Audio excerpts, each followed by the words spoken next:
Good morning, sports fans, and welcome to another edition of NDB Media's Sports Talk with the Guys, home of the Monday morning quarterbacks on Saturday. Yes, ladies and gentlemen, it is Saturday morning, and no one is safe while we troll the digital airwaves, if we get it right. Join us as we discuss the latest news in the world of sports and review the events of the past week. Just realize we keep it real here, folks. Pure, unadulterated, lambastic opinions from Sports Talk with the Guys and hosts. Oh my goodness. Yep. Just remember, we keep it real here, and as such, we kill brain cells, and we just might be the purveyors. No. We are the purveyors of the zombie apocalypse. You have been warned. We are repetitive and redundant. We are the internet's ongoing traffic jam. Good morning, and good morning, Aisha. Woohoo! Good morning from... Okay, I'm actually yelling to the Pacific Ocean right now. Excuse me. Now I'm looking east. Hi, Aisha. It's about, let me see, 3,000 miles, another 3,000. You're in that direction. Okay, hold on. Let me see if I can line it up. You're over there. So I'm pointing over at that little red thingy behind the little hanging orange lantern. You're in that direction. You're in your spatial orientation for me. Yes. Good morning. Yes, it is a glorious morning. I am a fool. I am foolish. But I am showing the King's colors. I'm really happy with the jersey, so I'm keeping it. Everyone else, welcome and welcome and thank you for joining us this early in the morning. I am the Scorekeeper, so you knew that. You're in. Thank you, everyone. Let us know who you are and where you hail from. You're watching us on our Sports Talk with the Guys channel, so we are absolutely excited to have you on here with us. We're going to get right to it, of course. We have our usual spiel. I will say I am sympathetic to the Academy Awards. I get it. The only way to mollify Will Smith was to give him a statue of Jada Pinkett. Rumor has it he was asked to leave, but you know, when you're asking the star of the next award, it's kind of like saying, hey, the guy who did the cooking, get out. No, you got to let him introduce his food, and then you tell him to get out. But what does he do? Oh, no, I'm resigning. I resigned because I did wrong. Get the hell out of here. I swear I wasn't going to do any of those Will Smith comments. Wasted time, folks. It is what it is. And just really excited to be here. Good morning, Tony! From Northeast America? So that would be over there. Well, actually, no, hold on. Let me... the geography guy in me has to get the spatial orientation correct. Okay, so if Aisha is kind of in that direction... Actually, I might be wrong, Aisha. You might be towards the TV. And Tony might be between the TV and that old antiquated boombox. If you look very carefully, it's Governor Tarkin. Right there on that ledge thingy. Right by the circle. That's my version of the Death Star over there. But anyway, so just trying to get all things in order. And hey. Welcome all around, folks.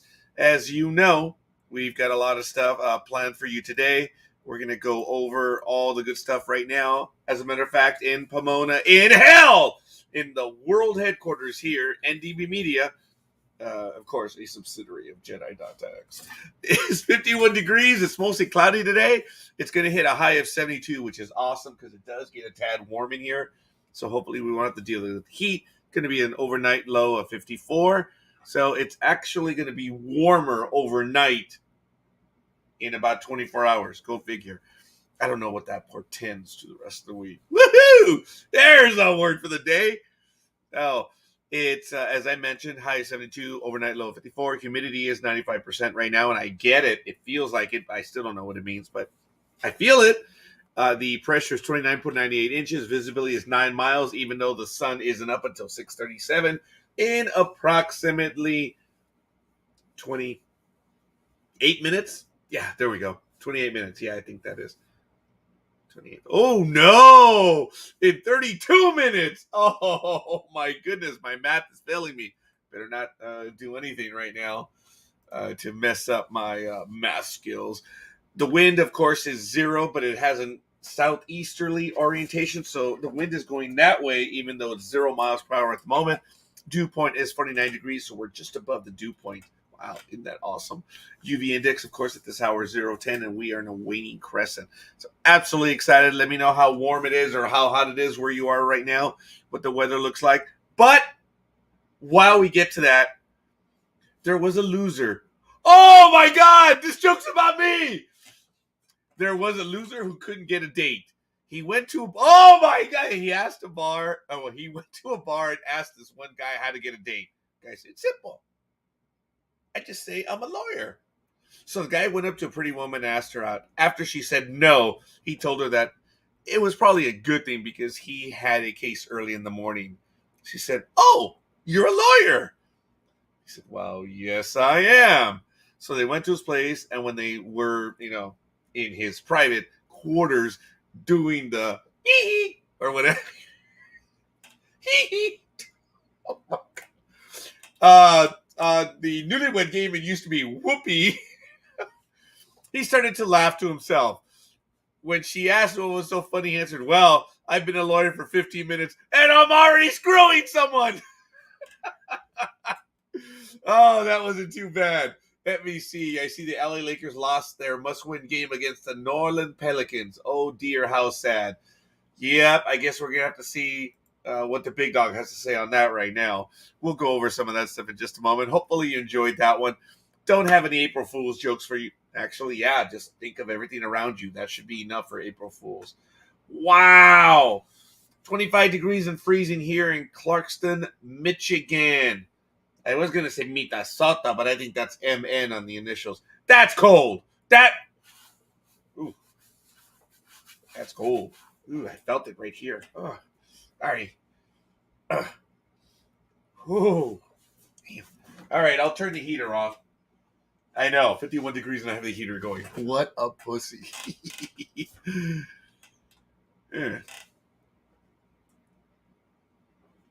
God said, whew.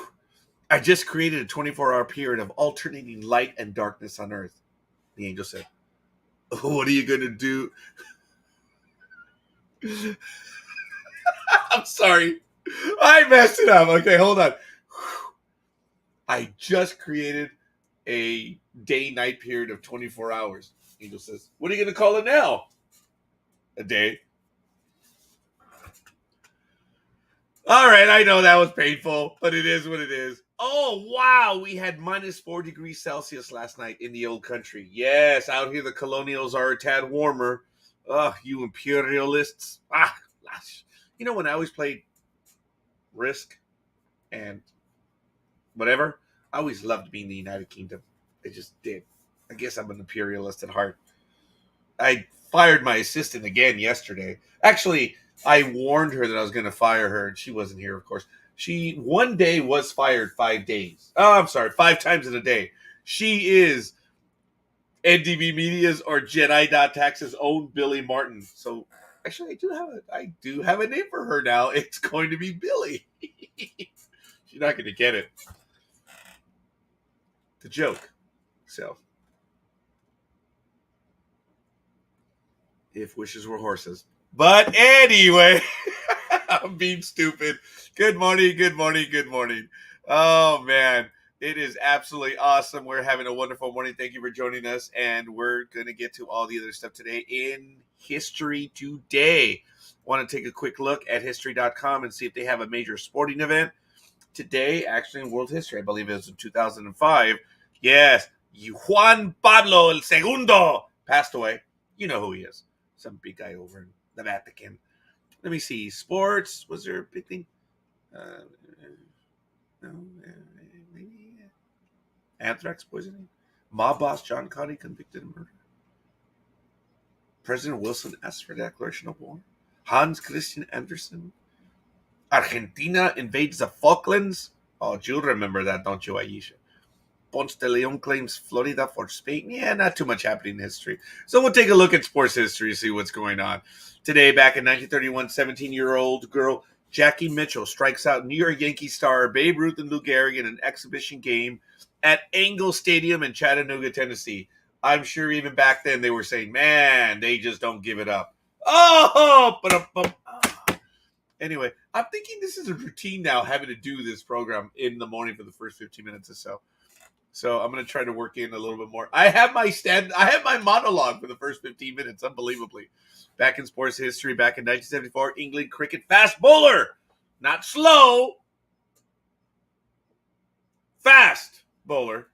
Tony Creek takes an 886 in West Indies' first inning in tourist 26-run fifth test win in Port of Spain. Greg also captures a 570 in second innings. Wow. Back in 1976, the Oakland Athletics trade two key members from the World Series recent championship team, sending outfielder Reggie Jackson and pitcher Ken Holtzman to the Baltimore Orioles in exchange for outfielder Don Baylor and pitchers Mike Torres and Paul Mitchell. Wow. Back in 1977, the Montreal Canadiens rout the Washington Capitals 11-0 at the Forum in Montreal. I don't know why I'm trying to do some French stuff. I know have it in me to do the French. First, I'm shaved. Well, I mean, here. That's only the women, right? Allegedly, they're a little uncouth. The French women. But anyway, who am I to judge at this point? Based on what happened last night, So, you're one of those hard-nosed business people. As for the Falklands, I was serving in the Army at the time, but missed the boat for going. Really, I missed the boat. Wow. Aisha had no... I need to have a tiny conversation about that. Thank you. I thank you. Oh, I didn't put my ring on, and I apologize. As you know, I do carry a Navy ring, and oftentimes it's an issue of stolen valor that I'm thanked for my service. And I immediately tell people, no. It's a family ring. I have friends and family in the Navy. But I get it a great deal, and I don't wear it all the time. So when I have my ring on and I have my Iowa cap, I get a lot of comments on it. I'm like, am I that old? I guess so. But whatever. Speaking of stuff, back in 1980, in his first full season of the NHL, Wayne Gretzky scores for Edmonton in a 1-1 tie with the Minnesota North Stars to become the youngest player to reach 50 goals at 19 years and 2 months of age. Wow. Guy Lafleur did something big on this day too, but yeah, I don't care. We're going to move on. And finally, Paul Coffey, our resident Coffey, in 1986 of the Edmonton Oilers scores his 47th and 48th goals of the season in an 8-4 win over the Vancouver Canucks to break Bobby Orr's NHL record for most goals by a defenseman. So, yes, I am one of those hard-nosed business people, I suppose. When you look at my accounts receivables, I don't think I am. I'm really stupid when it comes to that stuff. But whatever. And speaking of stuff, the birthday boy himself, we're going to bring him on right now. He is so thrilled to be here. There he is. Speedy Gonzalez. Good morning. How are you, Scorekeeper? I'm alive, buddy, and I'm going and blowing this early in the morning. How are you, Speedy? How was your birthday there this morning, there, lad? Oh, talking with an English accent. We could all be actors now, especially you.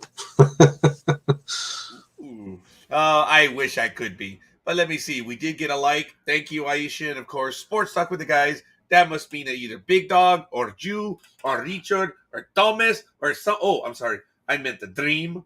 Or anyone is clicking the like on the sports page, but I don't know. I don't even know if I even have an accent. But look at that. Getting some love from Aisha across the pond. Oh, yes. Oh, how you doing, lad? How is everything? Oh, everything's good. Went to Olive Garden and then, just chilled. And then I went to a 9:30 movie showing to see Uncharted. Oh, and there was a deleted scene at the very end of the movie, as I've always said, there is. So I'm like, Did you enjoy the movie? Yes, I did. What about this?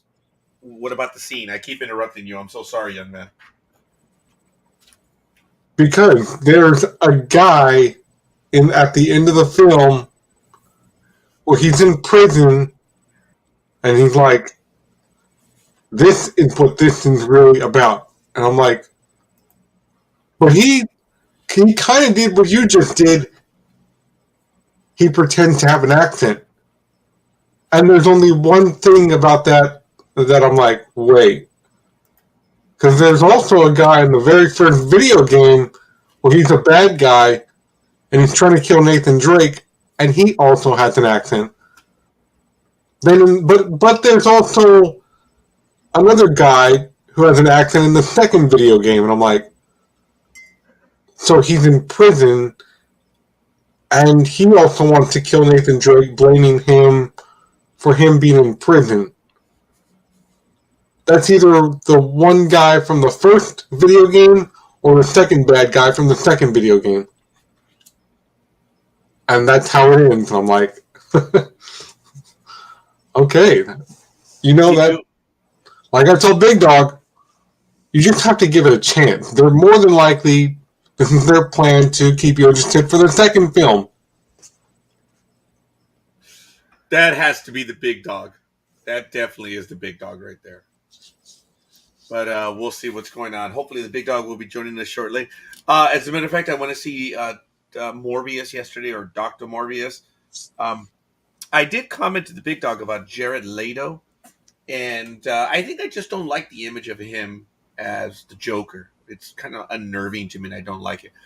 I have no other real comment for Jared Leto other than I think he's an interesting thespian. I have a different view of him for this movie, but I think it's just the image of him as the Joker, where he's just got that like like Scorekeeper when he's offered a drink. That happens. The video that I recorded yesterday, I think I'm going to take it down. That was really stupid. That was really, really stupid. Oh my goodness. Yeah, I'm going to have to take it down. But very quickly, folks, I want to go over the calendar upcoming. March Madness, the final 4. It's going to be New Orleans. It starts today and ends on the 4th. NASCAR is over in Richmond tomorrow. NFL season workouts begin on Monday. And, of course, Major League Baseball opens on the 7th. A holy day of obligation. I may do a program early in the morning just before baseball starts. Anyone who's going to be in the area who wants to come over and visit, food and lots of baseball right here at NDB Media World headquarters. We're going to be having stuff that is appropriate to the day of obligation. So I'm really looking forward to it and really thrilled. So I am absolutely happy about it. Just cannot tell you as to how happy I am. So. Yeah, see, that has to be the big dog. Oh, it is the big dog. It definitely is the big dog. So, of course, later on in the month, folks, the NFL draft will be taking place April 28th through the 30th. That is at the end of the month. And let me see. The USFL begins on April 16th, tax deadline weekend. Ugh, absolutely horrid and wretched, but I'm going to try to catch a game or two on that day. Who knows? Maybe Easter Sunday I'll be watching. Tony, thank you for the love. Thank you. Appreciate it. And we did get love from Tony. Everyone else gave us a thumbs up. So I'm good with all that. So that's a quick look at the schedule. Formula One is going to be in Melbourne next week. IndyCar will be here in Southern California in Long Beach on the weekend of April 8th to the 10th. So a lot of stuff going on in the world of sports. And we'll see when the big dog gets in after Aisha commented on the failure, unfortunately, of the Lakers in a must-win game. Pretty sad. What is it, Speedy? What were you going to jump in and say? Yeah, thank you for that, Aisha. I know. I'm going to shave this right after the show today. Actually, I don't know if that was directed at you or to me. It might have been directed at me. I don't know. Actually, yeah, you're right. We don't know. Yeah. Oh, she'll make it clear to us right now. It won't take I'm sure she will. Oh, wow. So, very quickly, folks, in the land down under in National Rugby League, we're in round 4, which games are being played as of March 31st. We have highlights. Titans edge the West's Tigers 8-6. The Sharks blow out the Knights 18-0, and that's in rugby league. Speedy, not hockey. And earlier, the Panthers put it to the Rabbitohs 26-12. The Warriors 20-16 over the Broncos. The Sea Eagles 25. The Raiders 6. So there's a consistency. The Raiders here, the Raiders there. They just lose 25-6 to the Sea Eagles. And another consistency, not playoffs. Cowboys get rolled by the Roosters 28-4. And that's a quick look at National Rugby League. Big Dog! Big Dog! Ooh, God loves him. Speedy, too. Hola, caballeros, soy caballeras. ¿Cómo estás? Who the hell? Oh, okay. I was going to say, who the hell are the caballeras? But I'm like, okay, yes. Those in the chat room. So, all right. I'm actually good with that. Good morning, Big Dog. How you doing this early morning on this Saturday, April 2nd, the day after your day, Big Dog? What's the big deal? The day after my day. No. Yeah, Fool's Day. No. He's saying April 1st is not his favorite day, so. No, it is not. And Roger's going to feel like shit if I tell him why. I'm sure, yes. Go ahead. Let's hear it. Do you forget what happened on April 1st in 2002? 2004? Yes, you forgot. I'm not going to remind you.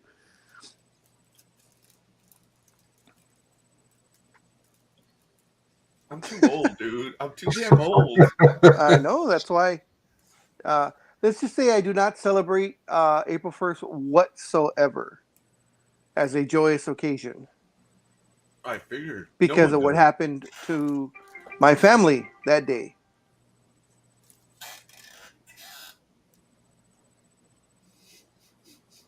Someone that you used to help out every year and go visit at her home. Ladies and gentlemen, to quote Colonel Jessup from A Few Good Men, well, don't I look like an asshole right now?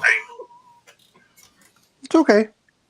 Yeah, well, Aisha took a shot at you already, or there was a good comment. She didn't take a stab at you. It was more sympathy. But what happened? Did they lose, Big Dog? Yeah, they were ahead. They found another way to lose again. Oh, here we go. Is it to both? Oh, it is to both of you. Oh, okay. Wow. Morning. Wow, I guess there is a razor shortage. Hi, Aisha. How you doing? No, not for me. I have an electric shaver that my dad got me a few years ago, so I'm good. I don't know about these two, but I have an electric shaver. I used to have an electric shaver. I don't use that one. What's that? Yeah, you guys talked over each other. What was that? Was that Scorekeeper? Did I shave every day, or I need to shave every day? Yeah, so do you. You're the same way. If we shave in the morning, we have a half a beard by the end of the day. Oh, I actually got a little bit of love from the Big Dog. No, I get it. This takes about a week. Big Dog has witnessed it. Doesn't take me very long to grow in a beard. But yes, when I shave in the morning, but the weird thing, 5 o'clock shadows at 6 a.m. The weird thing, Speedy, is that he's bald everywhere else. Yes, this is true.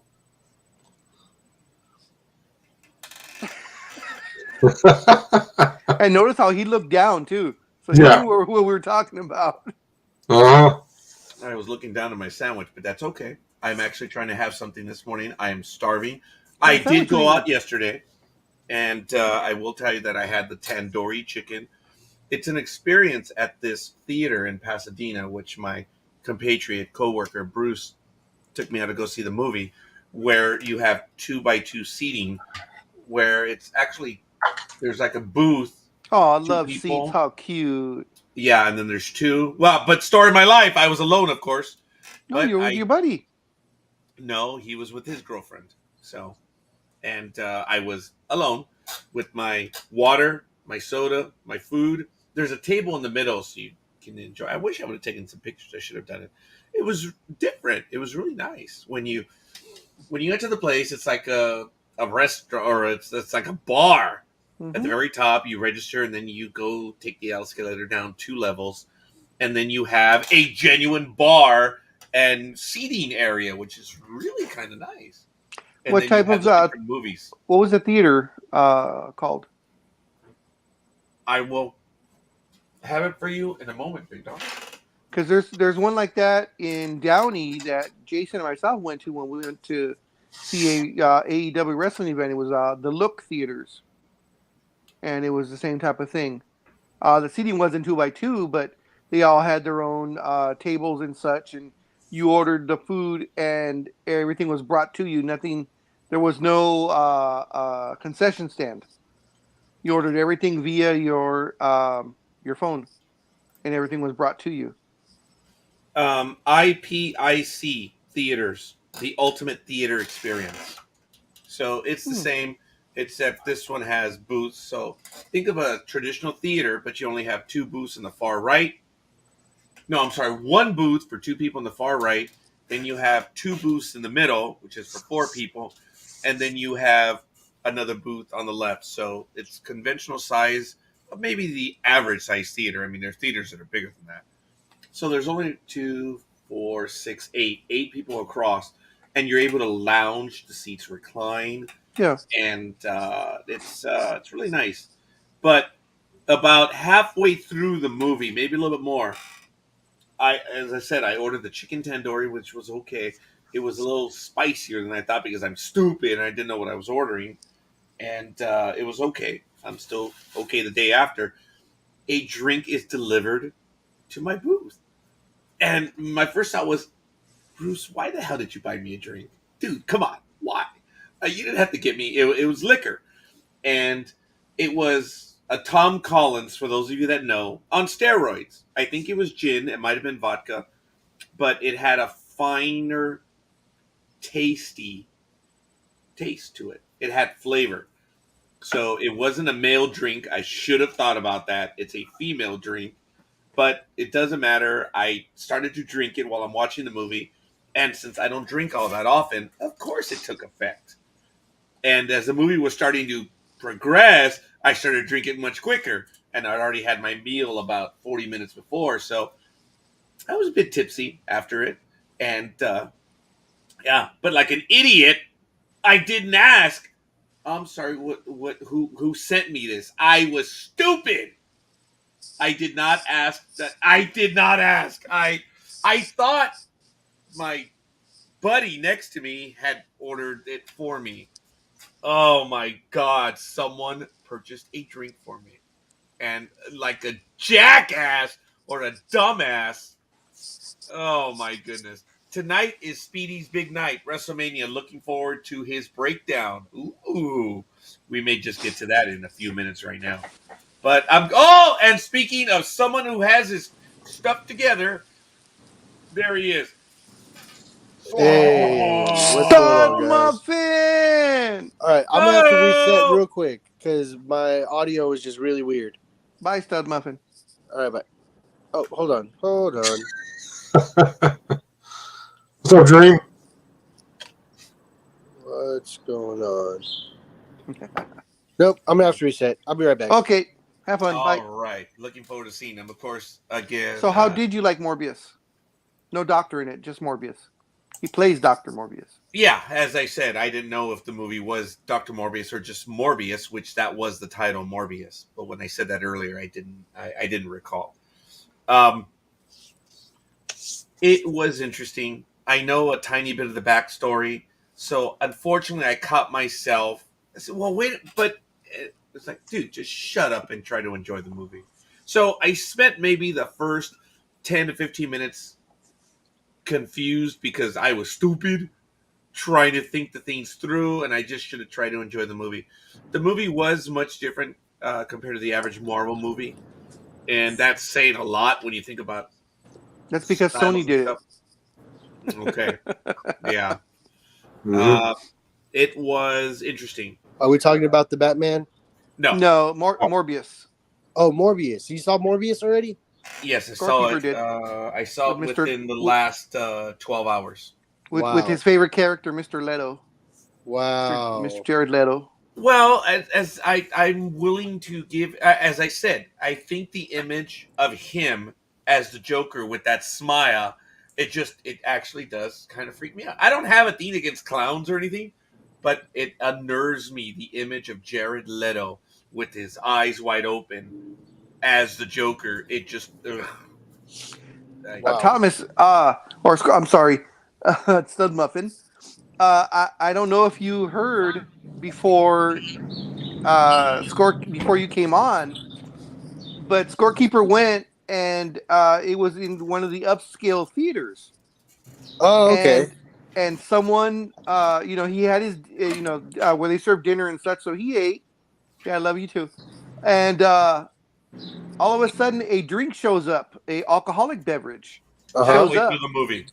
halfway through the movie, and Scorekeeper drank it, enjoyed it, and the whole thing, but never Good. bothered to ask who sent it to him because he did not order it himself. He assumed it was his friend he was there with, but it was not. And Oh, wow. Scorekeeper never asked, so this could have been, his soulmate, and she is now shattered. Or he could have been roofied. Or he. Yeah, could have been he, because I was wearing my Starfleet jacket. Might have been a Star Trek fan. For all I know, he ordered a Star Trek drink. I was wearing my Starfleet jacket. So There you go. What drink was it? Tom Collins. well, no, I don't know what it was. It more than likely was gin or very light vodka, and it had flavor. It had some lemony flavor to it, and it was about a 16-ounce glass. It was quite a bit. And I did my best to finish it. I think I left maybe an ounce or two at the bottom. So when I left the theater, yeah, I was pretty damn tipsy. I was so damn tipsy that when I got to the car, I'm like, maybe it's not a good idea to drive home right now. Wow. Because I am a lightweight. Yes, I you just are. do not drink, and much less hard liquor. And I don't think this qualified as hard liquor. See, It had... we got you drunk, so yeah, it was hard liquor. That could have been a White Claw. It didn't matter. I was about to say, that could have been Mike's hard lemonade, man. That's his favorite. I have had Mike's. I like the Seagram's drinks quite a bit, but I am. He likes it when Mike's hard. Okay, 6:33 a.m. Mike's hard. Thank you. Yep. And Once the Mike's first hard, then one that came to mind was Mike Perez. Ooh. Oh god. Once Mike's hard, then it brings out the White Claw, right? Yeah. I've never had a White Claw. So what's a White Claw? It's a sparkling beverage that is all the rage right now. Yeah, it's like a teenager, or not teenager, but like a college drink, I should say. It's say like the no secret free booze. Isn't it's that like, right, Roger? Oh, never say no to free booze. Yeah. It's like Seagram. It's like the Seagram's wine coolers back when we were young. That was the thing to do, and now it's White Claws is the thing to drink right now. Well, like a Smirnoff. Yeah, there you go. Yeah, like the Smirnoff. But it's more seltzery. Yes. This one was not seltzery. It was, of course, it was a cold drink. It was on ice, and it had a slight lemony taste to it. But as I say, it was either gin or vodka. I think it was more gin, and it was stronger than a Seagram's or whatever. But it was still easy to drink. It really was, and I couldn't place it. It's like the difference between Gilby's gin and Beefeaters. For those of you that have had the gins, It's clear you can tell the difference in them, and that's why I wasn't certain what it was.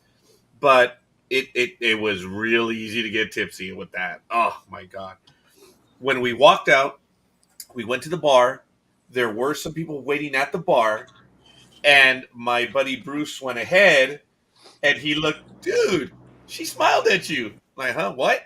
He says, and I immediately says, she was smiling at you, dumbass. Don't even be that way. Says, well, yeah, it could have been. That's probably the one that bought you the drink, yep. I did see her. It's like, what if it was a bartender? No, because no one spoke to me. They would have at least tried to have said hi or something. And no, it was not. Or maybe I was the only. It could have been this, guys. I was the only one that was a single in the booth. I thought about this, that everyone else had someone with them. And I was, so I'm thinking that was maybe the theater, but saying, okay. No, the theater's not going to give you free booze. Trust me. Yeah, I know. Yeah, they'll maybe give you a free soda. They ain't going to give you free booze. They'll get in trouble. I like for my that. story better. Yeah. That gets measured out to the ounce every day. Yeah. So they can't give away free booze. Now, what was interesting was this drink was to the brim. They didn't cut back. And I know it was mixed with something else. I just don't know. But as Aisha says, never say no to free booze. When do I get free booze? Hey, I brought you booze.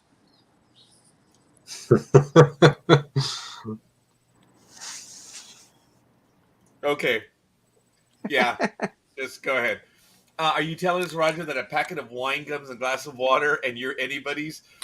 They probably saw the look on my face yesterday and they figured I came cheap. So No, actually, Aisha, he's not anybody's because he just drinks it and leaves. Doesn't care who gives it to him. He just drinks it. if it was her, the one is like, son of a. Or maybe they recognize you from Sports Talk with the guys. There you go. They may have. I have noticed that some people have actually come up to ask me as of late when I'm out and about. So I know that when I have the beard and I wear my derby, that I look alike, or I'm someone else's look-alike. So I know that when I wear certain caps or certain types of dress, people will come up to me to try to talk to me. Won't ask me who I am, but they have an idea and they try to bring it out. And yeah, it's yesterday I might have been recognized as Scorekeeper, but damn it, that's how stupid I am. That's how stupid I am. And speaking of such, Speedy, educate me. Go ahead, Speedy. At least you were the smart drunk guy, and not the idiot that I thought was in front of me at almost 1:30 in the morning on Thursday, going into Friday, because he slammed on his brakes and just stopped in the road. I was like, what are you doing? And then he goes in and jumps in the other lane and then cuts back in front of me and stopped again. And I went around him and honked at him. I'm like, what are you doing? Are you texting or are you drunk? Because you just stopped in the road for no reason. He was probably drunk. Or what if he was stopping for a poor little animal that stopped in front of him? Around here? No. No. There's... Oh, around there. What does that mean? That you don't have poor little animals on the roadway anywhere? No, around there means that they don't stop. They just run them over, and then they stop and they pick it up and take it home for food. Wow. It's funny you say that because back in 2018 when I went to Anthony for Thanksgiving, as I'm coming home, I had ran over something, and it was the head of a deer, and I posted it on Facebook, and everyone commented, and Anthony goes, "Why do you constantly kill animals?" I'm like, dude, it was already on the freeway. It's on the freeway. What am I supposed to do about it? Dude, where the hell were you? You're in San Leandro. That's about as suburban as anyone can get. How was there a head of a deer on the road? No. This is coming back from Anthony's. This is up on 680. And where's the rest of the body? Was it just the head? Yes. When he got done with it. Oh, and just real quick, in answer to that question, that comment, Aisha, which one? This one, dumbass. Because the other one is stupid based on the events that happened. This one. Oh, Lord. Yes.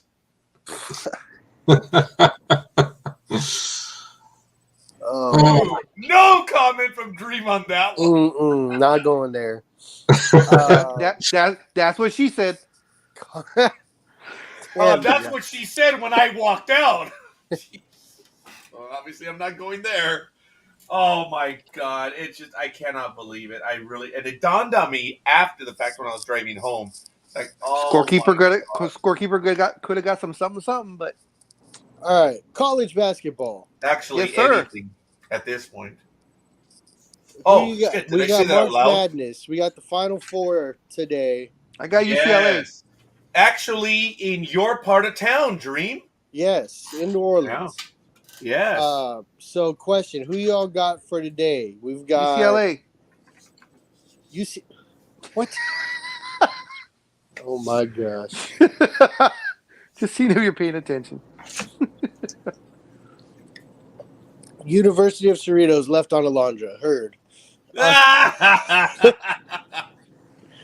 So we got California people Kansas City. Excuse me, not Kansas. I'm sorry. We got Kansas versus Villanova at 3:09 p.m. Pacific time on TBS, and then North Carolina versus Duke at 5:49 on TBS. The line is Kansas by 4 and Duke by 4 also. Oh, it moved. It was 4.5. Yeah, no. According to, I just pulled it up right now on the ESPN app. It says Duke by 4.0, and Kansas by 4.0. So some money's being dropped in, I guess, on Duke to lower it if it was 4.5. Well, Villanova's leading scorer is out. Oh wait, yeah, Villanova's leading scorer is out for tonight's game. So I'm hoping that game is a little more spread out. I actually put my bets in. I put a whole whopping $10 on the 2-game parlay. Hi, Almighty. What's up, Almighty? Not too much. How you guys doing? Speaking of being spread all over, what We're happened, making fun dude? of Scorekeeper. Why? Because we were, or we are. Why? Someone sends you a drink and you ignore it. We have to make fun of you. Okay, fair enough. You deserve it. Somebody sends you a free drink, you stand up in the middle of the movie and say thank you. Yeah, you could have stood up and cheers. I don't know who sent this, but thank you. And somewhere, some 300-pound hairy biker dude is pissed off because he never got his drink. I actually was kind of worried that the guy delivered it to the wrong table at first. I was like, okay, I'm going to let it sit there for a moment, for about 5 or 10 minutes, and it remained there. And I was like, okay, screw it. I'm just going to drink it. Ah! And then when my friend at the very end, I told him, I said, dude, why'd you get me the drink? I didn't get your drink. And he right away went over the menu items, all the items we purchased. Says, I didn't get charged for it, so I don't care. It's like, oh, thanks, Bruce. Your friend was like, I didn't order no gratuity. No, there was no gratuity. But speaking of gratuitous abuse of one's face, what the hell, Almighty? Did you lose a fight with the razor or a bet? What happened? Dude, you look incredibly young. I mean, hell, even Speedy says, hey, what's up, old man? I should have said, what's up, young man? No, that was my cat trying to wake me up. So your cat claws your beard off? Wow. What? No, never mind. My cat, if there's a mark, that's my cat. My cat was scratching at me. He's trying to say his pussy woke him up in the morning. Yeah. True. Which you would have Oh, shut up!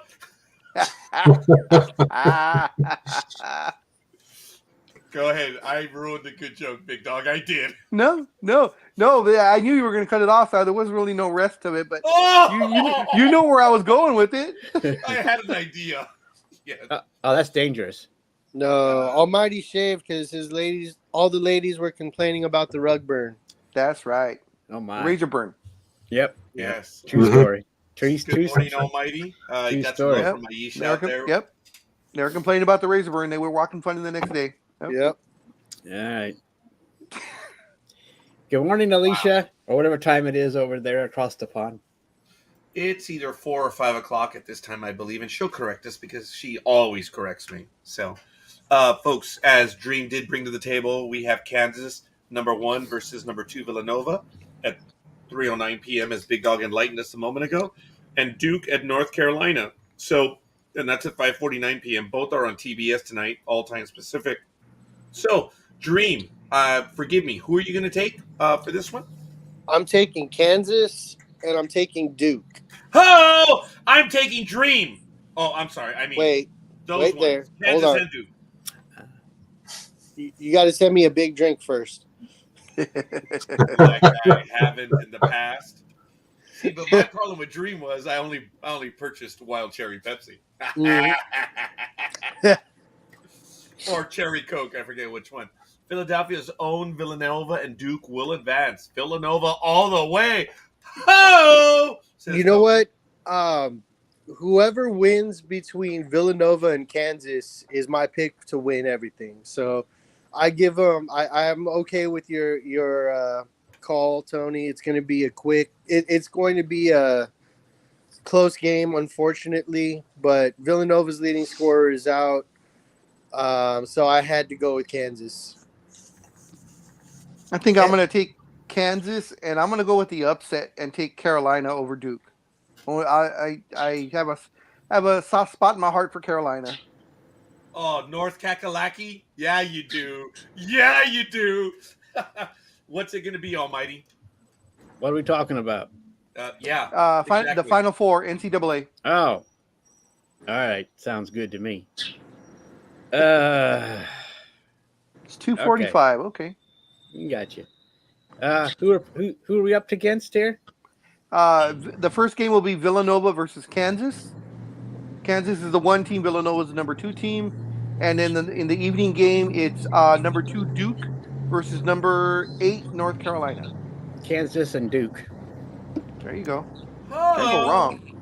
All right. Speedy, what's it going to be, homie Claus? Probably Duke. I think Duke can win. Okay.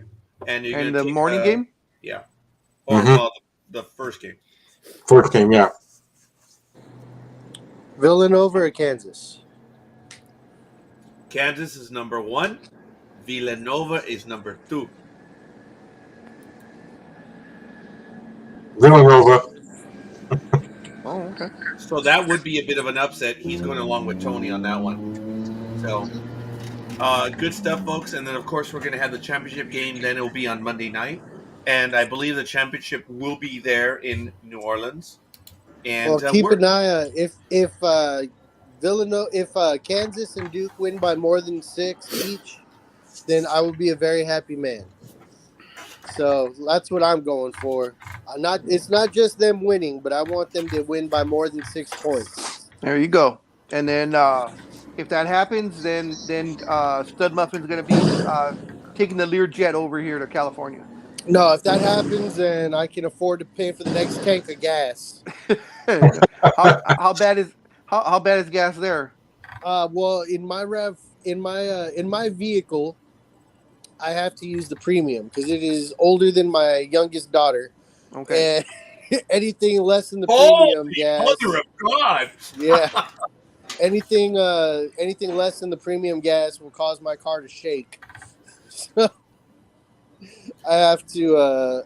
It's not even like a fancy racing car, nothing like that. Like it's an old beat up RAV4, but I need it to function. Oh man, hold on. Hey, he's cutting someone off on the RAV4 right now. Probably. That was a scorekeeper mode. When I'm talking about someone like, hey, I got to take care of some business. Put him on mute. There you go, you mother. I got a trash truck driving by, so I had to mute that Oh. because you all didn't want to hear that. Oh, really? Ladies Anyway. and gentlemen, Sports Talk with the Guys, home of trash trucks and air raid sirens. This is And little tweeting birds that have yet to make themselves appear today. oh yes. Oh, here we go. Thank you, Aisha. So I don't know if you had a chance to answer Big Dog's question, but 2 Aisha already pounds a did. liter. Okay, well, now remember. How much for a hogshead of gas? Okay, well, it should have been a deer's head of gas, but anyway, $2 a liter, folks. If I'm not mistaken, that translates to approximately 2 pounds a liter. 2 pounds a liter. Say it 2 correctly, pounds to the sir. liter. That's what she said. The If person it who likes to correct us translates- all the time. If it translates directly, it should be approximately 280 a gallon or a liter. So that would be like 5 something a gallon. Ugh, she's paying quite a bit. Up But here, I guess- So she's paying California prices or SoCal Almost. prices. Well, Basically. Europe has been paying SoCal prices for a long time. What are you paying, Mouse? Oh, there you are, Mouse. Do you know your odd direction this morning? Probably not. God bless No. America. Up here, we're paying $6.50 a gallon, and then other places are like $7. Holy crap! I $6.50. pass up, yes, I pass up the ones that say $7. I don't stop at the gas station that say $7. Oh my god! Holy shit! I know. What about you guys? Almighty. Better invest in a bike. Yeah, he already has one. So, what are you paying over there, Dream? That's where the question was first directed. Yeah, I'm still under 5. If I can get it under 5 a gallon, I'm you good. can go to hell. Okay, Almighty, what are you paying? $3.99. I hate you. yeah, we do. We're done. We quit. That's the show, ladies and gentlemen. On that note, I'm out. F this. You gotta go, Dream. Yeah, I gotta go open up my restaurant. All right, man. You All right, take care, Dream. man. But Take care. it's good to see y'all. Y'all have a good one. You too. Say hi to your beautiful family, and I hope you sell out of everything this weekend. Thank you. Appreciate it. Peace Oh, out, I'm guys. sorry, I didn't mute Later. myself. I apologize. No, you don't. All this time, Dream was waiting for you to come back on so he could say bye to you, but you had to go to your little theatrics. But that's okay. He said Well- bye. He said bye and have a good day. Well, the one Yeah. gas station is $3.89. So, Jeez. I have to go to Costco to get it for $5.39. well, the best thing to do is to move near me, and then we can buy this giant studio for us to do our show in. That would be cool. Yeah, that would be cool. Cheap gas and Amish girls to chase around. You would love it. Yeah, but they don't buy drinks, I bet. No, they make it themselves though. Yeah. They have enough corn. Well, what's the use of? I got the gist of what they're talking about. So, what's the use of buying drinks if you're not going to take advantage of the guy Oh, or that's girl right. that bought it for you? You came in late. We'll retell the story one more time. Scorekeeper went with some friends, a friend and his girlfriend to the theater to go see Morbius last night, and it was one of the upscale theaters that sells drinks and such that serve it to you. After he had eaten his food and about halfway through the movie, a drink shows up that he didn't order, an alcoholic beverage, and he just assumed it was his friend that got it for him.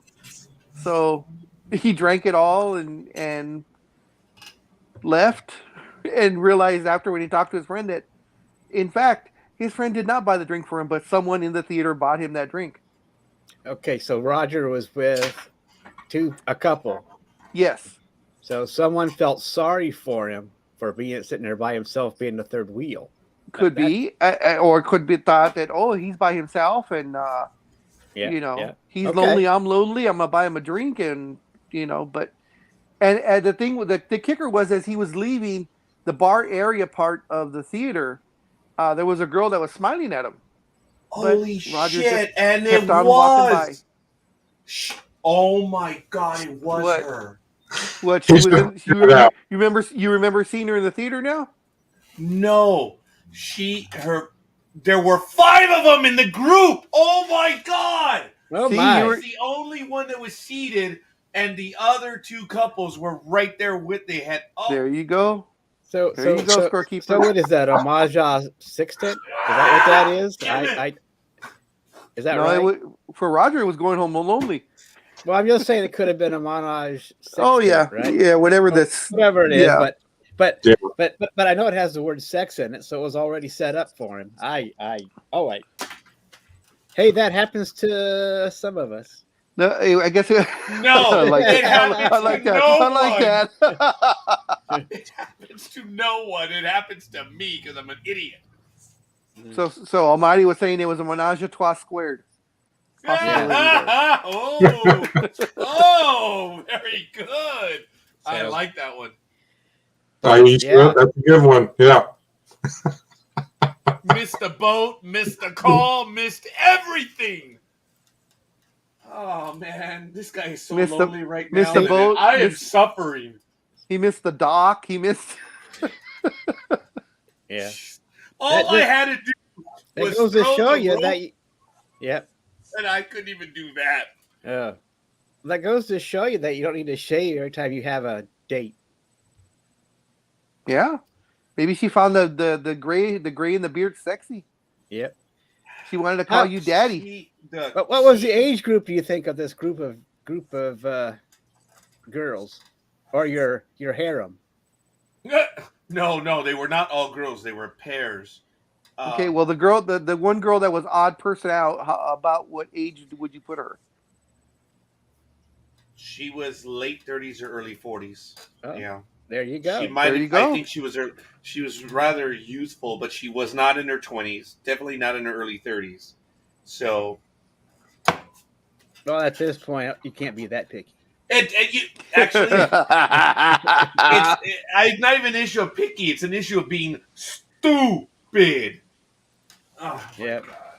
Well, let's get off of this because I think someone else is more stupid. He hey, you feels know like what, Speedy? I never got on it, so let's just go to that. yes. God, that- But anyways, in the minor league, did you guys hear about this? About what happened on Wednesday? Jordan Beck hit a home run in the minor leagues, or so he thought. Immediately after, the umpires were like, "We got to check your bat. It does have the sticker on it, but that was not a home run." And everybody was like, "Wait, what? What do you mean Jordan Beck didn't hit a home run? We just watched him do it." Scorekeeper, you're the baseball guru here. What is your analysis on this? How did Jordan Beck in the minor league hit a home run, but then the umpires checked the sticker? It has a sticker on it, but they're saying it's illegal and it's now not a home run on Wednesday night's game. What's the sticker? What's the sticker? It's the seal that The seal belongs on the bat. to show that it's authentic. What, on the bat? You mean, or what? Yeah. Yes. The problem with that is baseball does have very arcane and very specific rules on equipment that can be used and cannot be used. And there's a way of certifying if the equipment is legitimate without needing to do a whole rigmarole of, oh, let's go test it, whatever, blah, blah, blah. It has to have a seal on it, a particular seal. They're unique to Major League Baseball. They're unique to the minor leagues. And even some semi-pro ball leagues go as far as ordering their bats. That's a higher league, though. But long story short, it's for lack of a better word, it's a seal of approval. And this bat, well, shall we say it was just missing it? It didn't have the appropriate seal for the league, and that makes it basically ineligible. And you were not using equipment sanctioned and approved by the league. So obviously someone knew that either the guy ran out of bats or he was using a different bat. Doesn't matter. The point is, it was not the appropriate bat acceptable for the league. And they pointed it out. The ump said, oh, hey, doesn't have the league seal on it. You're out. And just like that, very familiar for those that remember in July of 1983, the Pine Tar game, where George Brett hit a home run off Goose Gossage, and the umpire said, hey, you're using an illegal bat. You're out. We've seen that before. George Brett lost his mind. He didn't lose. He wasn't using an illegal bat. Wasn't it Billy Martin that said you have too much pine tar on the bat? Well, the for all pine tar intents and exceeded purposes, the pine tar. Yeah, it's pine Yeah. tar. yeah, that's correct. It's illegal. So he was using an illegal bat. And the pine tar is allowed on the bat, but it cannot exceed the width of home plate. And in the normal use, you can see how that could happen. It exceeded it, in the case of George Brett, by about like 3-4 inches. I mean, it was a Yeah. lot. It was obvious, but that makes it an illegal bet. At 3 and 4 inches are sometimes pretty It important was a lot, man. Mhm. on anybody's bat. Yeah. Yes. Anybody would like to have 3 or 4 more inches on their bat. Yep. I'm just saying. Scorekeeper would have loved to have 4 more inches on the bat last night, but he just kind of passed that one up. Yeah. But he anyways, kinda- I'm going to switch real quick to my phone, so I will be back in about 5 minutes. all right. Well, hold on. Right. Speedy, did you see the images of it? Were you surprised? Yes, I was not. I'm surprised that they had that happen. But go ahead. It's so surprising because, well, actually not surprising because everything is on YouTube because they immediately went to break, but while they were at break, on their commercial break, Aisha just said in the chat room, she said, what happens if the damn sticker falls off, Scorekeeper? We'll get to that in a second. I'll let Scorekeeper answer that question. But while they went to break, they showed the entire thing on YouTube because the coach now comes out and he's like, what's your problem here? He's actually getting into it with all 5 of the umpires. He's like, he tried to take the bat, and they're like, no. This is our property. This is going to the league. This is illegal. He's out. This is not a home run. And he gets directly in their face, give me the bat or I'm going to kick your butt. And they were like, no, you don't stand up to us. We are the umpires here, not you. And then, of course, then brings out the other manager, and now you've got both teams about to get it on, basically. And this is all happening while the network is having the game conveniently go to commercial break, right? Yeah. But thank God the whole thing's on YouTube. So, Scorekeeper, Aisha said, what happens if the damn sticker falls off? Well, it's actually more than a sticker. And I'm sorry. That's why you carry an extra one in your wallet. Yeah, you know what, Almighty? Going back to that, the whole thing of the wallet, I don't even have one in there, much less an extra one. Oh, okay. Oh, I'm sorry. We were talking about something else there for a moment. I apologize. Yeah, where'd your mind go on that, right? I don't get it. Nor did I. Anyway, I don't.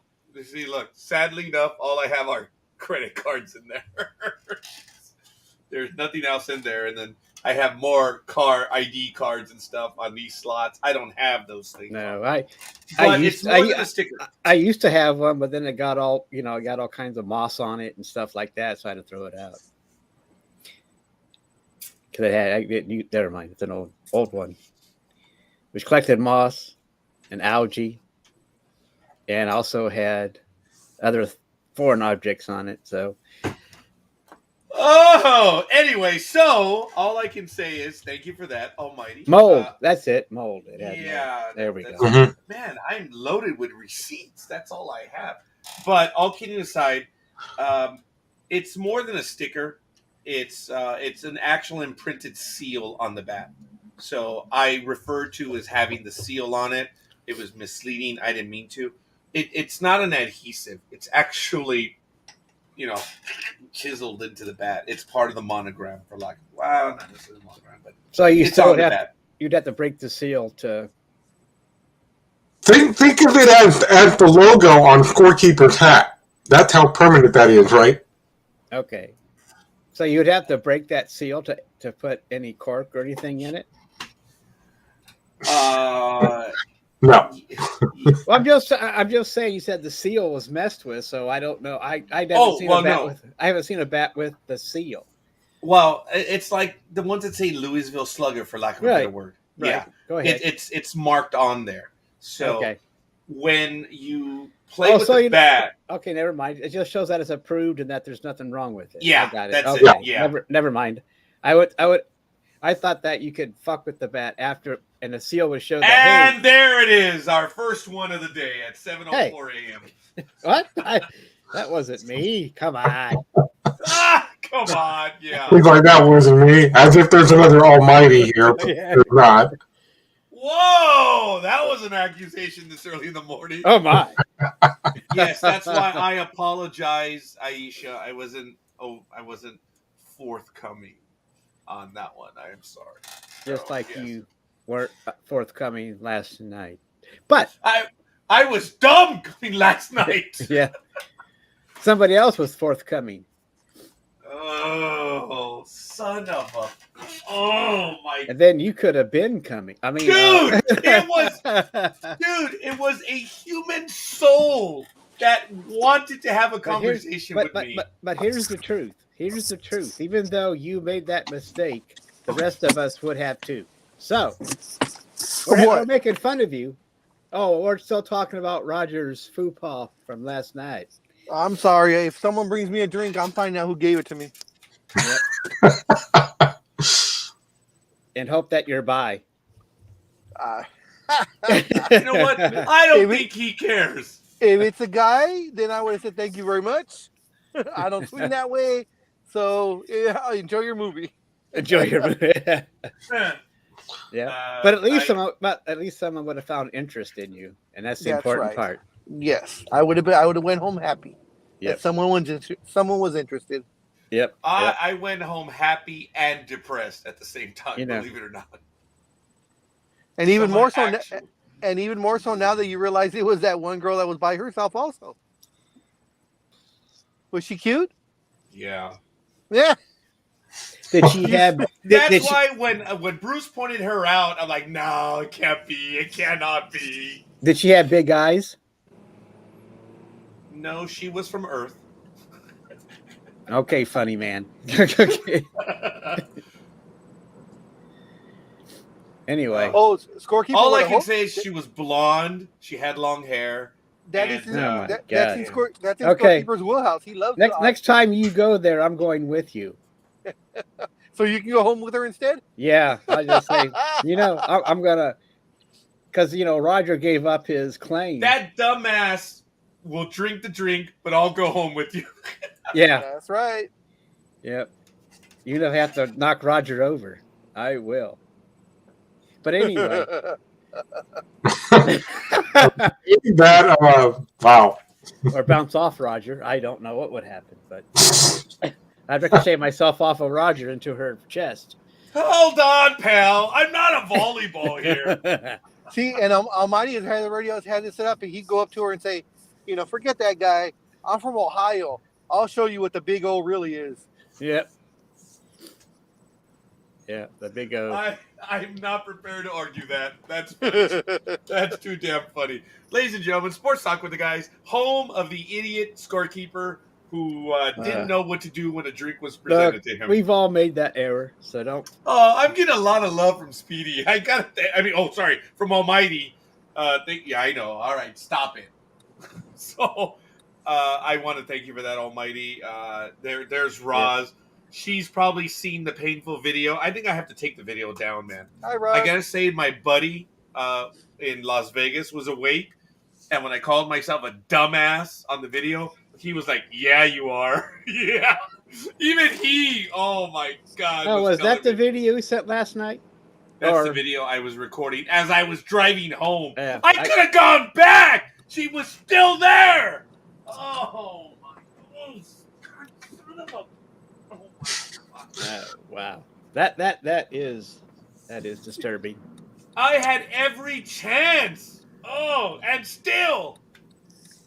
Oh, it just dawned on me seriously because she was seated and the bar was behind her and she was seated facing her friends who were standing there, and it seemed a bit odd, but Bruce got close to the bar and she turned and smiled towards us. I didn't really see the smile. Bruce said, "Hey, she smiled at you." Now, for those of you that know my friend Bruce, he's a good-looking young guy, and I said, "Dude, she smiled at you." She's like, And then she said, "Oh, maybe she was smiling at my girlfriend." that was funny. So I was like, "Yeah, probably." That's the opinion that I have of myself. Oh, well, then he could have really got lucky. Oh yeah. Well, but Bruce was with his girlfriend. And, well, yeah, that's what we're talking about. Could have gotten lucky. Okay, I missed that because it's always yeah. So it's just see, you know what? I'm gonna make it even worse now, Scorekeeper. Oh, go ahead, big dog, like you never will. Because now that you're explaining this, So she was actually seated to face out to see you walking out for Kind one of. final chance. Kind of. It was. My spatial orientation. Okay, this is how stupid I am. All right, you walk into the place. So coming in this direction, it opens up to a lounge. Over to the right is the bar that curves. So she was facing the wall.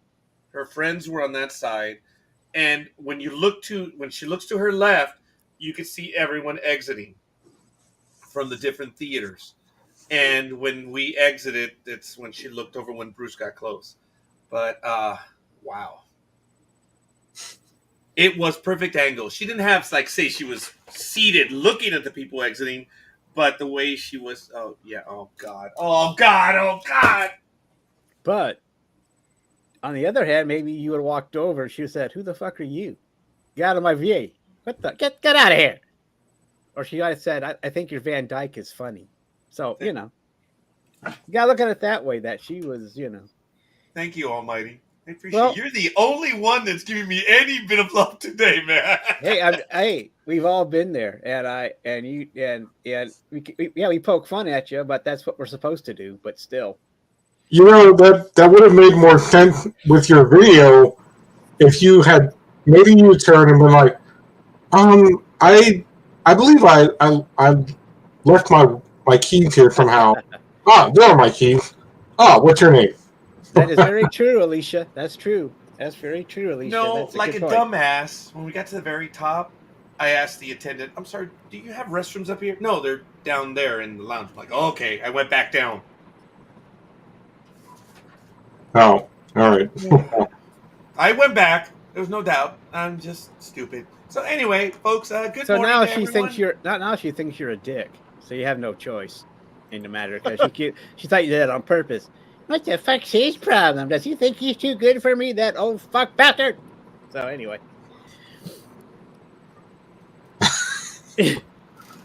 All right. I haven't taken my drugs yet, so I'm a little out of it. So. Okay. Wow. Well, that explains that.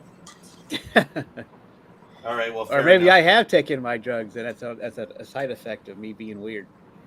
Yeah. But actually, I don't have enough caffeine yet, so.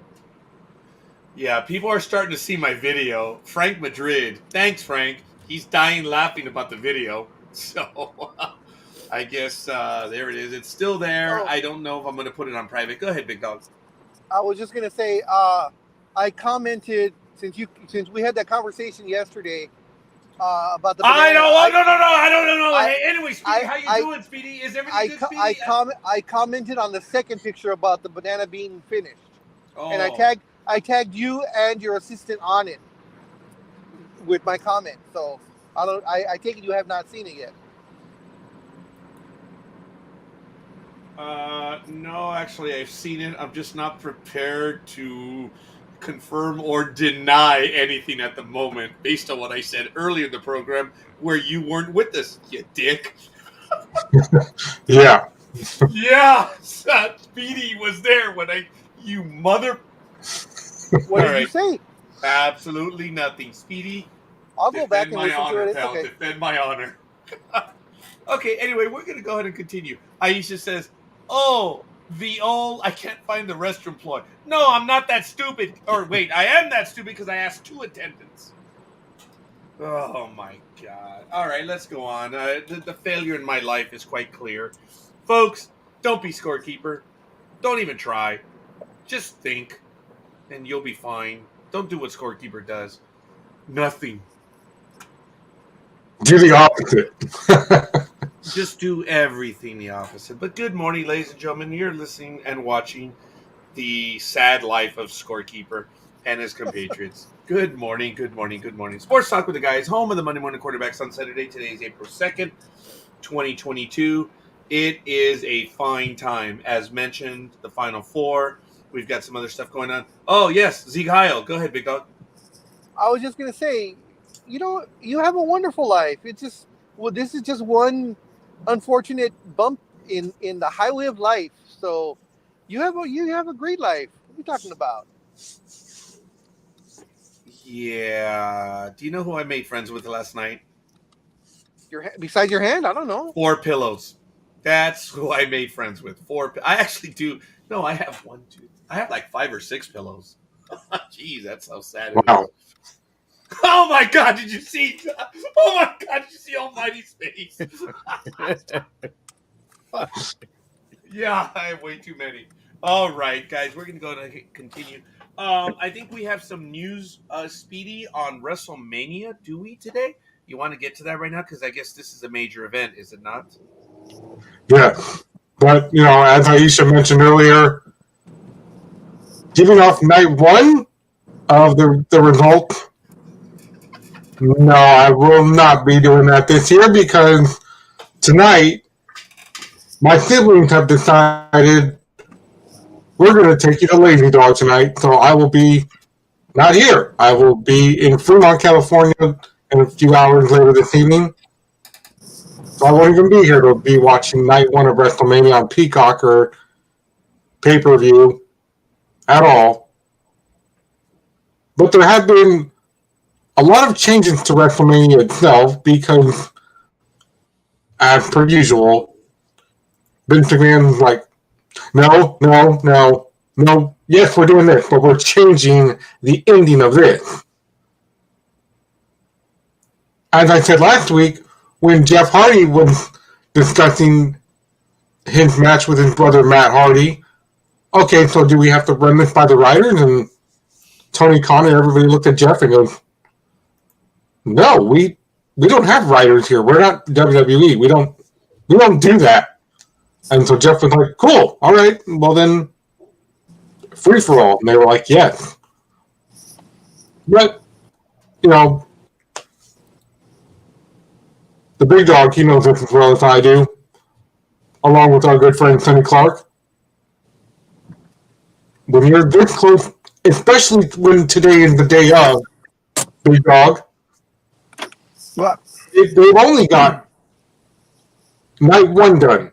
They haven't even, especially with the graphics last night on SmackDown, where they said Stone Cold is going to be wrestling Kevin Owens on Sunday, but of course the graphics last night said for tonight, which is incorrect. Well, So is he on tonight or is he on tomorrow? I thought he was on tonight. I thought he was going to be, because I heard that everything sucked so bad that they were actually putting the Kevin Owens Stone Cold as the main event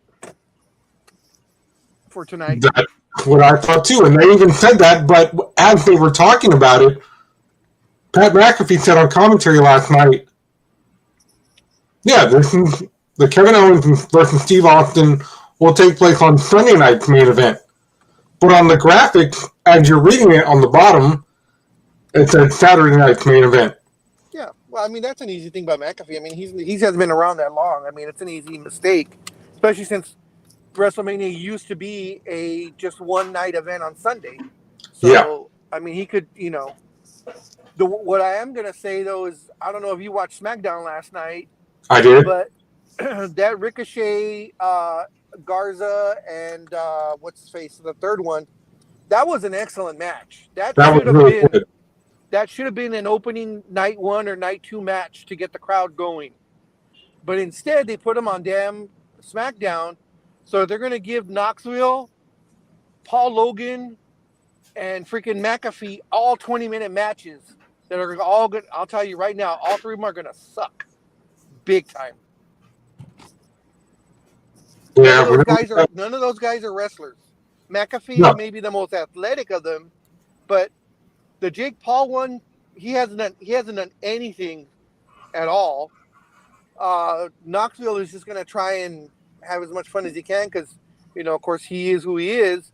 But it's an embarrassment that the Ricochet 3-way match for the title was put on SmackDown. Now, not only does that take away for the fans in Dallas for WrestleMania, that also takes away pay-per-view money because there ain't no way in hell Vince is paying pay-per-view money for a SmackDown match. They may call it an expanded WrestleMania card or whatever how you want to call it. Vince is not going to give you extra money for doing your job on the show you're supposed to be on. Well, and they also, I know you weren't with us last week, but the reports came out last week that they called Raw Wrestlemania. That was their title for Raw this week. They didn't have a subtitle for SmackDown. It was like, well, here's the go-home show. But hours before SmackDown was the Hall of Fame ceremony. The Undertaker, of course, got 8 minutes for his Hall of Fame speech. He got what? 8 minutes. That was well-deserved time. And I like how they had his original costume from when he started to his Undertaker costume in the ring. All 3 were dressed as mannequins, of course.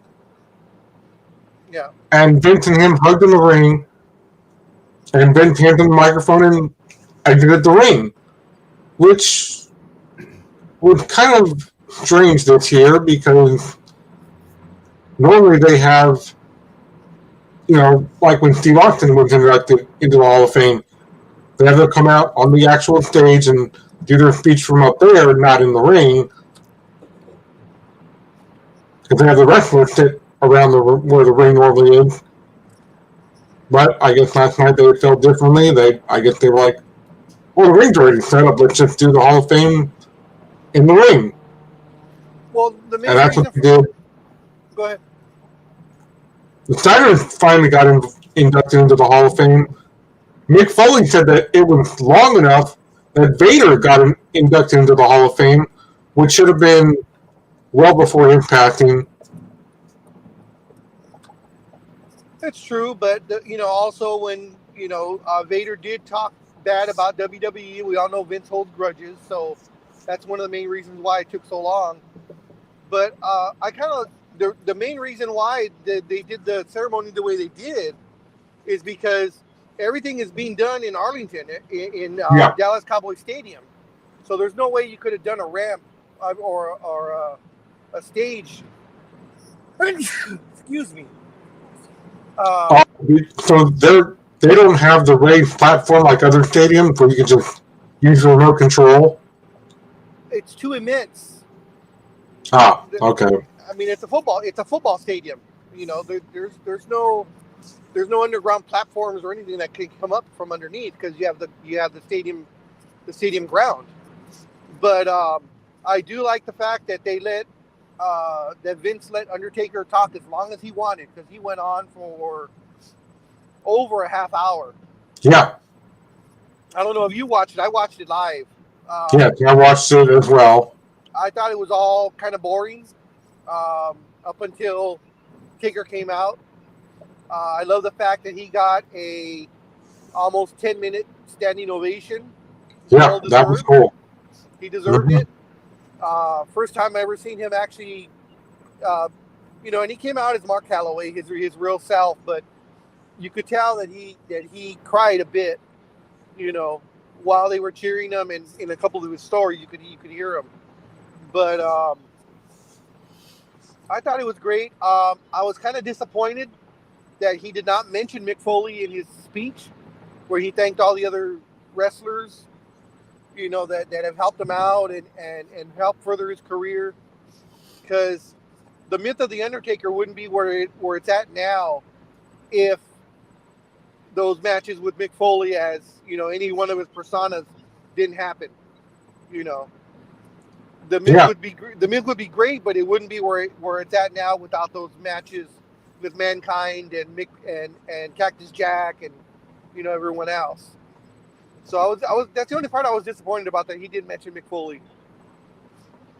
Yeah, because Mick Foley, he talked openly about the Hell in a Cell match with him and the Undertaker. I mean, he went to a WrestleCon event and did half comedy show there, and they were interviewing him, and they said, "So, what really happened there the first time you went off the cell?" And he said, "Well, the first one to actually check on him was that, when you see the Undertaker grab Earl Hebner, he didn't grab Earl Hebner and then, get the hell out of my way or I'm going to kill you. That was the persona he was giving off, but he actually grabbed Earl Hebner to say, make sure he's okay." And he did the same thing the second time when he goes through the cell from the top. He also grabbed Terry Funk before punching Terry Funk in the face, and Yeah. Terry Funk he goes, that's why you see Terry Funk hiding his eyes from the camera. He goes, he's okay. He's fine, dude. Don't worry about him. Don't worry about him. And then Taker punches Terry in the face. And Yeah, I mean, yeah, he did that to give Mick Foley room to recuperate or time to recuperate. But Mick is embellishing the story of that's what he's saying, that Taker held on to Earl Hebner.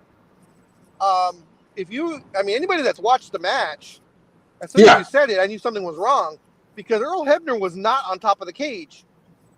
No, he wasn't. So there's no way for him to grab onto him and say, is he okay? Because if you remember, I don't know if you saw the match. I've seen it many, many times. Yes, I've seen it many times too. Okay, Taker is on top of the cage. He never gets down from the cage. So there's no way he talks to Earl Hebner. No, remember he stays up there because even the cage raises and he's on top of the cage. He stayed up there, yeah. Yeah, he stayed up. So when does he grab Earl Hebner? There is no time he grabs Earl Hebner to see, is he okay? There is no time for that. On the actual DVD that I have, JR's the one going, oh my God, we need somebody out here, and then 4 seconds later, everybody comes from the back, and here comes Vince. And well, yeah, but that was all planned. I mean, the whole thing, him being thrown off, that part was planned. The second one, of course, was not. So the whole thing about what Jim Ross was going to say and everything, all that's pre-planned. You already know that. Yeah. What I'm saying is the story you're saying about Mick saying, Undertaker grabbed Earl Hebner after he threw me off the top, that's not true. Because Earl Hebner was nowhere near Undertaker for a good 15 minutes. No, I meant to say, you can scratch that. I meant to talk about Terry Funk when they all got in the ring. Oh yeah, that was after the second one, yeah. Yeah, that was the second one, and then that's why Terry hit his face from the camera, because he was letting Mark know that Foley's okay, but just, buy him some time, and then he gets punched in the face. Yeah. Which is where JR goes, oh my God, there's a cage, there's shoes in the ring. It's crazy here. And then they go out again, and that's when Vince and Pat and everybody was like, dude, you need to chill. And it's like, wait, so what's Taker doing? And that's when they were like, well, he's going up. And then you see Mick fighting off the officials and Vince too. They want to go back up. Are you kidding me? And they go up, and then that's the second time he goes through. And so that was the last time we saw a chain link fence in Hell in a Cell. Yep. Because Vince was obviously furious after that and told Mick, so you can't ever put your body on the line like that ever again. Well, I don't know if furious is the right word. I don't think he was furious with Mick laying there with half of his damn teeth falling out and with tooth through his nose and stuff. I don't think. I do not think Vince was furious. Vince was like, "You can't do that anymore," but not in a furious way. More like, "Dude, I'm concerned for your health. Don't ever fucking do this again." Yeah.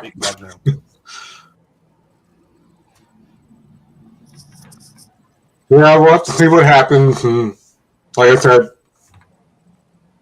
I won't be here tonight to watch anything because my siblings have decided that they're going to try and get along tonight by taking me out to Lazy Dog. Yeah, you have a phone. Yeah, I can always do updates from my phone and see what's going on. And watch it on the Peacock app. I mean, you have Peacock, don't you? No, not on my phone. Oh, well, get the app. It's a free app. I think I will do that. Hey, Speedy, it's a free app. Thank you, Scorekeeper. Most apps are free nowadays. I'm well aware of this. For anybody out there that's in the Dallas area, there are tons of tickets available. sellout is 80,000 at AT&T Stadium. Last Wow. count at the beginning of the week, tickets for day one were and this was not. I like the way they worded it. Scorekeeper's gonna like this one. They did not say tickets sold. They said tickets distributed. Are approximately 47,000 only. Night 2 tickets are at about 54,000 of 80.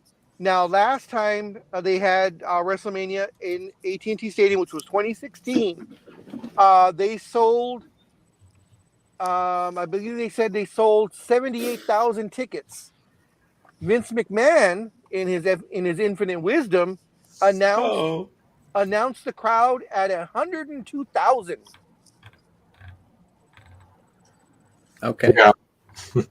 Because he always embellishes the actual ticket count.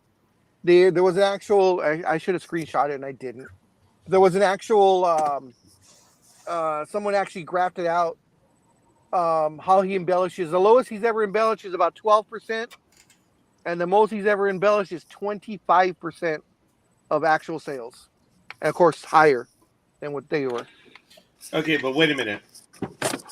47,000 compared to 102 in anyone's world. That's not 25%. No. I'm just saying that's what's sold right now.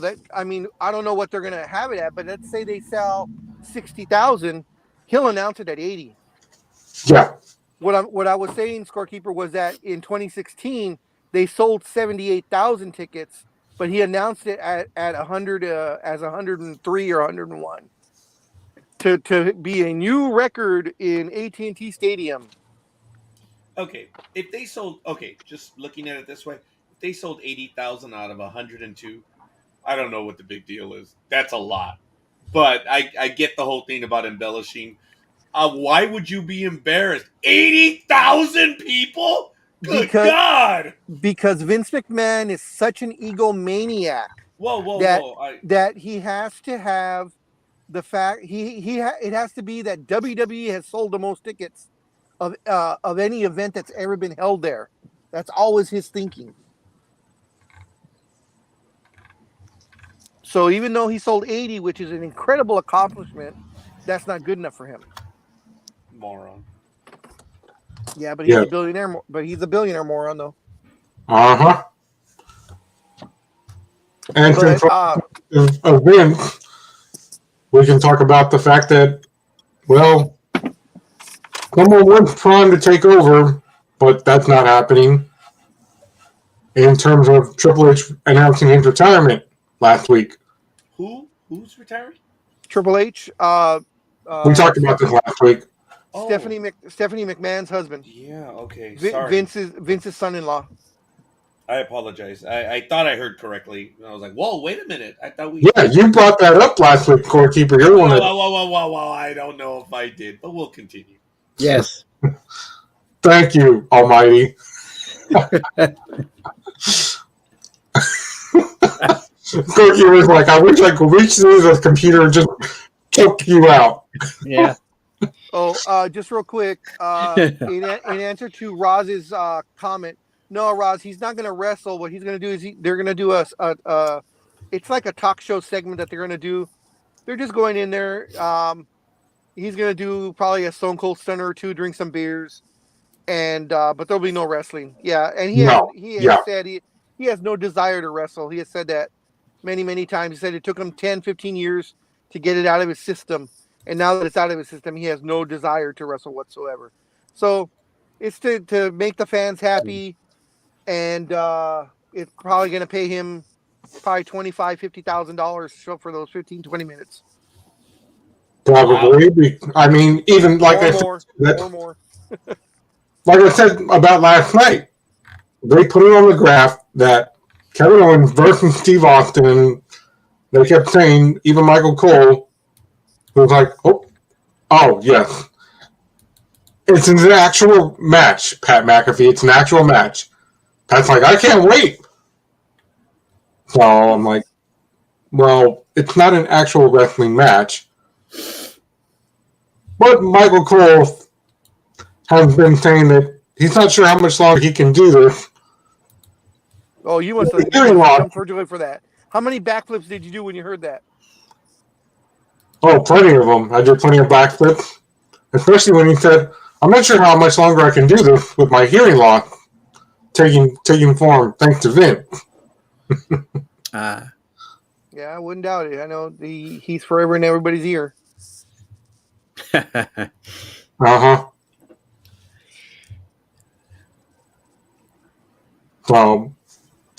What did you think about the AEW Owen Hart tribute show? Well, not the tribute show, it was part of the segment. Oh, I think it's great. I think it's great that at least a wrestling federation is paying homage to Owen Hart. You know. Yeah. It's great. I think, yeah, it's fine. It just started. They're doing the women's side of the tournament now, and I believe next week starts the men's side of the tournament. So it's great. Yeah, it really is. And I mean, that was really good seeing Tony Storm pull that off. And then everybody's like, "Oh my God, what's Tony Storm doing at AEW?" I was happy. At least she'd be able to wrestle now. Yeah. She wrestled so great when she was in the UK, and as soon as they brought her over here, she just went downhill so fast. Exactly. You know, so it's great that she's in AEW. Also, the big news last night, I don't know if you saw it at the Ring of Honor event. Samoa Joe is now AEW. I'm wondering if he's going to stay on the ROH. I'm wondering how this is going to work. I wonder if they're going to keep the federation separate since Tony Khan owns them both. I wonder if he's going to keep like a separate ROH roster and a separate AEW roster and maybe mix them up once a year or something, which would be cool. Yeah, that would be nice. I don't know about you, but I think this is going to be the worst WrestleMania since like WrestleMania 5. They have all these different matches, and there's really the only big one, of course, everyone's wondering about is Reigns and Lesnar. All the other matches are kind of just like, eh. I mean, at least that's how I feel. There's really no build-up. There's nothing big behind them. No. You know, the fact that like I said, the fact that you put the Intercontinental title, which is the second most prestigious title, you know, in the company, and you put it on SmackDown. You don't even have it on WrestleMania. You know, the Andre the Giant Battle Royal. You have 2 days of WrestleMania at 4 hours each. So that's 8 hours of freaking wrestling. And you can't put those 2 matches on there? Really? Yeah, I mean, well, hopefully they'll do something creative. Because remember, Angel Garza and his partner, Los Lotharios, they basically beat the crap out of their opponent last night, and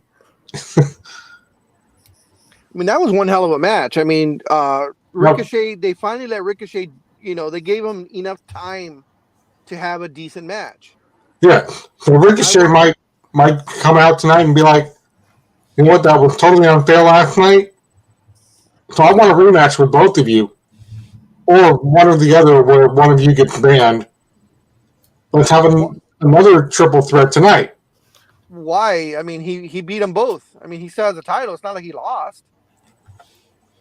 Why would he want to wrestle them both again? I mean, that would defeat the whole reason of having the match in the first place if you have it again, the same match on WrestleMania. Yeah, I mean, or maybe they'll, I don't know. No, Vince screwed up. Vince, this card is being made up so badly. Seth Rollins. How can you have Seth Rollins, probably the best worker you have in the company, the guy that's going to, you know, bring butts in the seats, and you play along that he doesn't have a match when you could have, you know, if it is against Cody Rhodes, they could have had Cody come in 4 weeks ago and build that up proper. Yeah. But instead, Seth is going to be sitting in the middle of the ring, and it's either going to be Undertaker, Shane McMahon, or Cody. On the off chance, maybe Braun Strowman or Bray Wyatt. Those are the 5 guys, really the only ones that people are going to pop for. Yeah. And why? I mean, why not have the mega buildup like they've been doing with Roman Reigns and Brock Lesnar? They built that up good. Nothing else has been built up. Exactly. I mean, it goes back to the whole video package of, Steve Austin last night, of how they built storylines around him, and yeah, it was he's great. not even gonna wrestle. No. But see, they did the segment on Raw where Seth goes into Vincent's office, and I'm not going to all of it because you can obviously look that up on Raw on YouTube on there for yourself. But he goes to Vincent's office and he basically says, "So who's my opponent?" And Vincent's like, "I'm not telling you who your opponent is, but you will be appearing at WrestleMania and you will be wrestling at WrestleMania. But I'm not telling you who your opponent is." And then Seth just goes, "Yes, it's all about me. I get to wrestle." And I'm like, dude, but he just told you he's not telling you who your opponent is, but you're happy about this. And they're like, "Okay, let's move on to the next thing." And they leave. The camera crew basically leaves Vincent's office and they go back to the ring. So, I would be like, wait. Who is my opponent? You have to physically, mentally tell me who my opponent is. And Vincent's like, "No, I'm not telling you anything." So it's kind of on the mysterious side, but like you said, it could be one of those 5. We'll see what happens. And the only reason why I mentioned Taker is because of his last words. Never say never. Yeah. So, and he looks like he's in damn good shape. So, you never know. One last match, who knows? But like I said, all of WrestleMania night 1 and night 2. I mean, I'll watch it. I'm gonna watch night 1 tonight. Tomorrow, I'll have to watch it later because my youngest has a cheer competition in Irvine, so I'll be gone all day for that. But I'm not enthused at all whatsoever for WrestleMania this year, at all. Yeah. Who that? Where's Scorekeeper, what are you doing? That's that? Steve Austin. No, That was not Steve Austin. that wasn't. That's the $6 million man. That's Steve Austin. I see what you did. Okay, yeah. That's Steve Austin. I thought you'd find that humorous, Big Dog. Thank you, Almighty. Yeah, that was funny. Thank you for that. I'm gonna switch back. I'll be back in about 5 minutes again. Later. All right, Big What? Dog. See you later. All right. He's always threatening us. I know. It's like No, it's like you can get a gun and shoot one of us. wow. Yes, I guess you're going to mark that down too. It's 7:43 a.m. All right, I'll mark it down. 7:43 a.m. Big Dog's gonna shoot us.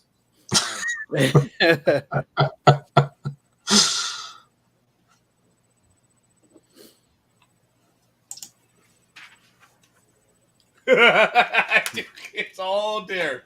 All the notes for today's program. Ladies and gentlemen, quick break. This is Sports Talk with the Guys, home of the Monday Morning Quarterbacks on Saturday. It is 7:44 a.m. Pacific time. Excuse me, bear with me just a moment. Oh, my God. I tried to... Oh, sorry about that. Getting old. Anyway, good morning, everyone. Ladies and gentlemen, that is Speedy, of course. That's the Almighty, and of course, yours truly, Scorekeeper. Big Dog will be returning in a moment. We're having a wonderful conversation on April 2nd, the day after April Fool's Day. How apropos. I did get a message from my assistant. She was actually really bent out of shape because apparently there was breaking news on YouTube that Tomorrowland is no more. Apparently, they're going to be calling it Yesteryear at the Disneyland Park Resort. And there's this video about everything that they're going to be doing and how they're going to be making all these changes, and that it's all done. Well, I did want to tell my assistant, this was published on April 1st. Yeah. This video.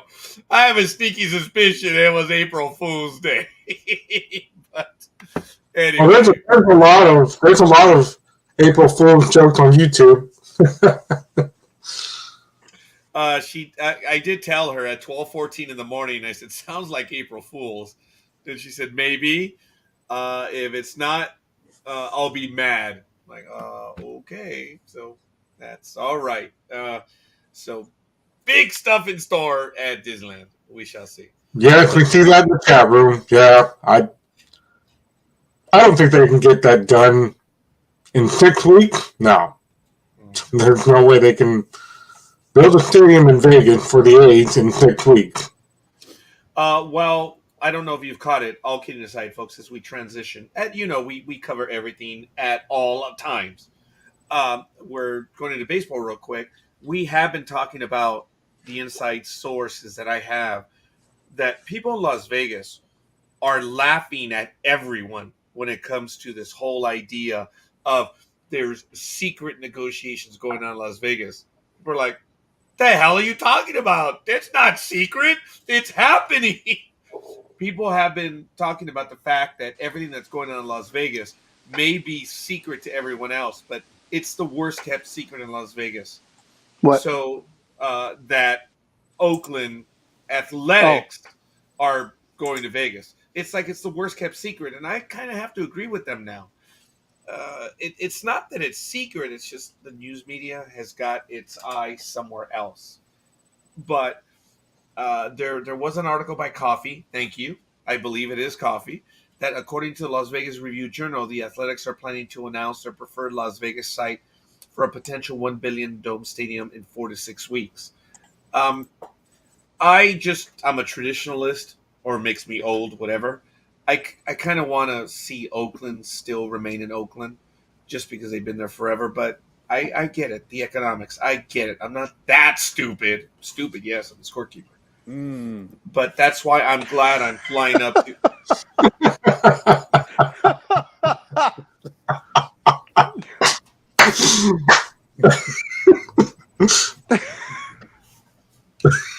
That one's going to the notes. 7:47 a.m. Uh-huh.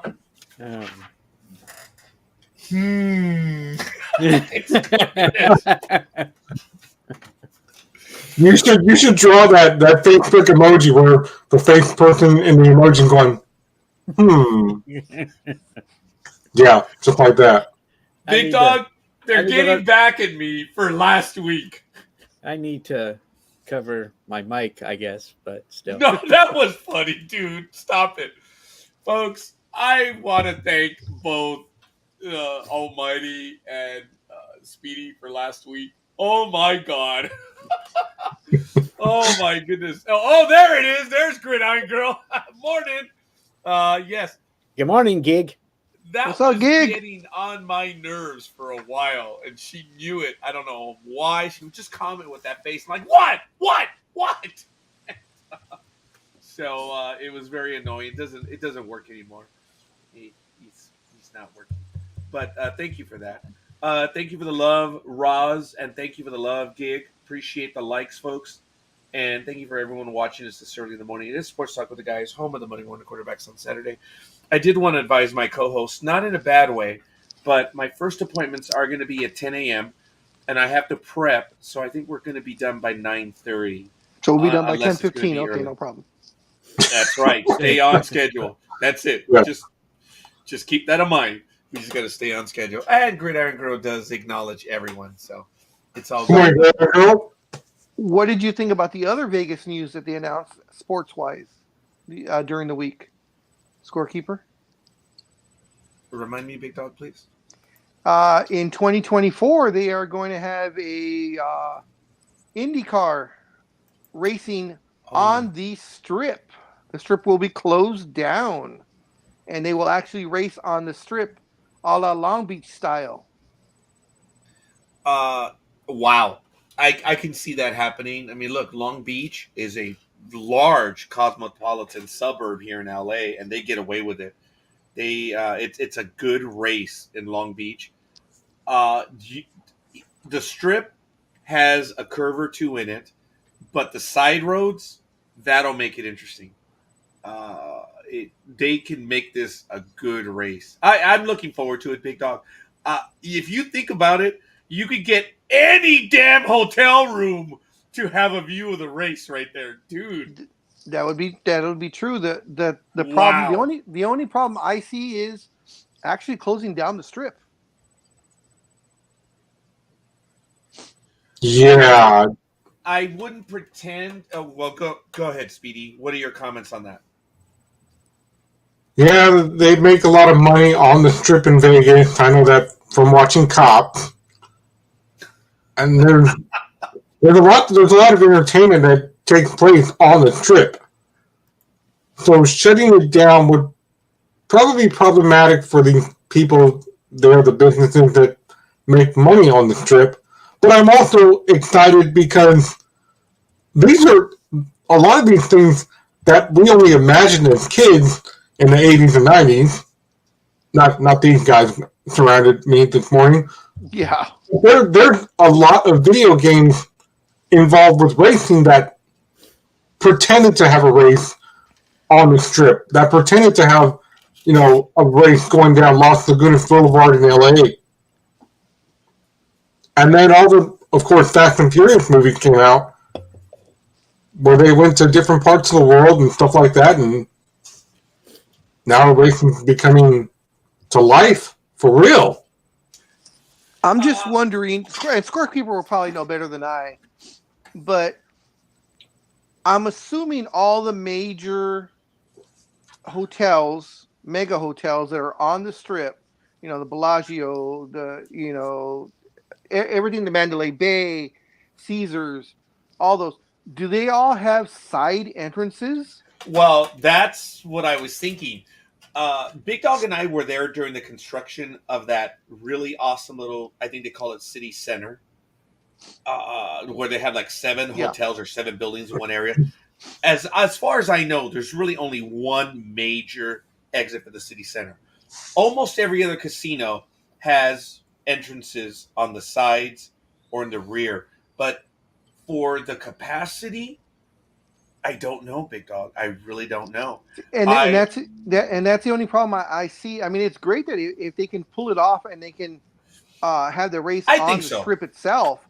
Yeah. The thing is, just like Long Beach, you're closing the strip. You're closing the strip, which is the major thoroughway in Vegas, for 3 days, at least 2 days for sure. You're closing this down completely, and I like Caesars is on a corner, so yes, they have a side entrance. But I'm thinking something like the Mirage, the Bellagio's kind of in the middle, so I'm pretty sure they have side entrances somewhere. They do, and they also have the rear stuff. But the thing is, to be able to funnel all that amount of people and cars through those side entrances, to me, that's going to be the hard part. And can you imagine the traffic backup in that general area if the strip is closed? It's going to be a mess. And of course, fans are going to be there, so they got to put up stadium seating. Fans will be standing along the rail, the K rails. Yeah. I mean, or not by the K rails. There'll be K rails, then there'll be fencing, and there'll be more K rails, and then the fans will be behind that. But I mean, it's a great idea, but I don't know if it's going to be monetarily productive. I think they're going to be able to make it work, believe it or not. Yeah, go ahead. No, I'm just saying they have 2 years to figure it out. Yeah. I got to give it to Vegas, man. But they are jumping all over things right now. Oh yeah, big time.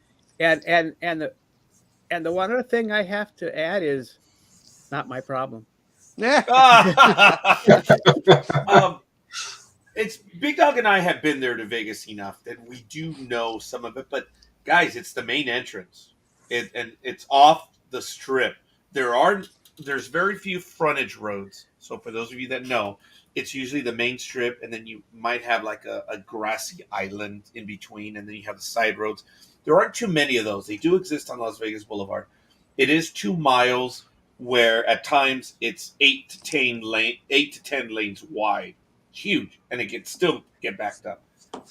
I think they'll make it happen. I think it would be exciting. I would consider going over there because you just get into the hotel. They have the monorail that crosses through there. I think it'll work.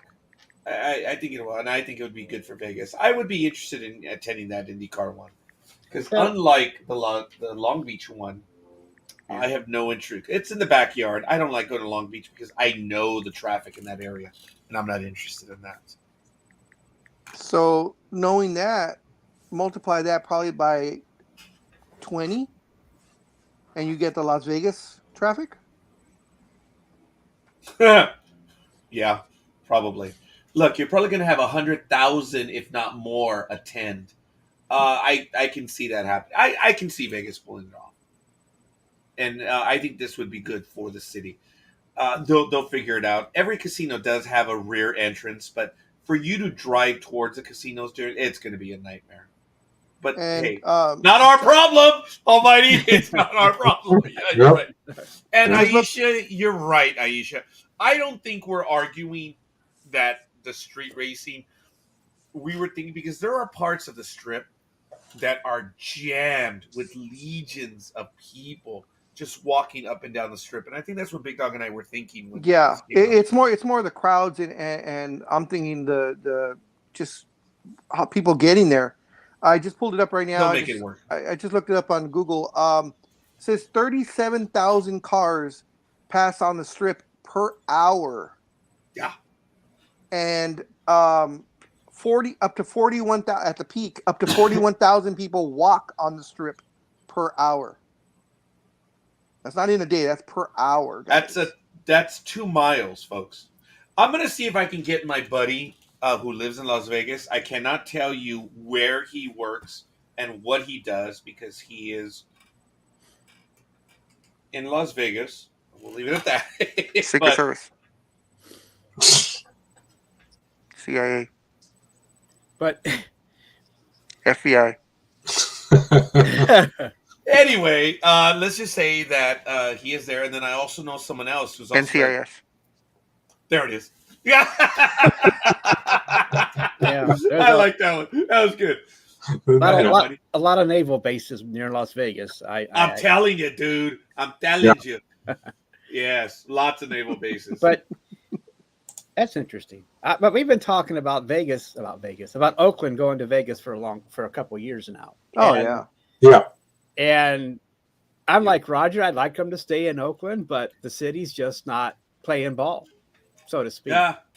So for that, so them building a stadium for the A's makes good sense. They have the Raiders, and so they can call it the Oakland area of Las Vegas. And they also have don't forget the.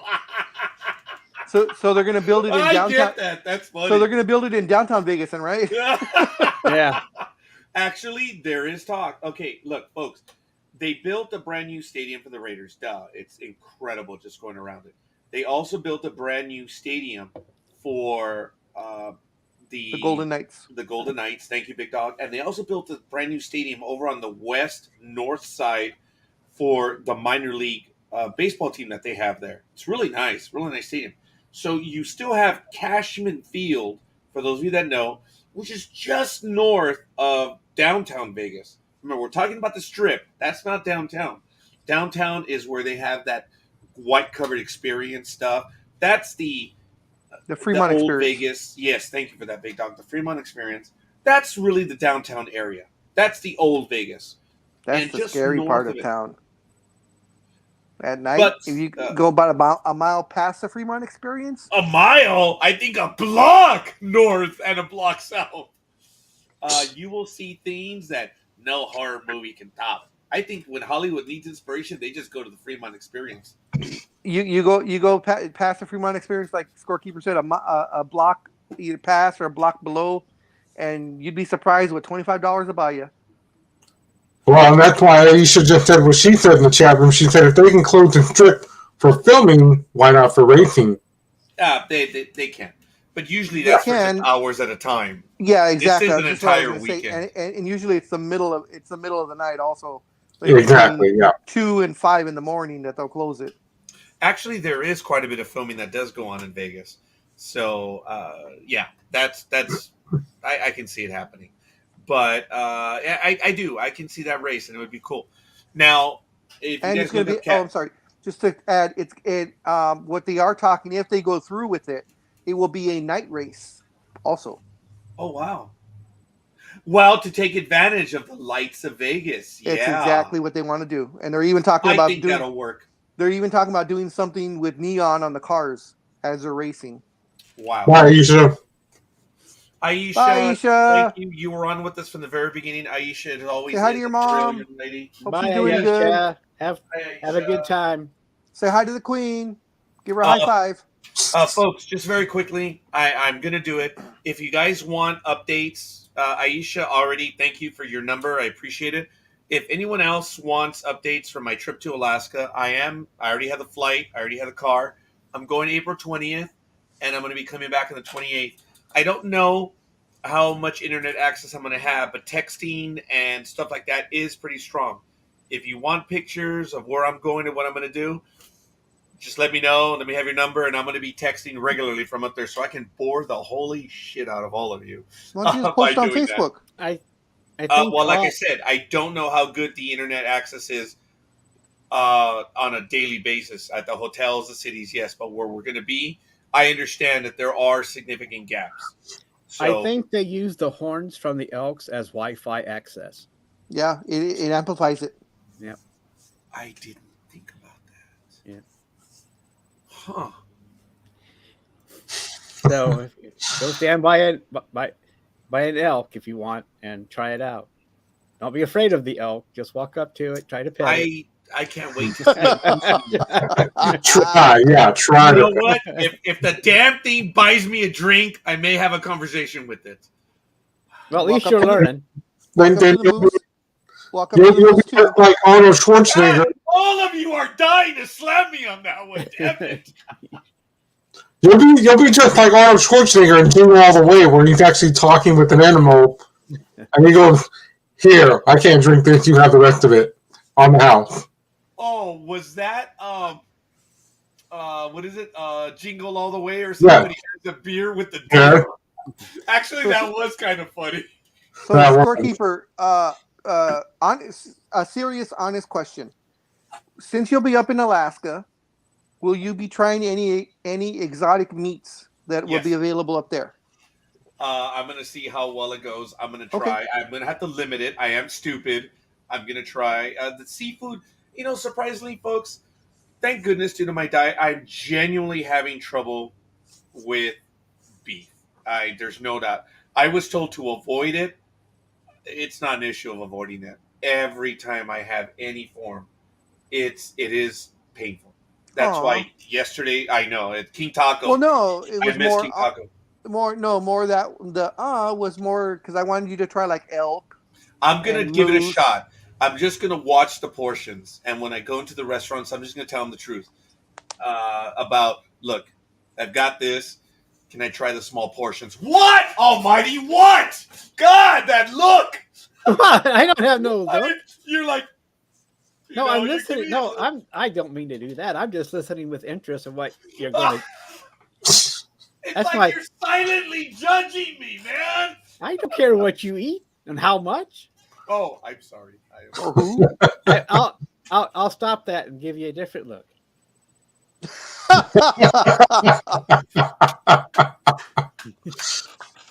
Oh my God! Sports Talk with the Guys, home of the Money Quarterbacks on Saturday, folks. Wow, I guess I got to control my facial expressions all the time on Raj. Oh, it was just so funny, that look you were giving me. It was like, what the hell is he? Oh, I like that one. That's a good one.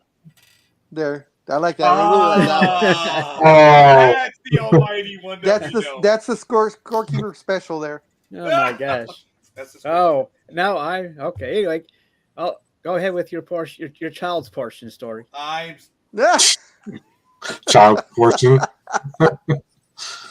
I'll make it quick. I'm gonna try the different types of food and see what's going on. I'm just gonna tell them when I walk into the restaurants. I'm limited on my portion size, but if I can try varieties, I'm sure they're gonna have it. Because I understand when you go to Alaska, folks, due to the fact that you have cabin fever up there, it's dark often, and it is 6 months of you're the year. snowed in. Yeah, you're snowed in a lot. Over there, it's food, and it's the variety of foods. So when you go up there, are you going to be far enough north where you actually get the it's 2 a.m, but yet the sun's out? Actually, it starts in late April. I think we're gonna miss that, but So you'll be in darkness, or you'll be in. as I understand, I've seen several videos, and they say the weather in April is one word: muddy. That's because everything is thawing now. So Well, then wear your boots, wear your rubbers. Yes, thank you. I'm gonna In more Gmo ways and I- than one. Yeah, Gmo Well, and I hopefully. have. And don't try and pet the grizzly bear. Yeah. Yeah, I don't want to play with the grizzly bear. But we are going to be heading up north. My daughter doesn't know how far north, but the plan is we're going to drive up to Denali. We're going to drive up to Fairbanks. And I want to get to the Yukon River, which is about a quarter of the way up from Fairbanks to Prudhoe Bay. The Yukon River is one of the largest rivers in North America. So now That's I the see one your that- now I see your plan. You want to build a pipe from the Ukraine all the way or whatever to Yukon down to California so you have more water. I see your plan. Mexicans and water. You just discovered it, senor. The Yukon River is immense. And I want to go over there because there's a world famous bridge that crosses it. And I want to just go over to the other side, and I'm hoping we can see the Northern Lights. That's what I'm really going for, is the Northern Lights. And they say that in April you can still see them. So that's the only reason why I'm going, risking the cold weather. Because my youngest did tell me, she says, my hands don't like cold, Dad. I said, yeah, I know. So we're going to wear gloves. Yeah, I know. We're going to wear gloves, but she does have a hard time with this. But thank you, Coffey. What's the April weather look like on average where you're going? It's in the 50s. Oh, And it could it's easily summertime be, for them. it could easily be in the 20s too. So It's still not cold. I mean, because of what Alaska could be, that is excellent weather. That's summer weather. Actually, that's spring weather. What a baby. So Wow. Wow. I just like to make fun of people that live in warm climates that complain about 50-degree weather. Oh, let me turn off my heater. No, you don't have to do anything. I mean, that's what it is here about little in the 50s and 40s. And it's like, what the fuck? But anyway. And you guys are walking around in flip-flops and shorts and Well, not t-shirts. flip-flops because it kind of snowed last week a little bit, but we always wear shorts. We don't. That sucks though. Like you just said, it snowed last week, and over here it was freaking 94 degrees last week. Yeah, I mean, we're not safe until the end of April. So really, no, wow. We still have we might still have probably one big snowstorm coming this month until May. But wow. What's usually your worst month, snow wise? January or February, maybe. Both. Yeah. But January, but February, yeah, they're both. And then March we get a couple big snows, and then April we still have one more coming. But other than that, but it's still chilly and cold. I mean, February is probably the coldest. Now where January. Where you're at, Almighty, do you have natural gas for heat, or do you actually have to use oil for heat? We use natural. Oh, okay. So yeah, I don't live in the boonies that far. But Tanya, sorry, not Tanya, but Roz, she talks about what she has to do. I guess they have to get oil, right? For where she's at. Roz, where are you, woman? Oh my.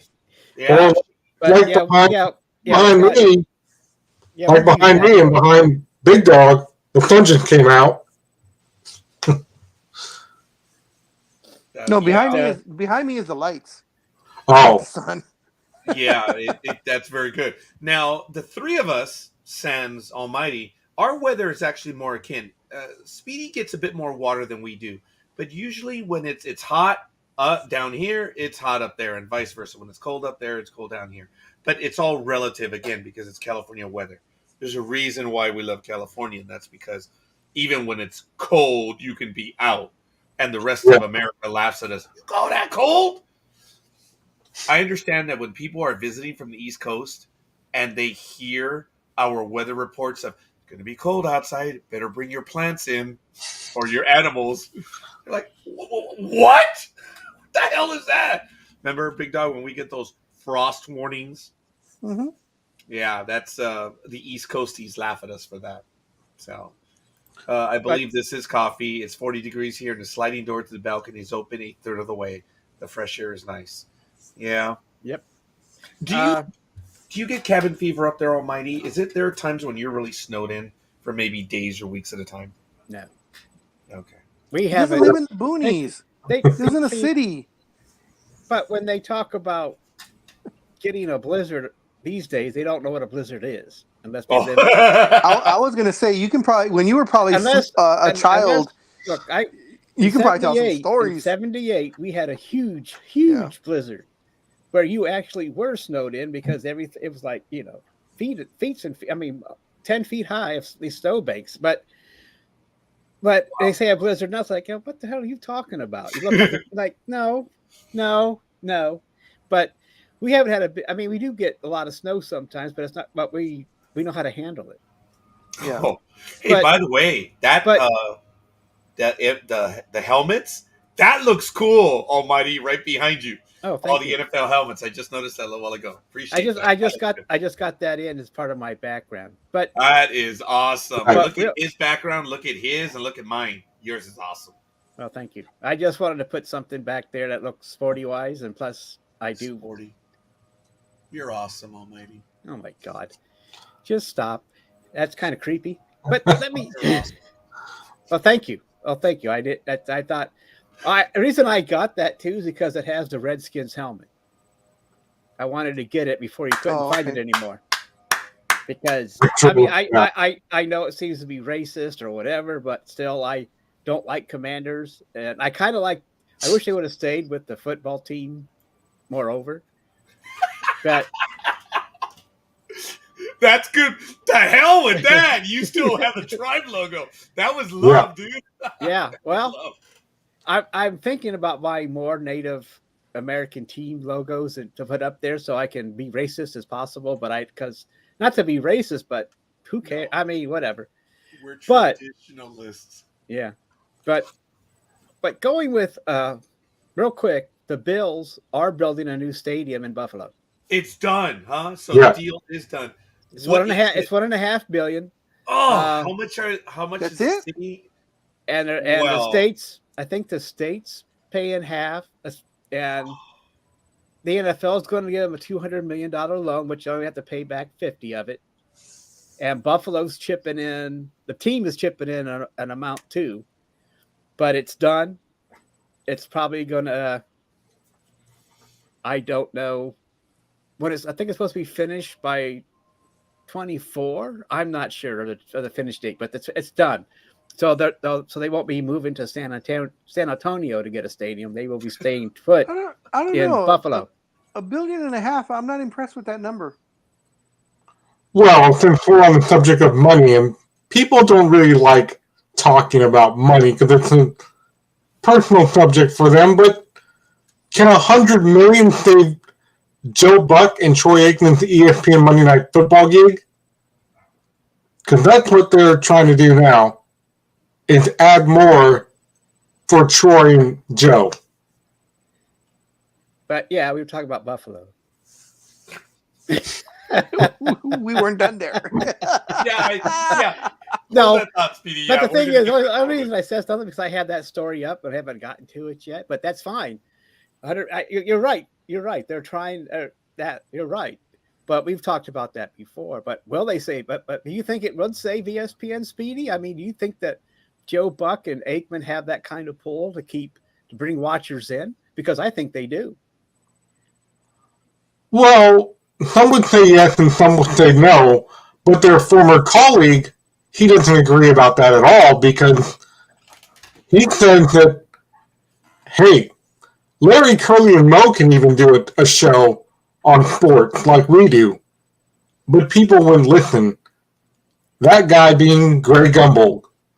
That's right, Greg says he doesn't think broadcasters attract fans to the NFL anymore. So it doesn't matter if Troy and Joe are going to take over for Monday Night Football and everybody else is going to NBC, Al Michaels and them. But he said it doesn't really matter because people don't pay attention to the announcers anyway. Those are the words of Greg Gumbel. Well, that's probably true if they're hanging out at sports bars. They're just there Right. watching the game. But still, if that doesn't work, then ESPN's out of options because they tried and failed, and that's a waste of $100 million. Is that $100 million for a certain amount of years, or do they get $100 million, or do they split that money yearly? Are they each getting paid? Are they each getting paid $50 million a year? No. No. Over the length of the contract. Yeah. And the contract is 5 years, right? Depends, but that's about the I normal. don't remember. Yeah. So So if I'm correct, if you divide that out, they're only each getting $10 million a year. Yeah, Yeah. and don't get me wrong, they were getting paid at Fox. I believe Buck was somewhere in the but still. 5.5 to 7.5 range, But and still, Troy was just a little bit less. Yes. Look, never mind. All I'm saying is that's less than Homo money because he's getting $17 million a year. And if these guys are just making 10, they're getting underpaid. Especially Joe Buck. That's my opinion. If my math is right. I mean, the scorekeeper can double check me with his trusty calculator. Well, is it $100 million for both of them or $100 million each? It says the $100 million dual. I don't know. I don't know.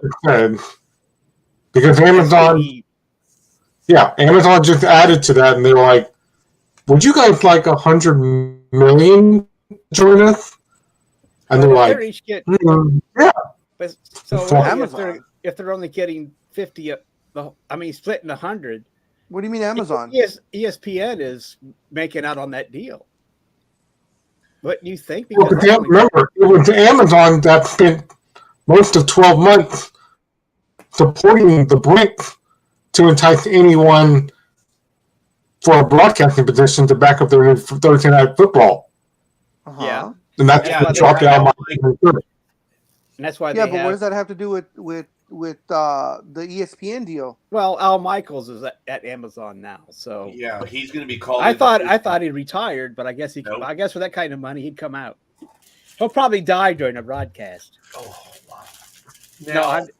I mean, it's just but so what did you get? I mean, so is that $100 million for both of them? I don't know. But I'm still, because if they're each getting $100 million, well, that changes dynamic, of course, to 20 each a year. And that sounds like but only 10 compared to Homo. I mean, that seems Well, how much is Romo getting? I missed 17. that. 17 a year? Yep. Damn. That's money. Yep, he is. That's the first time I was aware that broadcasters could make that much money. I just thought they were. Yeah, that's an exorbitant amount of money for someone. Okay. You know. So check this out. I was absolutely wrong when I told you the numbers of what he was getting paid at Fox. The deal now for Joe Buck is somewhere between 60 and 75 million for a 5-year deal. That sounds. That's better. Joe Buck. Okay. So now Troy Aikman, he got. Okay, ESPN is spending $165 million over 5 years. So, wow. Where did that $100 million come from then, Speedy? We both saw the same headline, right? Right. So then Aikman is getting 100 million and Buck is getting 67? Yeah. ESPN officially announced in this article That was March 16th in the New York Post. So consider the source. And thank you for that update. Goal, Brentwood, the 59th minute. They're now up 3-1 over Chelsea. Okay.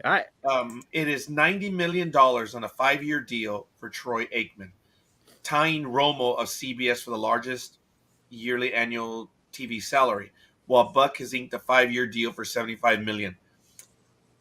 Okay. That must be uncomfortable. Oh, The pay-by-play is getting less than the color analyst. yeah. I surprised at that too, but that's not Speedy and I's fault. We just read the headline. We just read the headline. We didn't see that article. No problem. So that makes more sense. I kept thinking, what do you mean just $100 million between two? That's nutty, Yeah. right? Now- So Speedy? it's that so it's sounds better, right, 175 Speedy? million. Didn't that sound better, Speedy? Yeah, that sounds better. So how do we become announcers? I know, right? Yeah. I can say fumble like the rest of them. I don't know. We have to ask Tanya how she did it. That's okay. the one. Yeah, that's what we need. We need to talk to Tanya. Well, the problem is Tanya's talented. Yeah, I guess that's true.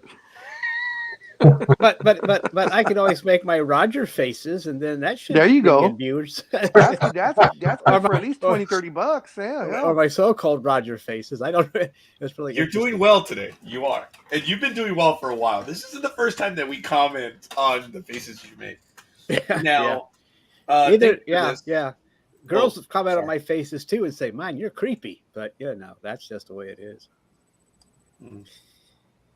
Oh, see, No, they see, don't say that. See, my mind went somewhere else when you said about faces and girls. I was going to say your face at the end, but never mind. You know what, But, Big Dog? This is Sports Talk with the guys. So you're more than welcome to finish that joke. You I go did. ahead. I did finish the joke. He got it. Oh, my, he got the Okay. joke. And So- it wasn't a shot against you. I am making it clear to the audience and a few others that over here, we're not a bunch of pussies.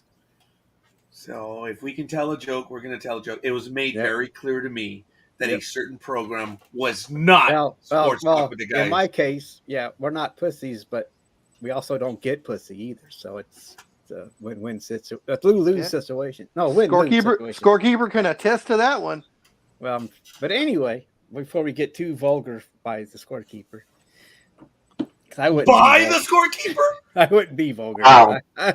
Yeah, anyway, just very quickly on the theme of this.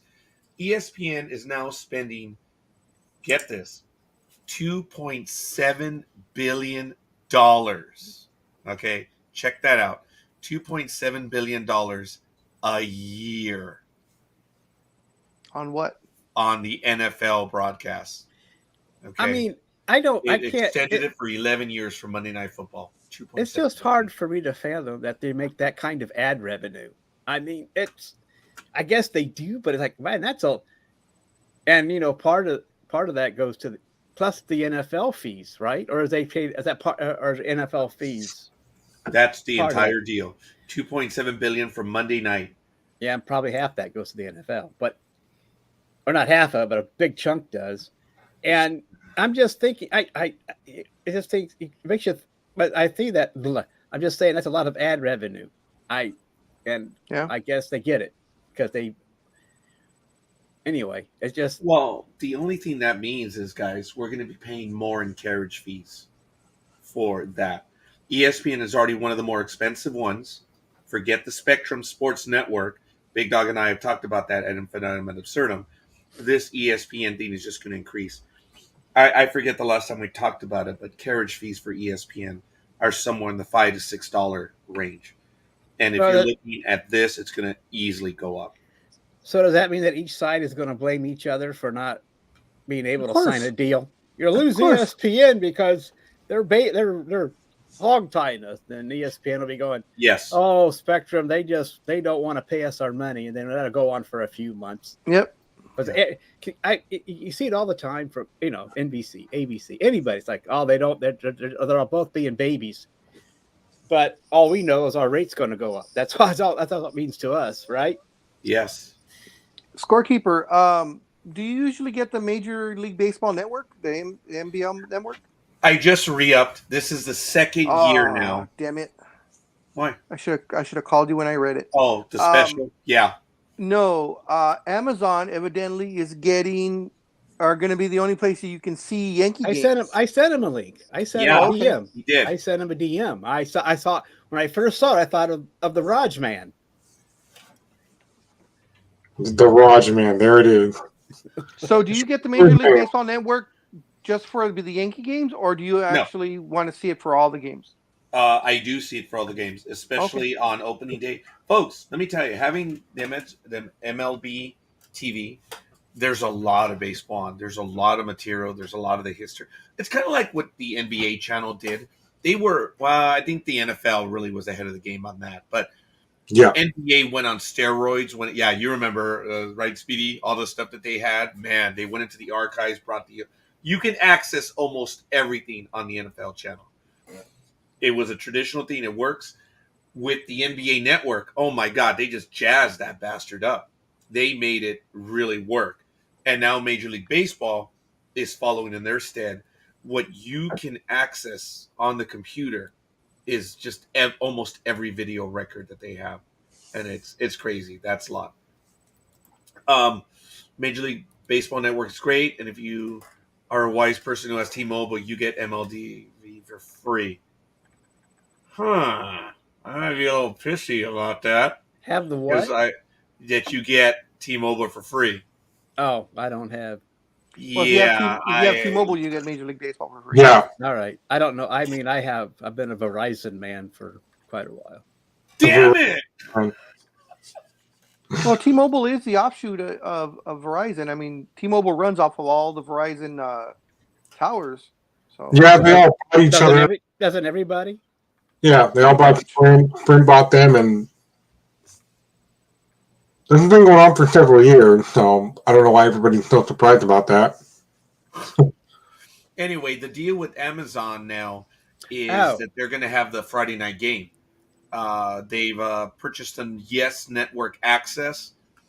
Well, I don't know if they're going to charge extra. I happen to have Amazon Prime, so I'm not really worried about that. I don't know what they're going to do, because when you look at Major League Baseball TV, they guarantee every game unless it's a national market game or, out of market. So I get almost every game there is. And if I can't watch it, I can hear on the radio. So I'm fairly happy with that. Seriously, with Major League Baseball TV. It's got everything. Because since I have Spectrum, I have Dodgers and Angels. It's done. And Lakers and Kings and all that. So. Thank you for that, Raj. You left the flippers out on purpose. I like that. Love you. Oh, really? Yeah, okay. I don't even consider them, dude. I know we have access to that, but that's like watching Romper Room, dude. I mean, why? Why am I going to pay for that even if I have access to it? Why am I even going to watch it? Air warning red! Air warning red! Repeat! Vampire! Vampire! Yeah. Oh, that's how. Okay. I got you. No, it's all good. Yeah, that alarm sounds more realistic hearing it live, but it also sounds like the alarm that I hear when I'm playing Resident Evil. So I gotta, either red or high, one of the two. Yeah. From all the zombies. Yes. He's old enough to remember when LA would still in the 1970s play the air raid sirens to keep it working. They would do the test. Remember that, Big Dog? They would announce them about a week in advance. Oh, you don't? Not in East LA. Oh, okay. I guess everyone in East LA was dead. So anyway, pretty much. I was in Boyle Heights when they would do the test, and we had an air raid siren just in front of the property that we were staying in Boyle Heights. And I think it's still there. They're now cultural and historical things where it was a different time. And I remember them playing the alarm, and it just sounds like the one that Almighty did or play or in the background. Sorry. Yeah, I had control of that. I wish I did. I shut it off. You demand. All right, folks. Well, very quickly, I wanted to finish up. Sorry, Speedy. The thing about Buffalo. Someone had a comment about $1.5 billion in Buffalo is probably $3.5 billion in LA, and I can see that. Yeah, I can see that. It's a big Perhaps. stadium, and I did send a link of what they think it may look like in the Oh. chat room. I hope it went through, but I did send something. Scorekeeper, do you remember how much Allegiant Stadium was? The amount? $3 billion, wasn't it? 3 or 4 billion. That's what I thought. That's what I'm saying. I think it was 4. I think it was thought 4. no. I thought the SoFi. Oh, wait a minute. SoFi was like 5 billion. 5.5, Oh. I believe. Yeah, But Allegiant was kind of that kind of money too, wasn't it? And it was a lot. at first I thought you were talking about California there, Big Dog. But then I remembered. Oh yeah, it's called. I thought it was like 2.5 billion. But it was expensive. I mean, it wasn't cheap either. 1.9 billion. Yep, pulled it up there right it now. is. Yeah. Oh, you pulled it up. Okay, right so Pretty good, big 1.5, I guess. So anyway, Speedy, do you think that Aikman and Buck will save ESPN's Monday Night broadcast? I don't think you answered that. I don't think we both didn't answer it. We got bogged down in the payment. So do you think that's going to help ESPN? I think so. For as much as they're paying them, especially with them offering $100 million now for them both to join them, that was their deal. They're like, we can give you more if you actually sign a longer contract. And they were like, all right, sure, we're at the dotted line, and so I think they can. I think it will be good. It's just there's so many things going on, especially with NBC and Fox going on with Al Michaels and everybody else. But now you also have. So yeah, to answer your question, I think they can save it. They can make it work, and we've been talking about via Scorekeeper this morning. They can make it work. But, there's also other changes because Rob Gronkowski took to Twitter yesterday, Scorekeeper's favorite website. But it was not to make a joke like he normally does. This was to be serious. In fact, it's taking over the entire NFL. About Bruce Arians. It's not a joke. It's not an April Fool's thing. Bruce Arians has actually said, this is it. I'm retiring.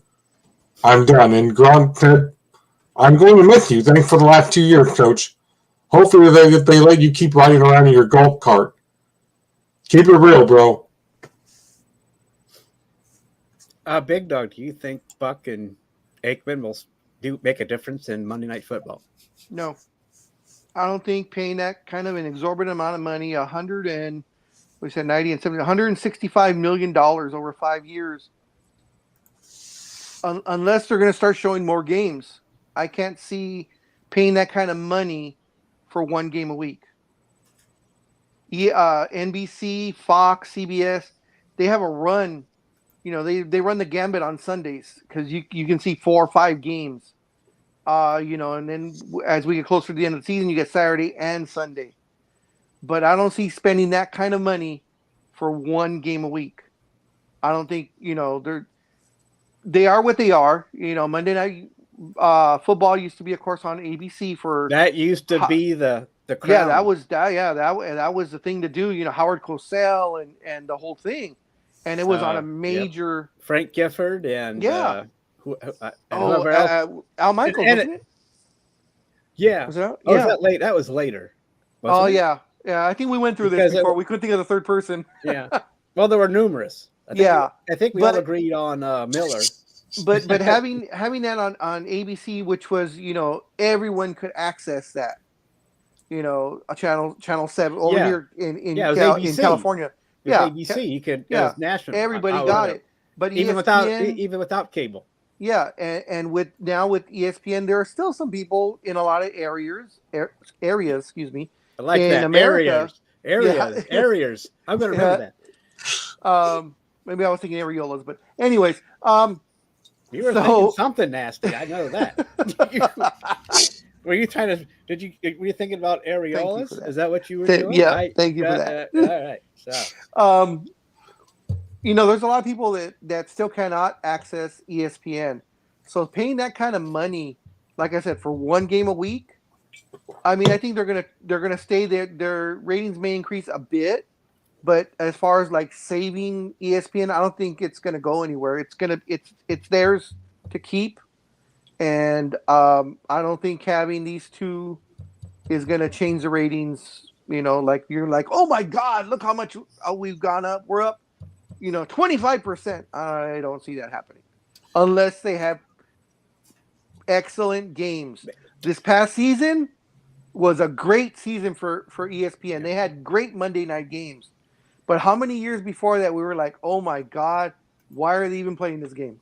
They had the wrong teams. Anyway, Yeah. It was terrible. You'd watch. Why are they? Because they had these 800 teams from a year ago. Yeah. Play or worse. And then they tried to pick the right game, thinking, oh, they're going to be good again. Then they suck. So you have these, and they were lopsided scores. Okay, now remember, folks, I don't know if I said this earlier, but due to that $2.7 billion deal, the reason why ESPN paid so much is because now I'm listening to Big Dog. They have late how season are things in your flex schedule. Area. How was that? What was that word again? Areola. Yeah, how are things in your areola? Yeah. Nice They're and round. going to have late season flex scheduling. So who's it going to affect? It's going to affect the fans that have Sunday tickets that are going to have to go to Monday night games. So this is going to be significant. There are going to be a lot of pissed off fans if their game gets moved now that I to don't Monday. think it's fair for that particular reason. And wait a minute, Big Dog, they're fair to the fans? Oh my God! And Where's also he to been? the players, also because you have your usual Sunday game, and all of a sudden they push you to Monday. What if you have a Saturday game? If it's late in the season, as you say, later on in the season they have flex scheduling.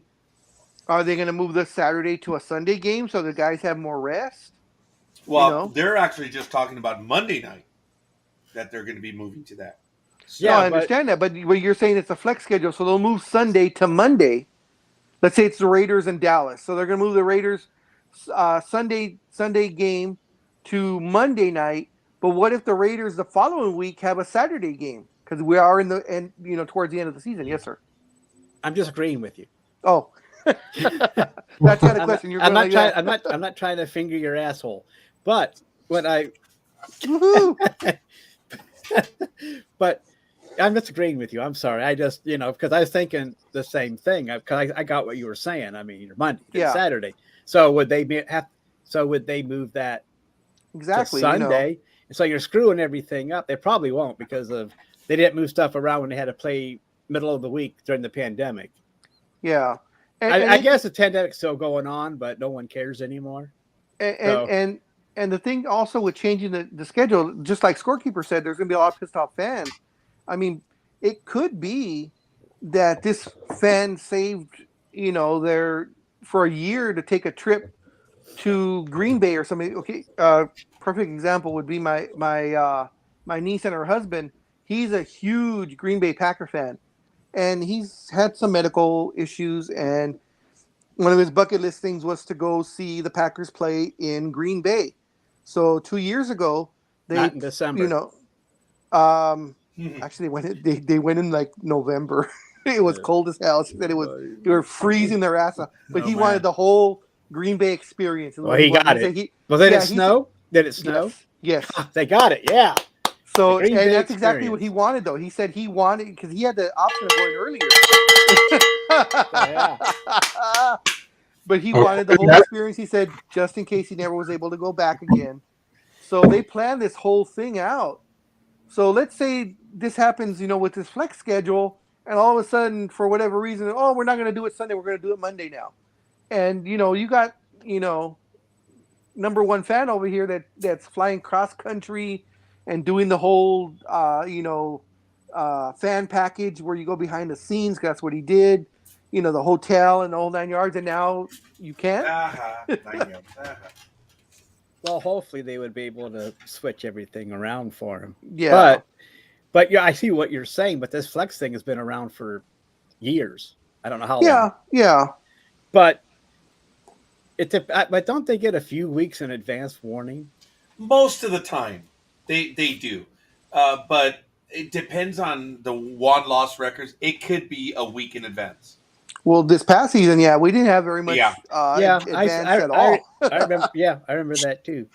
So, Roger, do you think that Aikman and Buck will help ESPN's Monday night ratings?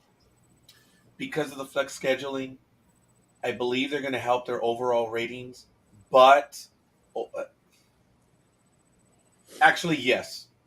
And I'll tell you why. Just very quickly. There is still a significant. So that fan means an base. hour. Yeah. I had a feeling you were going to go there. 8:40 a.m. 1 hour. Well, no one else goes there with Scorekeeper. I know. I shouldn't do that, but It's okay. I can't help myself sometimes. Oh, but Can't you're help man. yourself. Yeah, you're good. Tickling people's Anyway. assholes. I mean, jeez. Oh yeah. Okay.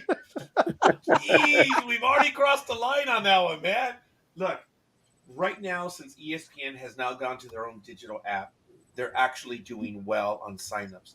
What the cable service is continually downtrend. ESPN has now cut the cable cutting because they're providing their product directly to the fans, and it's working. You can combine Disney, Hulu, and ESPN on a reasonable package. Thank ESPN you. Plus. Yes. And it's $9.99. there. $9.99. It is a deal when you look at how much you have to pay for everything else, because you've got Disney Plus that has everything in the Disney library, and you have the Fox library, which is crazy. It's just immense. So, okay, that covers the movies. You cover the live ESPN stuff. It's unreal. And then you have Hulu, which covers almost everything else. That is truly the package to have. And then if you want to, for $5 more, for $5 more, for $14.99, you get Hulu Plus, which is without commercials. Yeah. The regular pack of the $9.99 package is with commercials, or $8.99. I forgot what it is. Yeah. And, you know, what you did earlier, Big Dog, you can be an auctioneer talking that fast. I think Big Dog could be an auctioneer. I see it in him. Yeah. And then earlier, Almighty brought up the word screwing. Well, that's what's going on, too, because 3 NFL teams are suing the NFL. Now with Scorekeeper. Yeah, I was the one that brought it up. Yeah, you were. Except for last night. Because I can bring that up, but not anything else. Except for last night. We can get off that subject, Almighty. Oh, what? No, He wishes he could get off. Yeah. Oh, my God. Yeah. True story. But Thank you, Speedy. Keep setting those up, man. We're gonna knock those suckers out. Do you understand why, Big Dog, I was telling you about the last week's program? It's like, I know. These guys were unreal last week, and they're continuing it now. So, yeah. Well, like I was going to say, because thanks to Scorekeeper bringing that up, 3 NFL teams, and there might be more to follow, guys, but 3 NFL teams are now suing the league over the overtime rule arrangement that may or may not happen now. Because some teams are like, wait, why are we doing this in the first place? We don't need to make any changes to the overtime rule. But these 3 teams are like, no, this needs to happen so we can have a chance to win. So, so the 3 teams are suing to go for the overtime, the new overtime rules? Yes. I don't know why. But what are the 3 teams? But they've already voted to go for this overtime rule, so why are they suing? Yeah, I don't know, but this is one of the things that came out with these 3 teams on Monday's meeting with the NFL owners. Well, what did the article say? Teams? What are the 3 teams?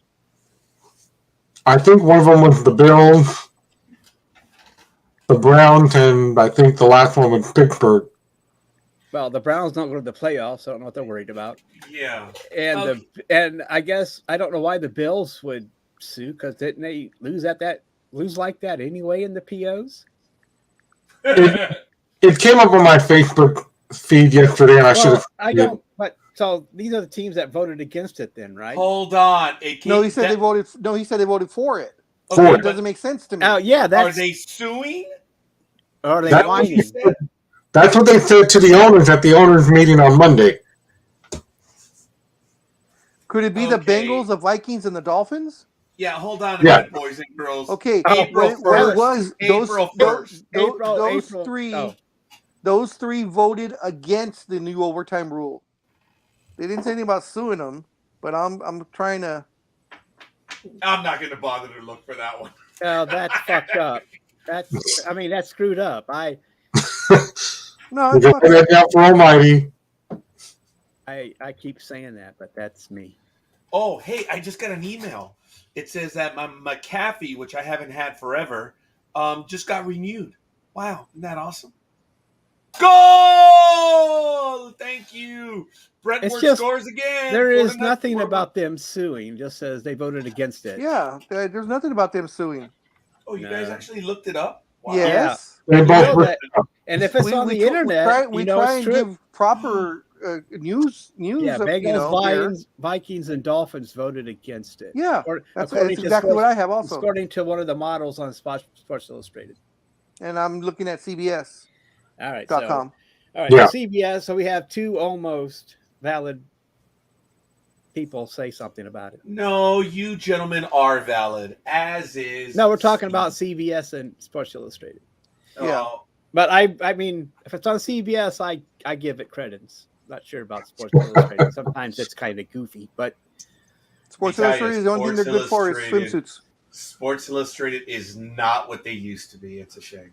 I mean, it's all they look forward to is the bikini issue. And that used to be in February during the winter. And I don't even think that comes out anymore. I think that's just digital now. Yeah. I don't know. I've only heard of it. Not me. I'll readily admit it. I have the Sports Illustrated swimsuit app. Whoa, hold on a minute.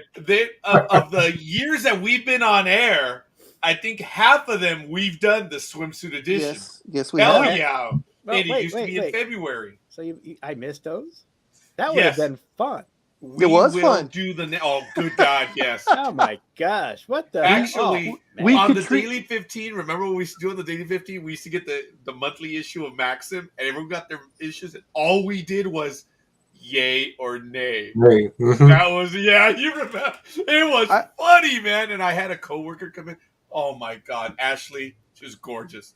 And she came into one of our programs, and she was like, "Oh yeah, I'll give you my opinion." Oh my God, it was beautiful. I remember what's her face, the young lady that was in Freaky Friday, Lindsay Lohan. Lindsay Lohan. I'll never forget when Ashley. Yeah.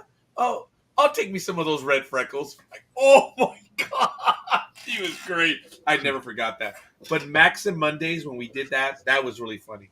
So that's a good name too, dude. It was Maxim Mondays. We did it on the Daily 15, and the whole thing was you're just looking at the magazine, following it along, and saying yay or nay. It's well understood what we mean, and it was cool. You learned what the guys like and what the guys didn't like, or in the case of some of my coworkers, what they liked as well. And I think one of the final Sports Illustrated. I think I like the second with a woman going over a woman better than. Oh, let me tell you, Maxim Mondays was a hit. Oh, good God, it was a hit. We need to bring something similar back then. I'm looking up I'm gonna look up to see when this one's gonna be. 2022 SI Swimsuit Edition. Were you gonna We're say gonna do that. I was gonna say one of the final years, or maybe the final year that we did the Sports Illustrated ones, Scorekeeper and myself, was one of the first years they did the body paint swimsuits. Really? Wow. Yeah, so we went page by page and we kind of were seeing Solo, where certain things mistaken. were covered up and how they covered it up with how the body paint was. Right. So let me ask you this question, Big Dog. Sure. If the Oakland Raiders signed Deshaun Watson, how would you react? Shocked because they're in Vegas now, but other than that, no, I'm just saying, what if your team signed this controversial player? I just think it's stupid because he's going to be distracted. I know my name's Big Dog now for this one. Go ahead, Big Dog. I'm sorry. If he's able to produce on the field, I'll give him a shot. Only because I'm old-time Raiders from the 70s when we got guys straight out of prison and put Yeah. them in silver and black and said, "See that guy with the football? Tackle his ass." Oh, You know? yeah, I forgot So- that I asked the wrong person about this. Yep. Yeah, that's true story. Yeah, I got Yeah. that. Yeah, prisoners. Oh, he's getting released. There's a memo from the Raiders. Yeah, exactly. Hey, you want to play some football? I guess from my point of view, I'm trying to figure out how to handle this Yeah, signing. But it's a really touchy subject. I mean, But in I this day and get- age now, but I mean, I just don't like what we gave up for him. I mean, all those Yeah. first rounders is like I Yeah. don't know. Was I it mean, two despite- rounders, two first rounders, Three. and a second rounder, three first rounders. We gave up 3 first rounders, and like you said, I think the last year they get a third. So if the Texans spin those right, well, they'll be back in it in no time. Well, not no time, Yeah. but they'll help them. It depends how they screw up the first rounders or the free agency. But I guess he's alleged, but I just think we gave up too much for him. I mean, it's a lot to give up, especially the way the Raiders play, where they're not an upper echelon team. So your draft picks are always going to be really high since you don't play as well, to try and, of course, balance Yeah. out. So unless they really think Deshaun Watson is going to like turn the team around and get them to like a 12-5 season, something like that, where your Yeah, draft but he's pick under- will be low. But he's under pressure. I mean, right Yeah. now the pressure has to be a Super Bowl after spending yeah, all that crap. definitely. I mean, this Oh, man, yeah. this is no longer playoff time. This is, we've got to get us in the Super Bowl within the next 5 or whatever years it is for. What is it? Time out. Oh, time out! Speedy. Timeout, Speedy. 2 minutes. Breaking news. I'm not sure what's going on here, but apparently the NFL cheerleader contract is up. Whatever that means. And apparently LA County just ended a trash mandate for you guys down there. Which team? I don't know. That's all that came up. Yeah, I was about to say the same thing because the NFL does not have a cheerleading team. It's a team by team basis. I don't know what this means. It's just that cheerleader contracts are up in the NFL. All right, share the damn link with us in the chat room. Or not the chat room, but in the private chat. Okay. That came up on my phone. I'm using my computer to. You know what? We well, actually click got on it. It came up in your whatever. Click on Hey, it. it could be clickbait. Don't click it because of me. Yeah, it could be clickbait. I'm gonna have to check that out. They're awesome and should be applied to all levels of baseball. These rules, especially rule number 9. All right, I'm gonna have to see right Yeah, now.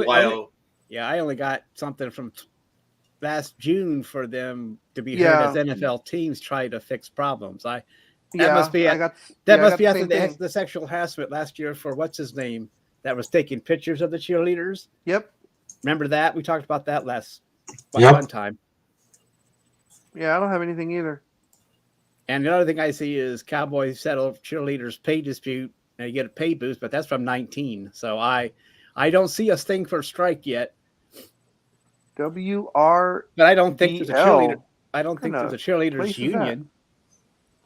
As far as I know, there's no cheerleaders union, or they can Oh, because they would have been whining to the NFL for. They would have sued the NFL years ago if they had a union. What's the website, Speedy?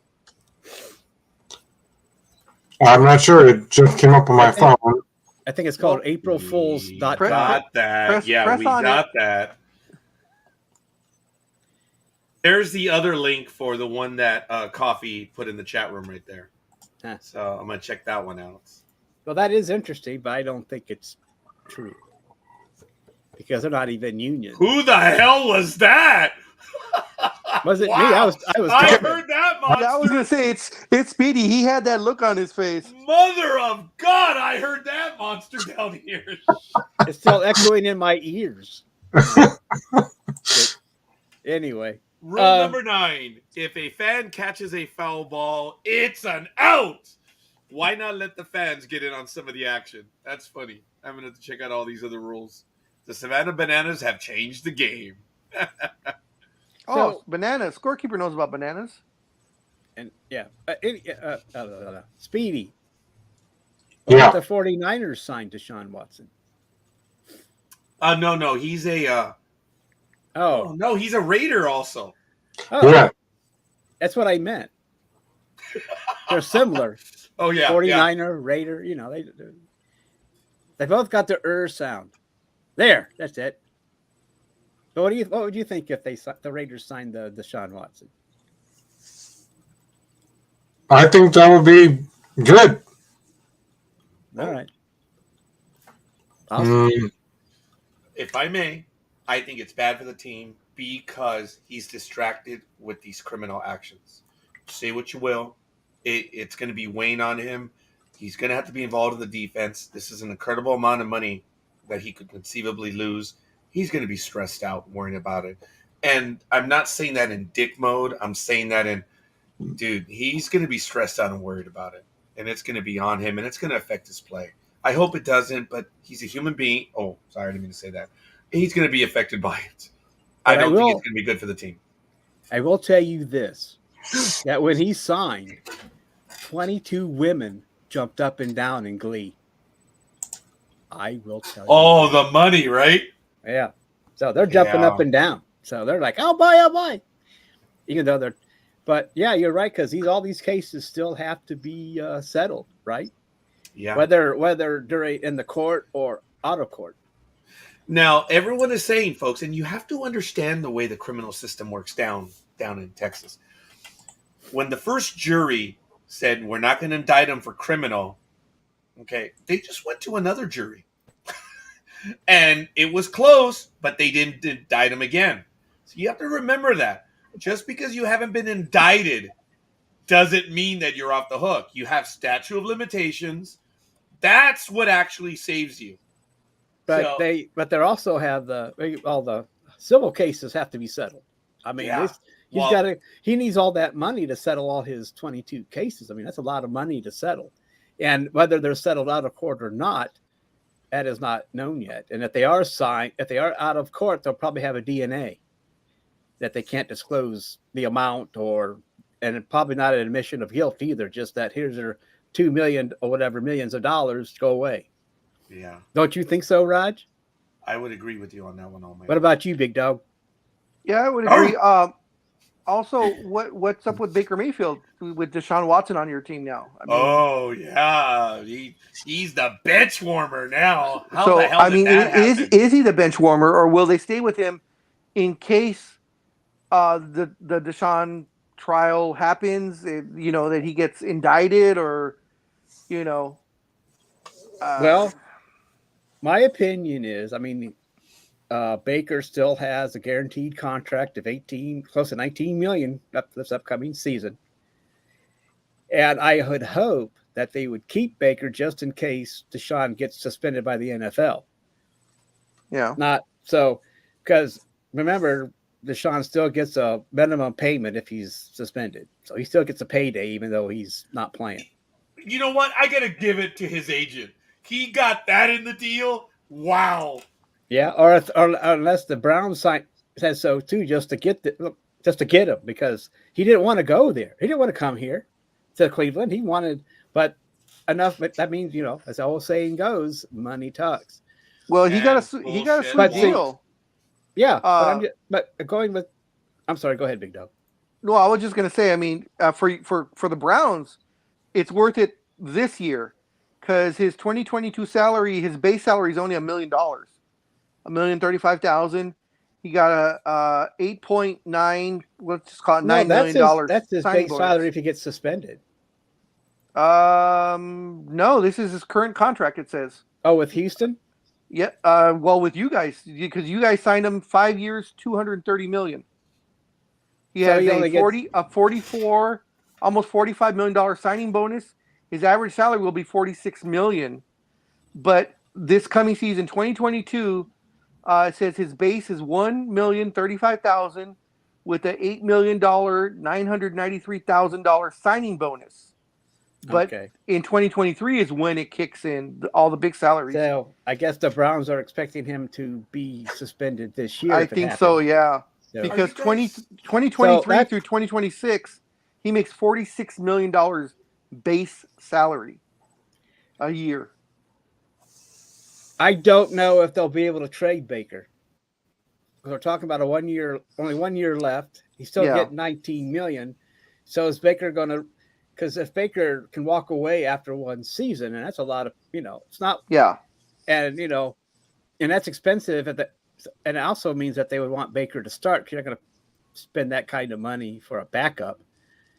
And Whoa. I don't think the Browns Okay. will be able to trade him. I think they'll wait. I think teams are just waiting for the Browns to go ahead and release him. And I don't know about the Steelers wanting to sign him. I know that's a rumor. Don't know about him going to Tampa Bay. That's a rumor. Don't know about him going to Calgary Flames. That's a rumor. I just don't know. I would hope that they, keep him around to see what's going to happen, because if they were to do what Coffey says and he goes to, they just trade him, that leaves the Browns without a suitable backup if Mostert big time. is released. I mean, Suspended. So, I mean, I think I would hope that the Browns are in this, stuck in the middle. They don't know what to do, because if they get rid of, like I said, if they get rid of Baker, then they don't have a suitable backup. They traded, or they released, what's his name?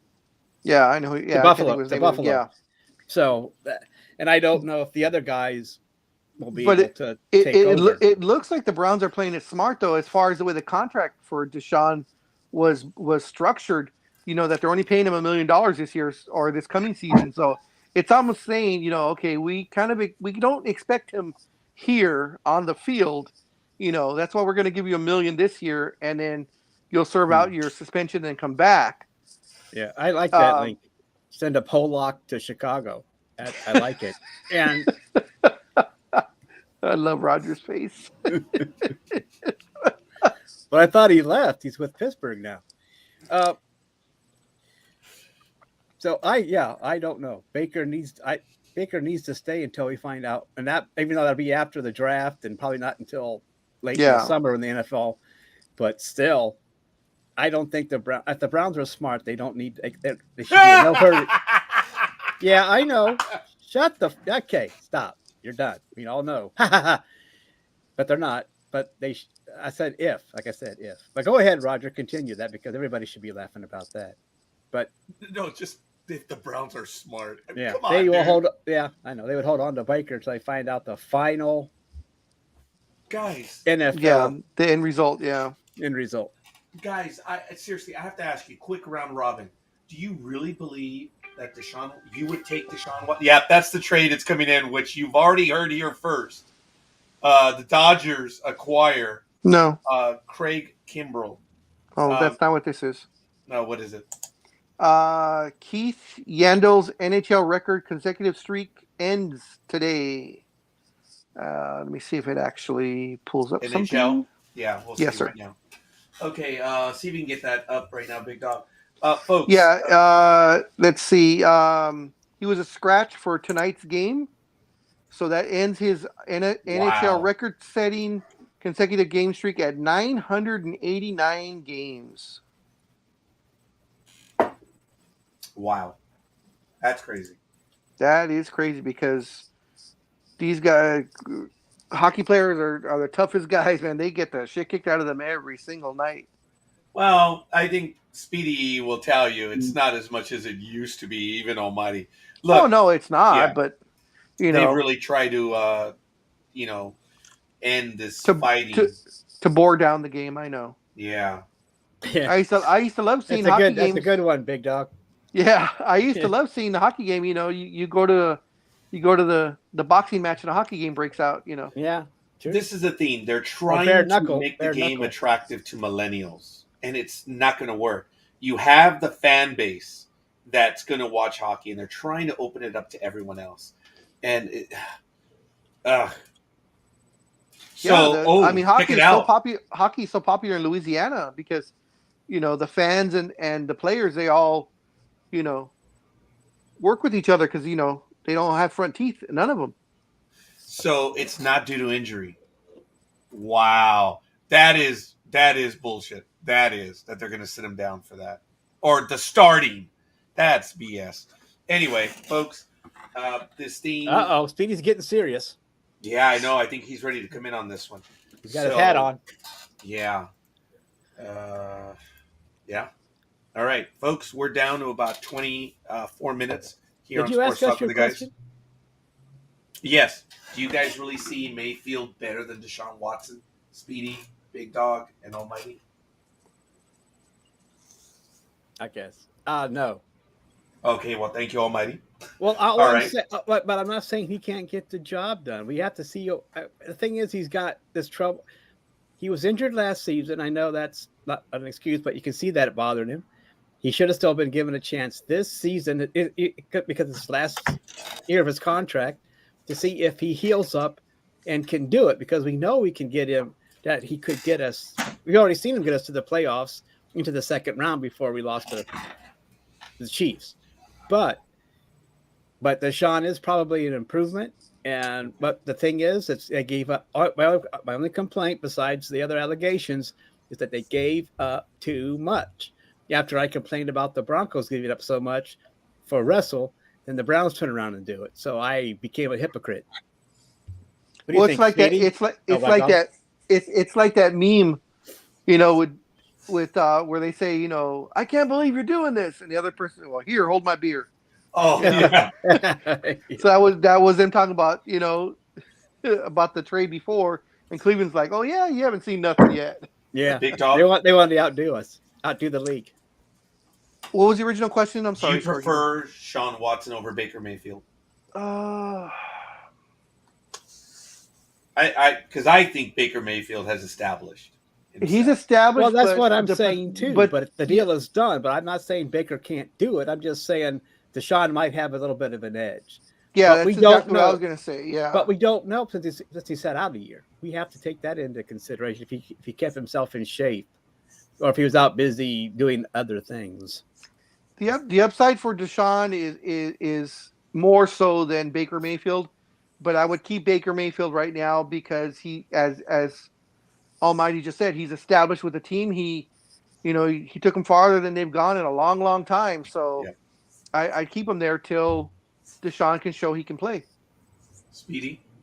Yeah, I agree. I think they should just wait it out with Deshaun and Oh, wow. let Mayfield, take over basically, depending on what happens with Deshaun. So we'll see.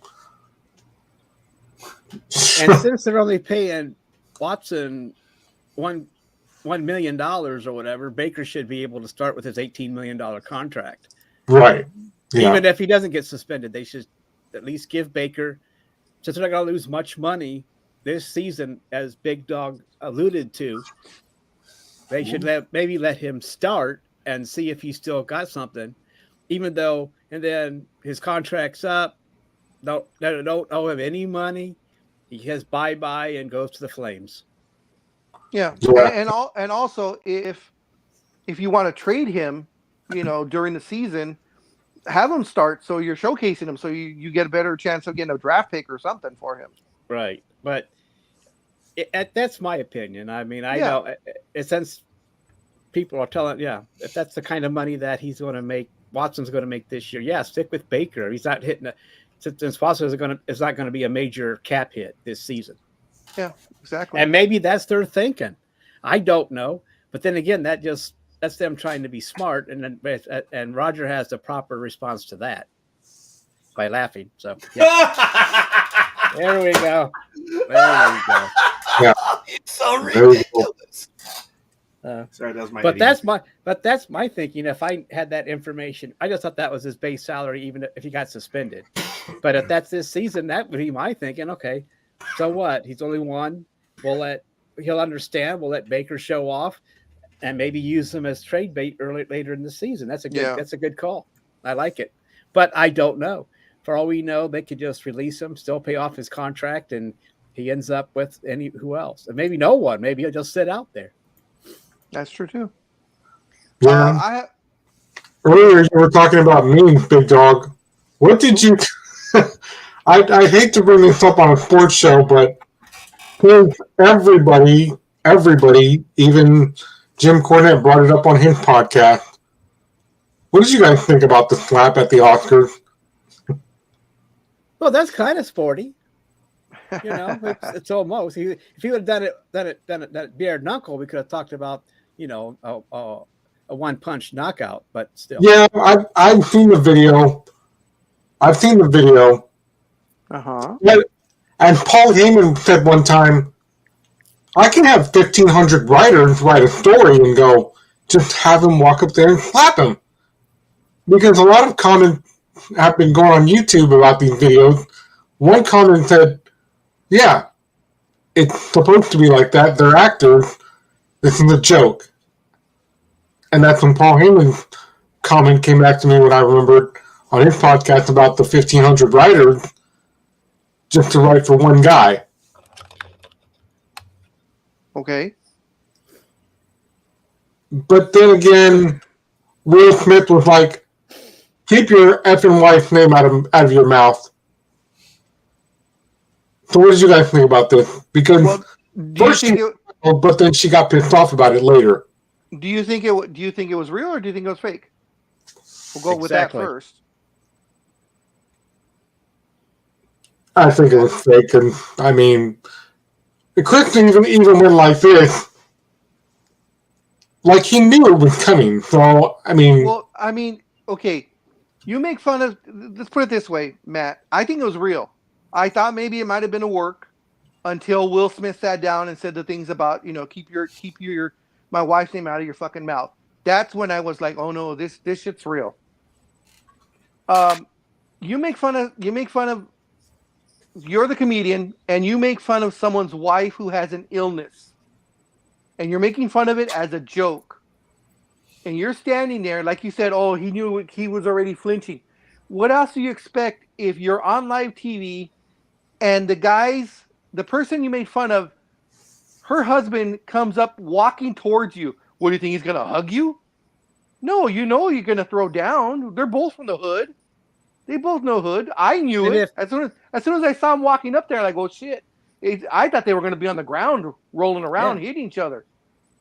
And since they're from the hood, they could also, read what's going to happen. I mean, yeah, Chris Rock knew what was coming, and I think Chris Rock didn't like Will Smith hit it. He knew, he's getting ready for the roundhouse. It's lucky he just got smacked and not punched. And Chris Rock probably was thinking also, okay, I fucked up. I got this coming. I deserve this. So, and he's lucky it was only a slap. And I'll give it to Chris Rock. He took it like a man. I mean, he took that. Even if he flinched, even if he went with it, he still took a good load of that slap. Yeah, because you hear it. Yeah, like a wrestling match. Smack! Yeah, oh my God, exactly. Yeah. So when he went back, I mean, Will Smith. At first, everybody was like, "Oh, it's great. You were coming to your wife's, side to protect her, because he's talking about her, this, that." But of course, now all the ramifications hit, and he's turned out to be the bad guy in this for inciting violence, because he could have went afterwards. He knew he's in front of millions, literally hundreds of millions of people worldwide are watching this thing, and he decides to do that. He could have gone, afterwards, as soon as Chris Rock was off, because he wasn't a regular, he was just presenting that one award. He could have went off stage afterwards and just between them went in the room and dealt with it like men, whether it's with fisticuffs, yelling and screaming, or threats or whatever. But he didn't have to do that in front of everyone. And I don't know if you guys all saw this, but yesterday Will Smith resigned from the Academy because of the slap.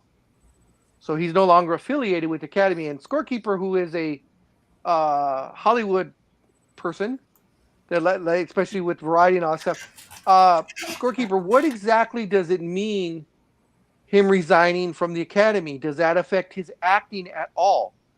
Is he able to act? In Major League Baseball, this is like reaching the Hall of Fame and resigning from the Hall of Fame. This is the best way that I could say it. Okay. Now, does it affect him? It's you're an elite in the field, When you Yes. win an Academy Award, I mean, that's what everyone wants. In his field, he resigned from the club, basically. Is it going to affect him moving forward working? A little bit. Maybe. Yeah. Yeah, a little bit. He is still a bankable star.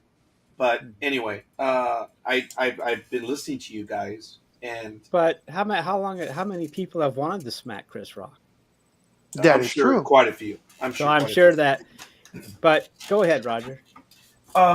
He's a comedian, folks, and you need to remember It's not an that excuse.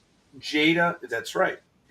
And I believe I've said that. I am not for that, because what did Will Smith do to the guy who actually cheated? Oh, I'm sorry, the guys that she admitted to cheat. He didn't touch them.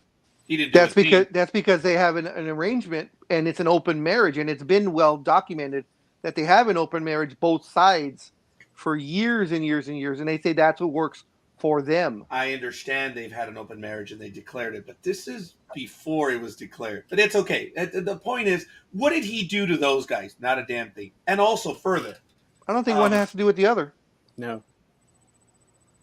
When you're bad mouthing, a guy says a word, but and you yeah, slap but the it, shit but out of him. okay. Now hold on. No, is wait. bad No, mouthing No, wait. yeah, Let me finish my thought here is on this. bad mouthing Jada Pinkett Smith. worse than a dick and a pussy? That's what we got Well, to talk about. Okay. I mean, but Jada Pinkett plus Smith Will herself Smith did a was there. video. Will Smith didn't. As far as I know, didn't walk in on her with another guy, did he? And even though it's been documented, as I said, that they have an open marriage, who knows how long they've had the open marriage before they made it public knowledge. But anyway, time out. Okay, no, Let's hold let on. Scorekeeper They argued continue. over that years ago. Okay, but that's okay. No, look, Jada Pinkett Smith within the last few years did a video, and she famously said, "Look, I have what I have. It is who I am, and I'm owning it. So I'm okay with it." All right. So she did admit that. When you say own it, what are you talking about, Jada? That you acknowledge that you have it, or you've made it your own? When you want to keep it private, you generally keep it private. And the stupidity of the world is, once you make it public, the other person down the street thinks that they can comment on it, right or wrong. So she made it public. She said she's okay with it. Chris Rock took a shot at her, which is insulting, however you want to take it. But he is a comedian. He's stupid. Comedians try to make people laugh. This isn't the first time someone has made a joke over someone's death, illness, or whatever. It is what it is. They do the cringy stuff. So before you say anything about Will Smith, do you acknowledge comedians? Do you acknowledge their right to be comedians? So once you make a determination on that, the other stuff doesn't matter. Some people see Will Smith as exacting justice because he insulted his wife who was suffering from the illness. I, for one, am against any. I mean, guys, if anyone has the right to do something like that, it's me. You guys all know. And yet I never raised a hand to that individual. I never once threatened that individual.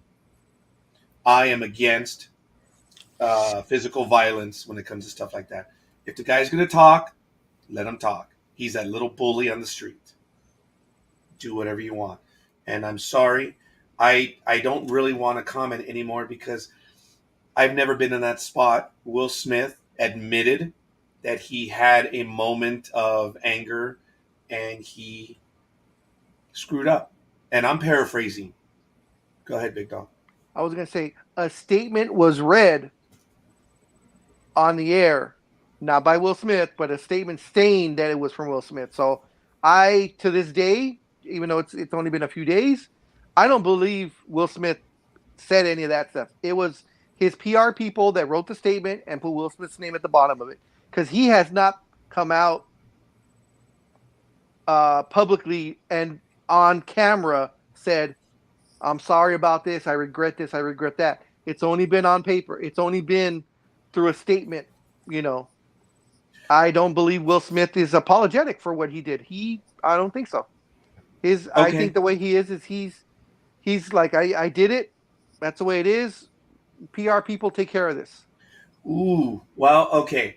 That's interesting because Will Smith did talk about previously about his life and what his father did to his Yeah. mother.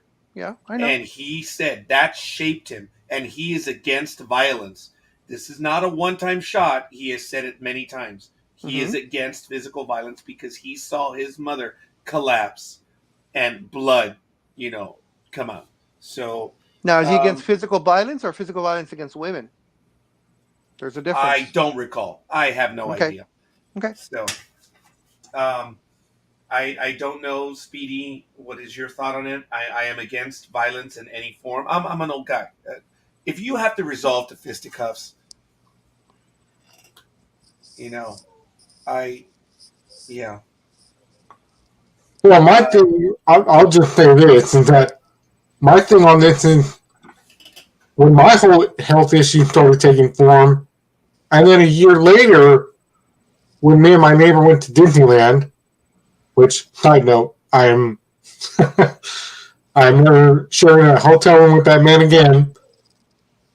It's a little strange. I'll get to that in a minute. No, actually, I'll get to it now. What my neighbor does, and he goes, I told you about this. I go, no, you never told me about any of this. I would have never shared a hotel room with you if I knew this. See, he hyperventilates as he's sleeping. It's like when you're watching a movie and they're going, take care of my daughter, and they just die. That's how he sleeps. He actually sleeps like that. And he goes, I told you about that. I go, no, you didn't. But anyway, the story to that is, when we went on the Tower of Terror ride, the attendant goes, I hope no one has seizures or anything or dies in here. Have fun. And he closed the door and I went, really? That's how you welcome people before the Tower of Terror ride? Yes. You acknowledge that they might legitimately die. I mean, last week, I'm sure we all saw the news report about that roller coaster that flipped out and like 12 people were injured. So I think Will Smith, yeah, he took it too far. He did cry and somewhat apologized, but also got an award on the same night. But was the cry really real? He's an actor. He should be able to cry on cue. And he apologized to the Academy and to its members. He did not apologize to Chris Rock. No, he resigned. No. And one real quick here, going to Big Dog with Chris Rock being taken like a man, he did not press charges. That is true. Yep. And I think that goes back to the fact that he knows he screwed up. Yeah.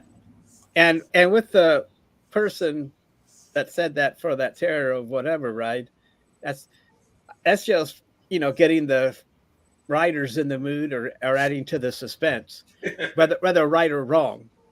But maybe they all say it, but but I see it because and plus, could you see the sarcasm in her voice too, or not being trying to say it jokingly. I mean, you have to read her voice, but on another note, yeah, I did see. I think we've all saw the kid, the 14-year-old that fell off of that ride. They say that his belt was not on correctly, and that hopefully it'll bring up more discussions of trying to make these rides safer and tightening whatever on these rides.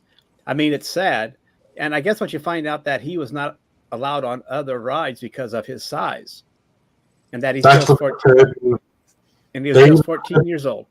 Yeah, but they also came back and said, no. We secure everyone in our seatbelts. We make sure the seatbelts are tight. He must have unbuckled it or something. That's what their lawyers are saying. Oh, yeah, that's what they're going to say. But, I mean, we've all been on enough roller coaster rides where they check to make sure you're secure. All they do is pass by and they just kind of slap the belt. I mean, they don't actually pull on it. They don't do anything. So, no. I mean, it's the minimum. And unfortunately, this isn't. I'm trying to remember. Was it a traveling carnival place? Like the way they do with the county fairs? I don't think so. Or was it an actual amusement park? I think it was an amusement park. I wasn't sure about that part. One. I'll look at it, bro. I think it's an established amusement park. I don't know if you guys have seen this video or not. Scorekeeper might enjoy it, but you guys have seen the slingshot type of ride, right? Yeah. Yeah. So there's this one, I guess, amusement park that has a slingshot ride, and what they do is they put you in it, and when they can tell the couple is scared, they're like, oh my god, what do you expect? What the guy does is just before it's going to be released, he throws a piece of metal on the ground. Oh my god! And he's like, oh my god, it's one of the sprockets, and as he's reaching down, the person hits they're like, what? And then they hit the release, and then they shoot. That is deliciously evil. That's evil. Yes. Oh my god, that is deliciously evil. Oh my god! No, I haven't seen that one. I was thinking you were going to talk about the slingshots, right? And the videos. Oh yeah, no, some of those are crazy. Some yeah, really funny stuff. Next time I see the one with the sprocket, I'll try and tag you on it. All right, that's deliciously evil. You and I jawed for a little while about that, and we cut each other off. Did you get your thoughts out on that? On what? On the Will Smith thing? Because I'm not certain. At first, I thought it was fake because I thought, well, it's just a publicity thing because Yeah. But then as more goes on, and if it's fake, I don't, Will Smith wouldn't resign from the Academy. I mean, they both would admit it and laughed it off, but it seems like it's serious. And I don't think I don't know if it's proper or not. I mean, it depends how quick-tempered you are. He said they say something about his wife. I mean, was he supposed to do that as a husband and a man to defend his woman, or is that too sexist anymore? So that's the question too. I mean, yep. Does Chris Rock have a right to say that? Well, I guess, but still he's saying it in front of the husband, and he still has, whether you want to call it sexist or not, a duty to protect his wife. No matter if it's bad mouth. I mean, that's my opinion. I probably would have done the same thing, but I would have done more and smacked him. There would have been some violence. There would have been some blood, but it would have been some blood. Or I still want to get my ass kicked, but I would have been in there. I mean, I'm just like, that's how fast I react. I mean, I'm not going to sit there and think about it. Is that right or wrong? What did you just say? Okay. And then plus you've been drinking too. It's and plus party, he was in the front row, right? He was in the front row, so he had easy Yeah. access. It's not like he could just run down halfway and maybe rethink it on the way down, but he was right there. He just two quick jumps and bam. But I guess, and right now it's really not any of my business. These two need to take care of it in the back room or whatever. Not fight wise, but discuss it. Maybe fight wise. Maybe if Will Smith still needs he needs to get some steam off and just smack Chris Rock around a little bit. But anyway, I can see his reaction because I probably would have done the same thing. So I really can't say no, but in front of the whole world. And I did bring the ratings up afterwards. So yeah, it did. Win-win. And let me tell you guys, when he accepted the award, there's a lot of stories now going on that, well, he was told to leave or he was not. And it's interesting. No, he was. Yeah, it's come out by the Academy, has confirmed that he was told to leave and he refused. And the Academy said at that point they should have done something more than just let him sit there. After he said no. So they knew he was going to win, and they told him to leave. So it's an interesting dichotomy where you have it that he basically belted someone, and then he wins the award right after. You can say you told him to leave. It's very simple. There are rules that Academy members are supposed to adhere to, and he violated several, but he refused to leave. Well, dude, then why do you have the rules? So, but whatever. He was probably going to be kicked out of the Academy. I think he was. In today's Hollywood, doing something like that, right or wrong, folks, just think about the way Hollywood operates. I think he was going to be removed. So his resigning was preemptive? Yeah. So does that lead a lot to Big Dog's argument of he did not apologize? He issued it through his PA. See, Big Dog, I hear you and I get you. And the only thing, and it's not me being a dick to you, but this is I my know. thinking. I know. If your PA and your people PR. apologize, it come public address, public relations, same thing. If they come out and say it, you've basically said it. So I understand that, but it's not actually coming from your mouth on video. That's where they're saying it's a hollow apology because he didn't actually do it. I understand that, but that's the kind of world that we live in. If you don't say it, then it's not valid. Well, they're just wondering if it actually came from him and not his PR people. Well, they can wonder all they want. It's an official statement from Will Smith, and it is what it is. If he apologizes to Chris Rock in person, it's no different than issuing a statement. But again, I'm not trying to be a jerk to you. It's an official statement.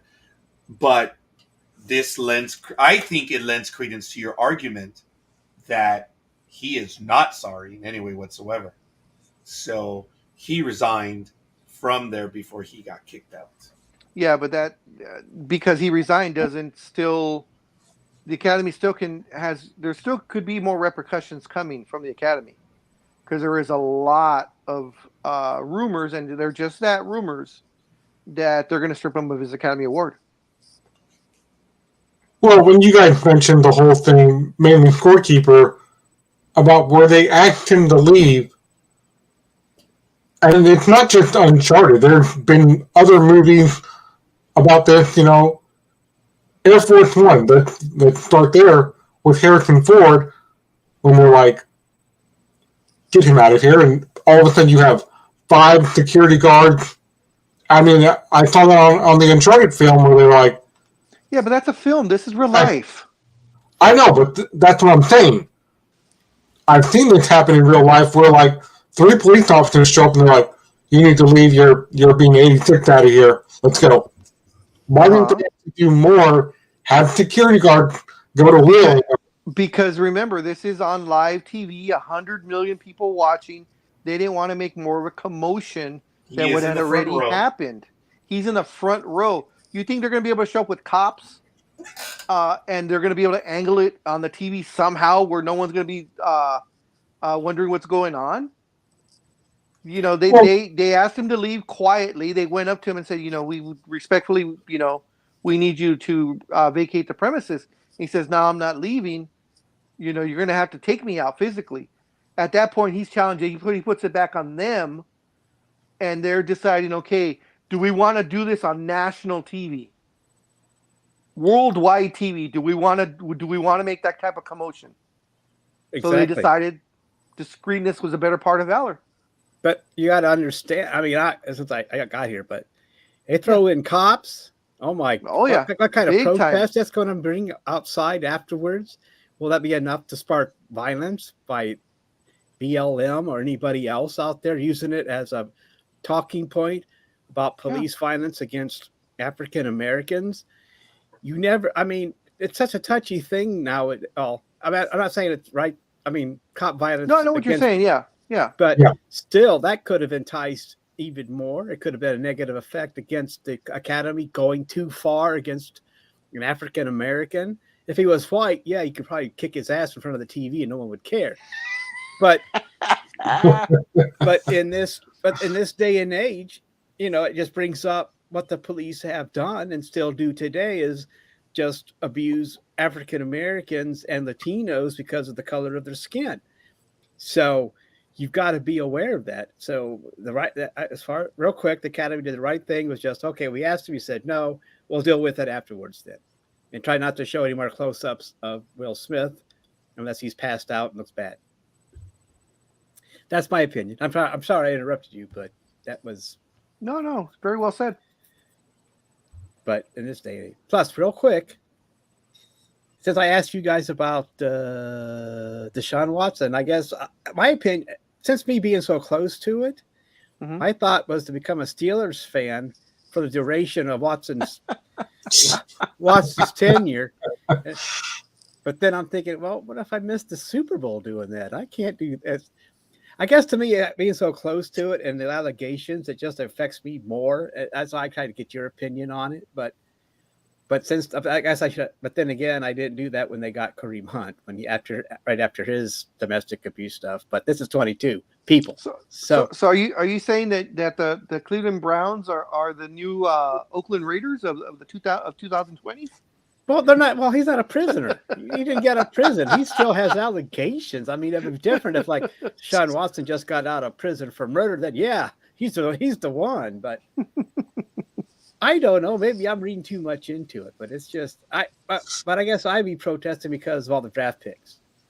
Yeah, I thought it was a lot of draft picks to give up. But I didn't want to go on an ad nauseum. I didn't give my opinion. You know, I asked you two about it.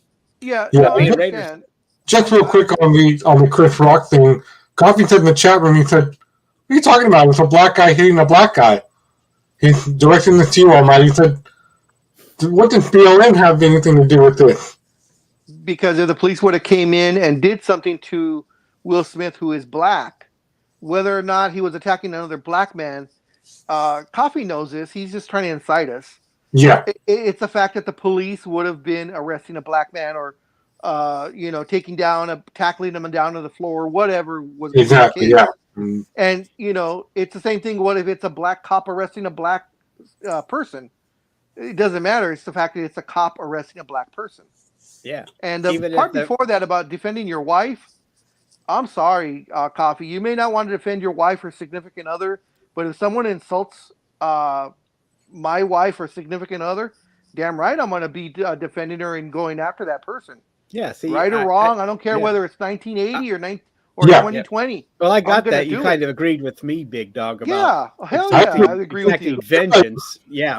I'm not a fighter by nature, but you hit that button. You hit that button. Yes, and also in my thrifty Rite Aid days, I will say I was in many fights.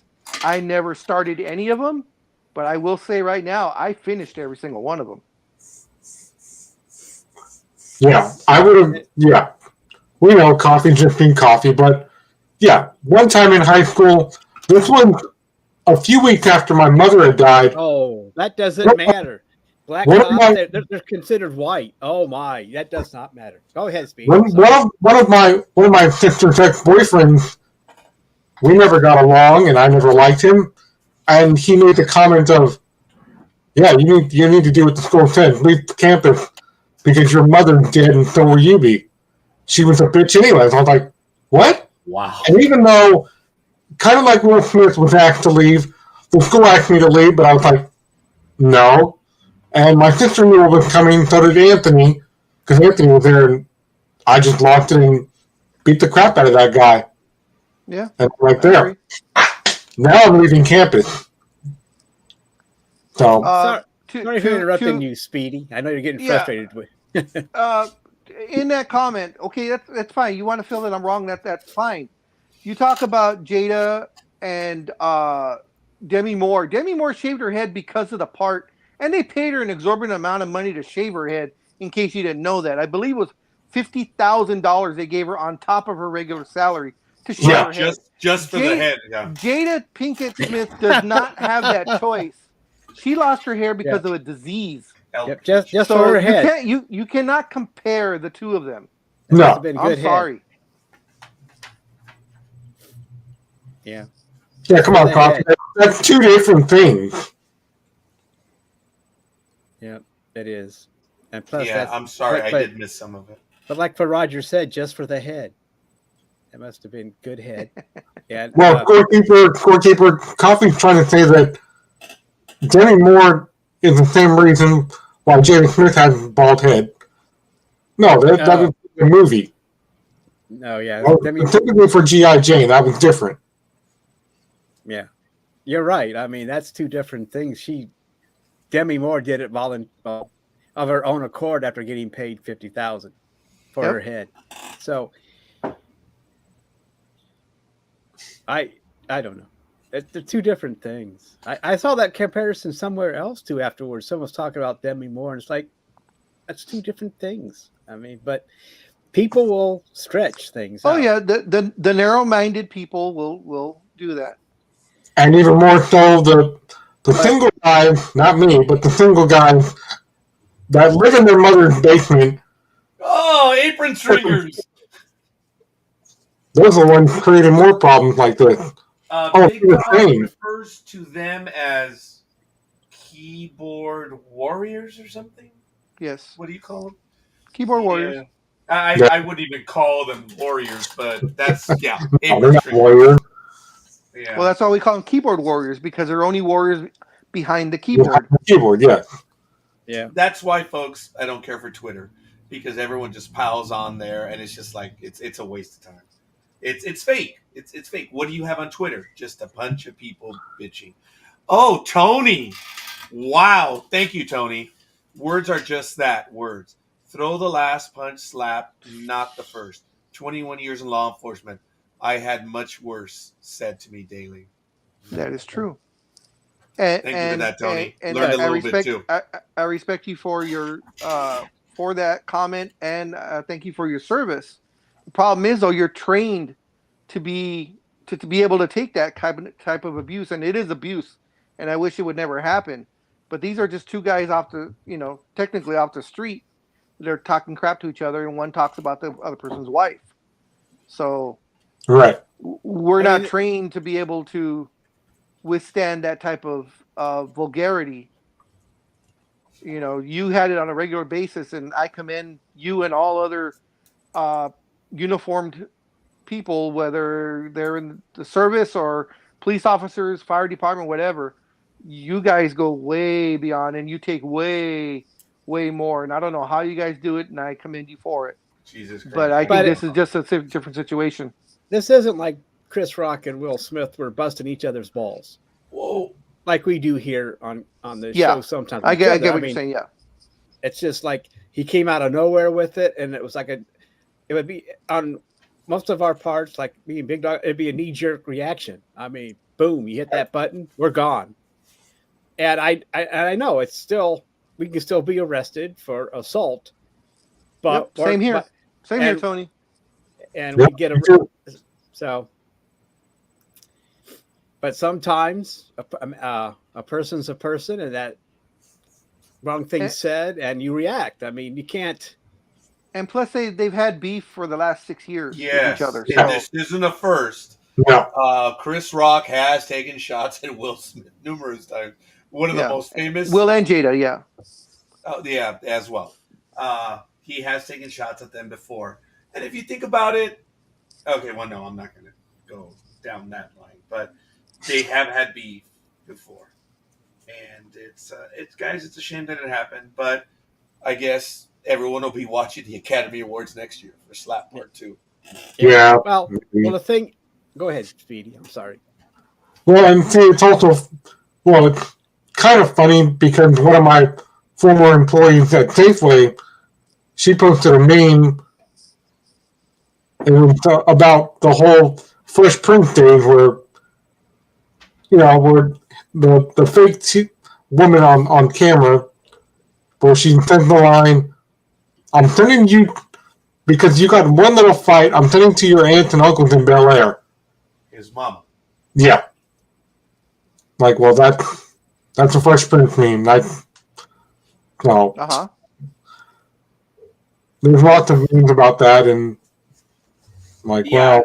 Yeah, he gets in a little fight, he gets sent to L.A., and now he slaps someone. I guess I understand the meme, the sarcasm. Well, the one I saw yesterday was the Batman and Robin slapping each other or something like that. Oh my God, that was a classic meme already, and it happened like in seconds. Uh-huh.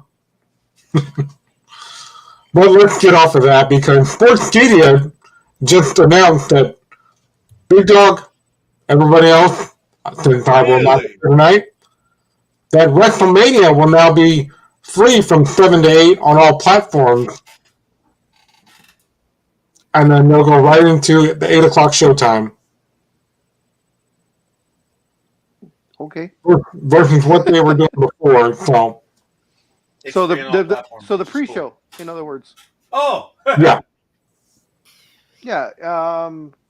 And based on the fact that it's 2 nights and 8 hours, I doubt if there's even going to be a match on the pre-show. So it's probably just going to be the build-up.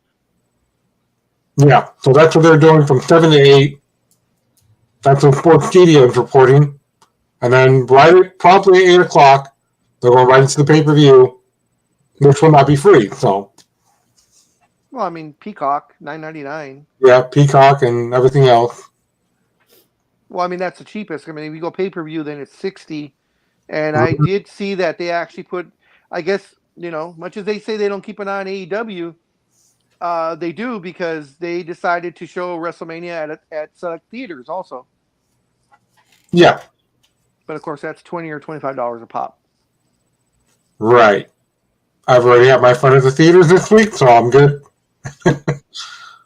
Like I said, I will not be here. I will be meeting with my siblings at Lazy Dog. I'm trying to decide what I should get at Lazy Dog tonight. Have you been a Lazy Dog before?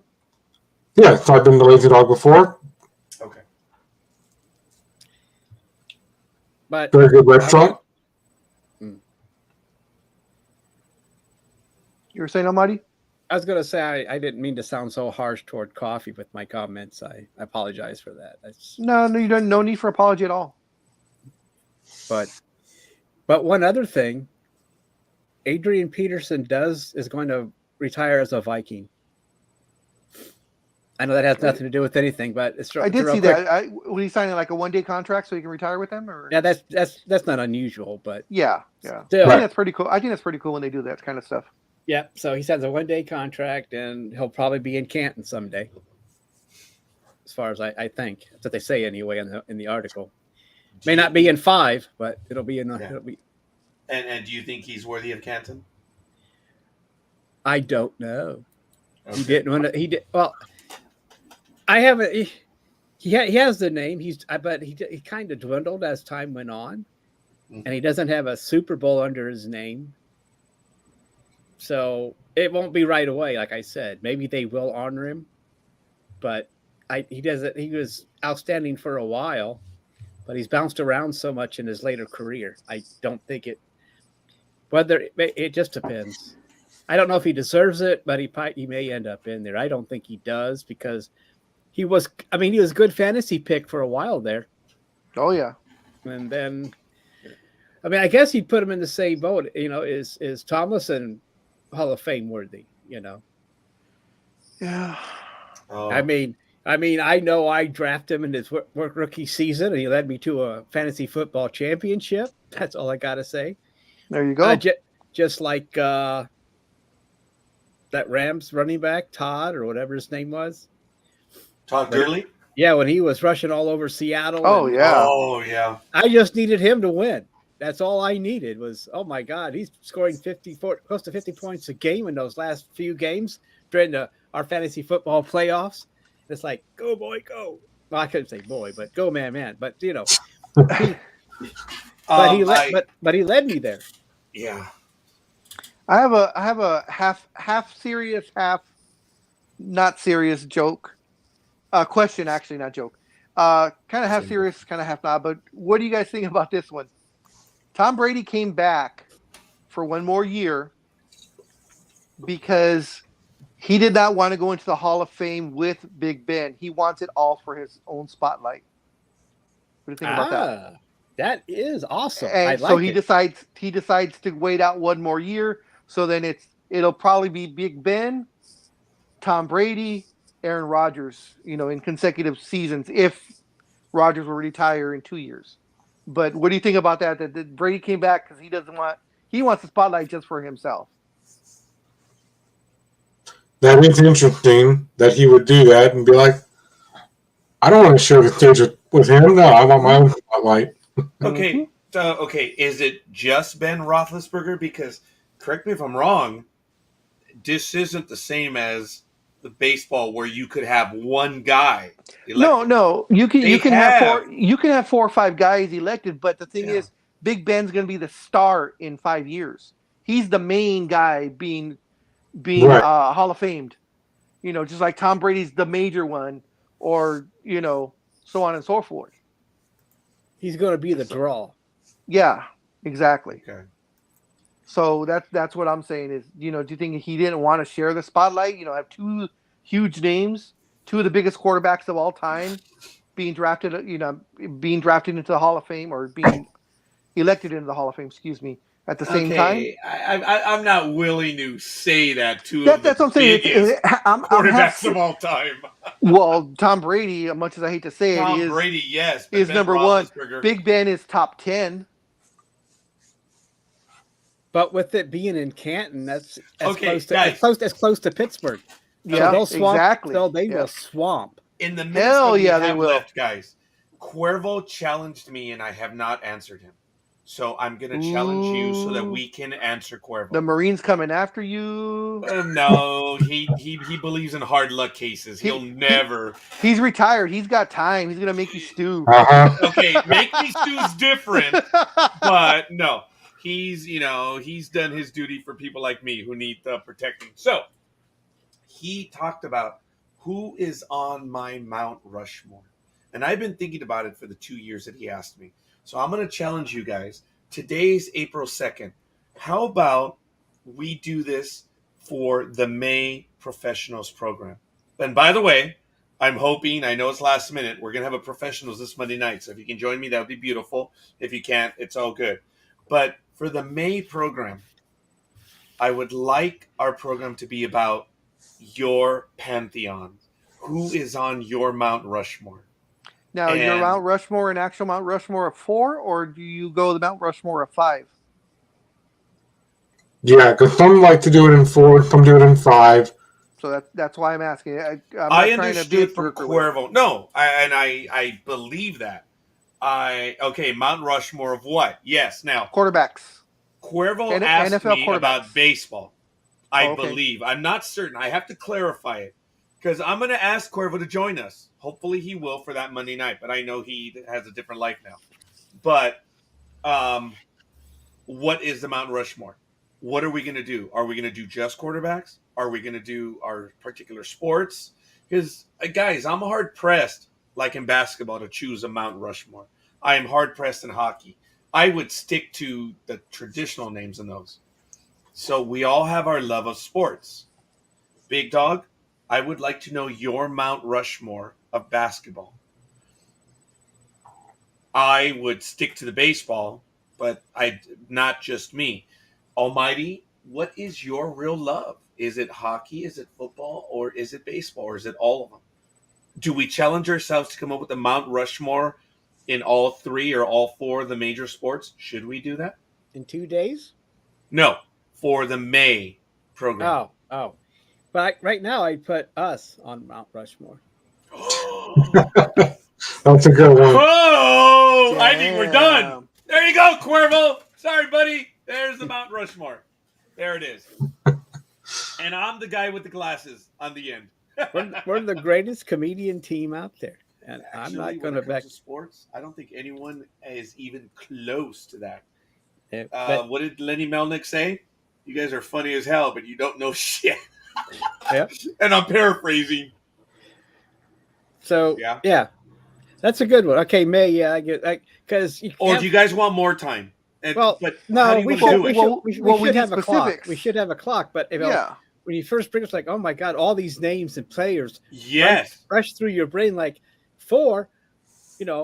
I mean, right now I'd probably pick mostly. I don't know. I just put a lot of. There are people I would put on there. I've had time to think about it that I didn't think I would ever put there, but they do deserve some respect, like Terry Bradshaw. But back in the day, I would just say he doesn't deserve. But as years pass, you're like, the steel curtain. Okay, you got to give him dibs. Okay, you can't do it. Look at what Coffey just said. He answered it, which I believe is the way Cuervo asked me before. I've got to clarify from Cuervo. How do you guys want to do this now? Do you guys want to do a Mount Rushmore for the top 4 sports, or maybe include tennis and boxing, or even golf? What do you guys want to do? Because I'm going to ask him for clarity. Do you guys each want to handle a sport? There's 4 of us. Well, it all depends on. That was a car, but I'm going to pretend that was someone's stomach. It all depends. It all depends on what you want. I mean, do you want a Mount Rushmore of athletes, and that encompasses all sports? Yeah, and that's everybody's individual choice whether they want to include boxing or golf or race car that's why driving. I'm asking you guys right now. Or we could just divide it up into different shows. not back to back. We can do that, yeah. But like maybe in May we do a certain sport. So I mean, we also need to put in wrestling because I mean that would serve Speedy and Big Dog, and I'm sure us four could come. Us four, I think we could, yeah. And I could come up with some wrestlers too, because I mean, like Foley and Undertaker. And I might have one from the Latin world, as the Big Dog might too. There might be yeah, one or two. Yeah, that you're we right. I forgot about the Latino wrestling, which with the is mask. Yeah, awesome. Huge. The Lucha It is. Libre. It is. Yeah. Personally, I mean, I can't think of other than Eddie Guerrero, but I don't know if he'd make my Mount Rushmore. Because Mount Rushmore is only good. four. You see, we're only talking four about it. people. So okay, only Yeah. 4. all right. So is it a Mount Rushmore of 4, or do we do 5? Because then Well, if we that's do your 5, call. I'll You're the pay well. boss. Oh, You're Palpatine. You're El Presidente. Oh, Big Dog, please don't stop. You're all that is. So you tell us 4, 5, 6, 10, 1. Well, they were talking.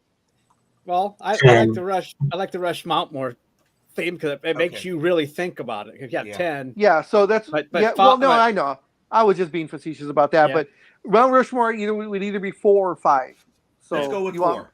4. It's going to be tough, guys. That puts the pressure on. Plus the time. So you have to really come up with something. I like it. Not that my opinion counts, but I do. Yes, like it does. So let's go with 4. And what do we want to do and when? We don't have to do it every month. We could make this a yearly thing where it takes us a year to go through all the sports. I'm gonna be a millennial. Let's do it by next Saturday. Okay. No, you saw how Almighty reacted. That would have been tonight.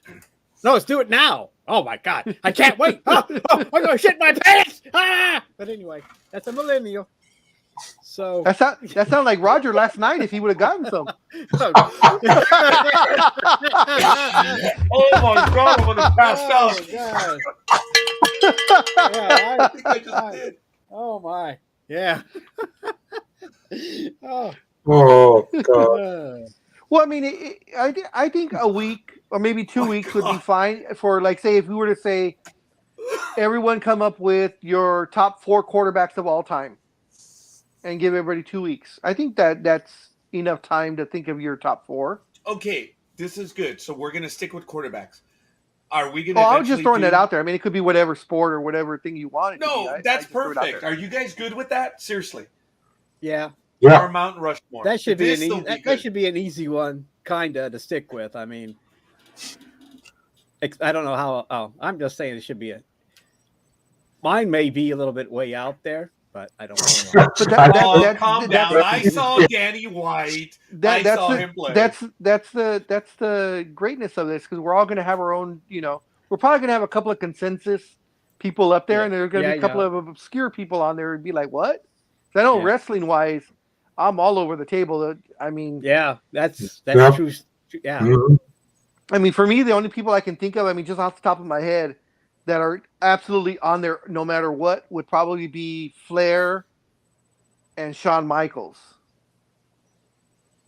And then the other 2 are my wild card. I have a feeling of who I want on there, but I would really have to think about it. Okay, I'm going to throw this out to the audience. Folks, we would love to see... Coffey already gave us his Mount Rushmore of all sports, so I'm going to have to keep track of that.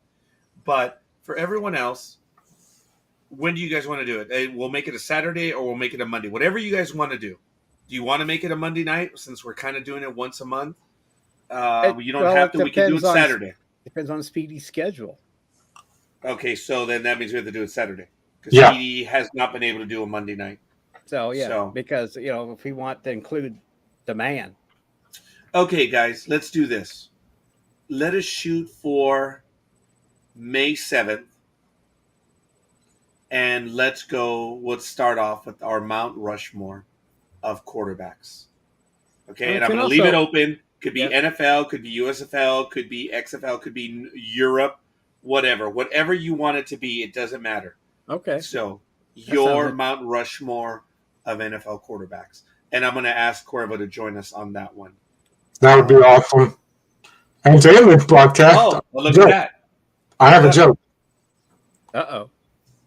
Well, to end this broadcast, here we go, ladies and gentlemen.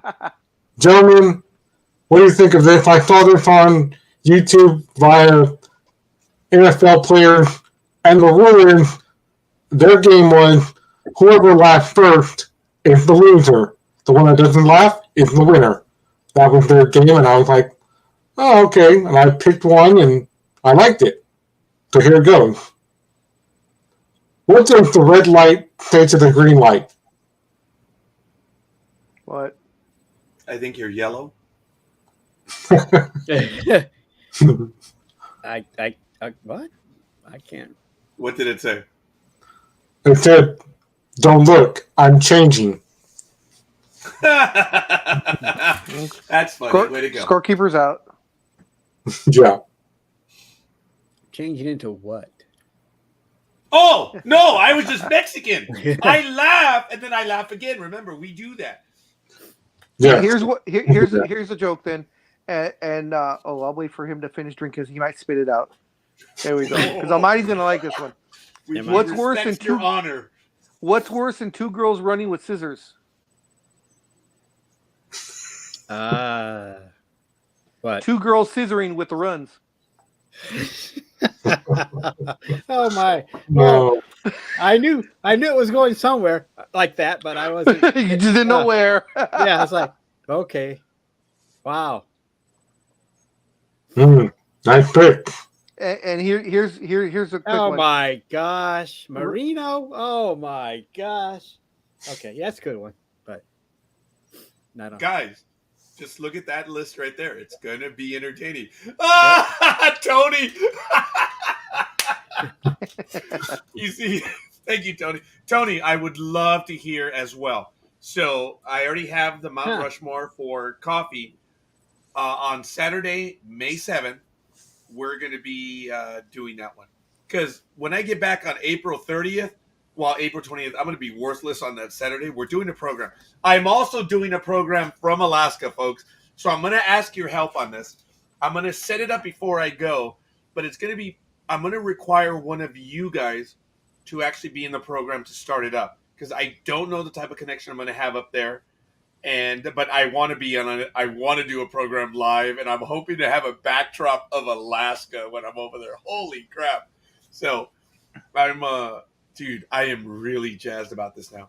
We got our TSA approval, so I have my passenger number or my flight number, meaning I don't have to go through the regular TSA check. I can just go through the what I call the carpool lane one, and I don't have to remove the shoes, the belt, or anything like that. I'm so happy about that.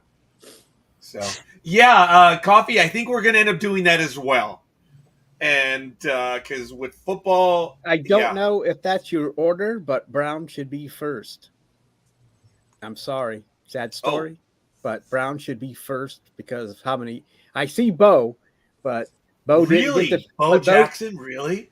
Yeah. No, but if Bo would have been able to finish his, if Bo would have been able to play complete seasons and finish out his career, he would have shattered all the records. I agree, but the thing is, we can't go by woulda, coulda, shoulda on an all-time list. Whoa. That's the only why. That's why I don't have him. That's why I don't have it number one. I have him. Yeah. I have Brown at number one because of what he did in. Oh, I in totally agree. Seasons, Oh, yeah, I totally in agree. 9 seasons, 14 games, most of those. So that's why I have Brown number one. I can see Bo. I still would have Bo at number one, going by woulda, coulda, shoulda. You know, but and for me, and for me, that's why Bo probably doesn't even belong on that list because that's exactly what I was going to say. How he divided it. He got to go by. But enough of me butting in. But that's just how. I mean, when I see Brown last, like, how can you do that? Anybody do that? Yeah. How can you do that?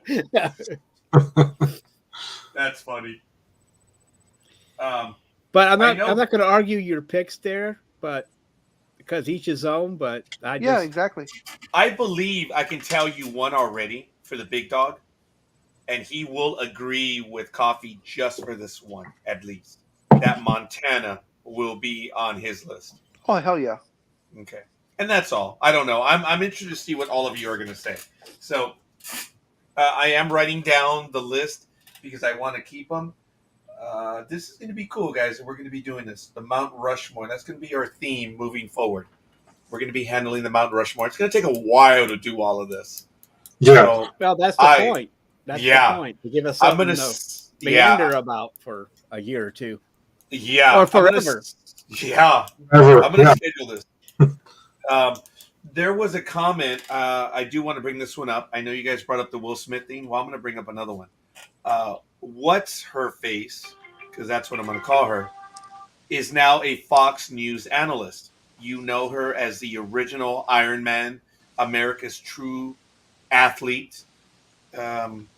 Jenner, as you know, went from male to female. Bruce Jenner, who has now become Caitlyn Jenner, was now hired for Fox News analyst. And I did say on my public page, said, well, congratulations, Caitlyn Jenner.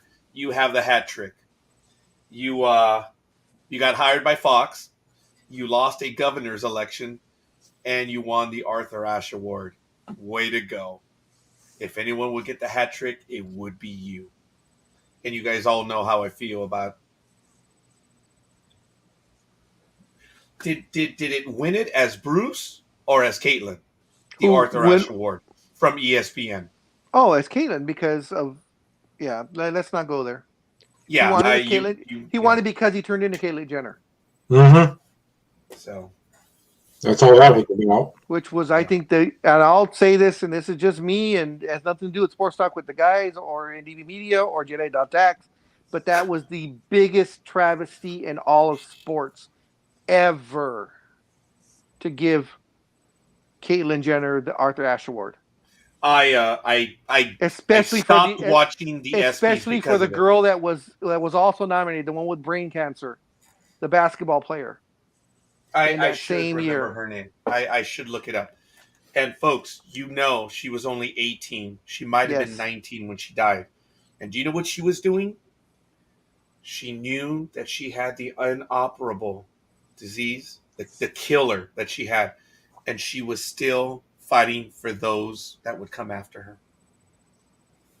Wow. She was fighting because she knew one day there would be a cure, and that's what she was going for. And she was nominated for that. If you guys ever watched The Image, all she wanted to do was play basketball. And she finally got her chance in a college game. And she only had the strength to be in there for seconds, if anything. And she got in the game. They threw the pass. She laid it up. She scored.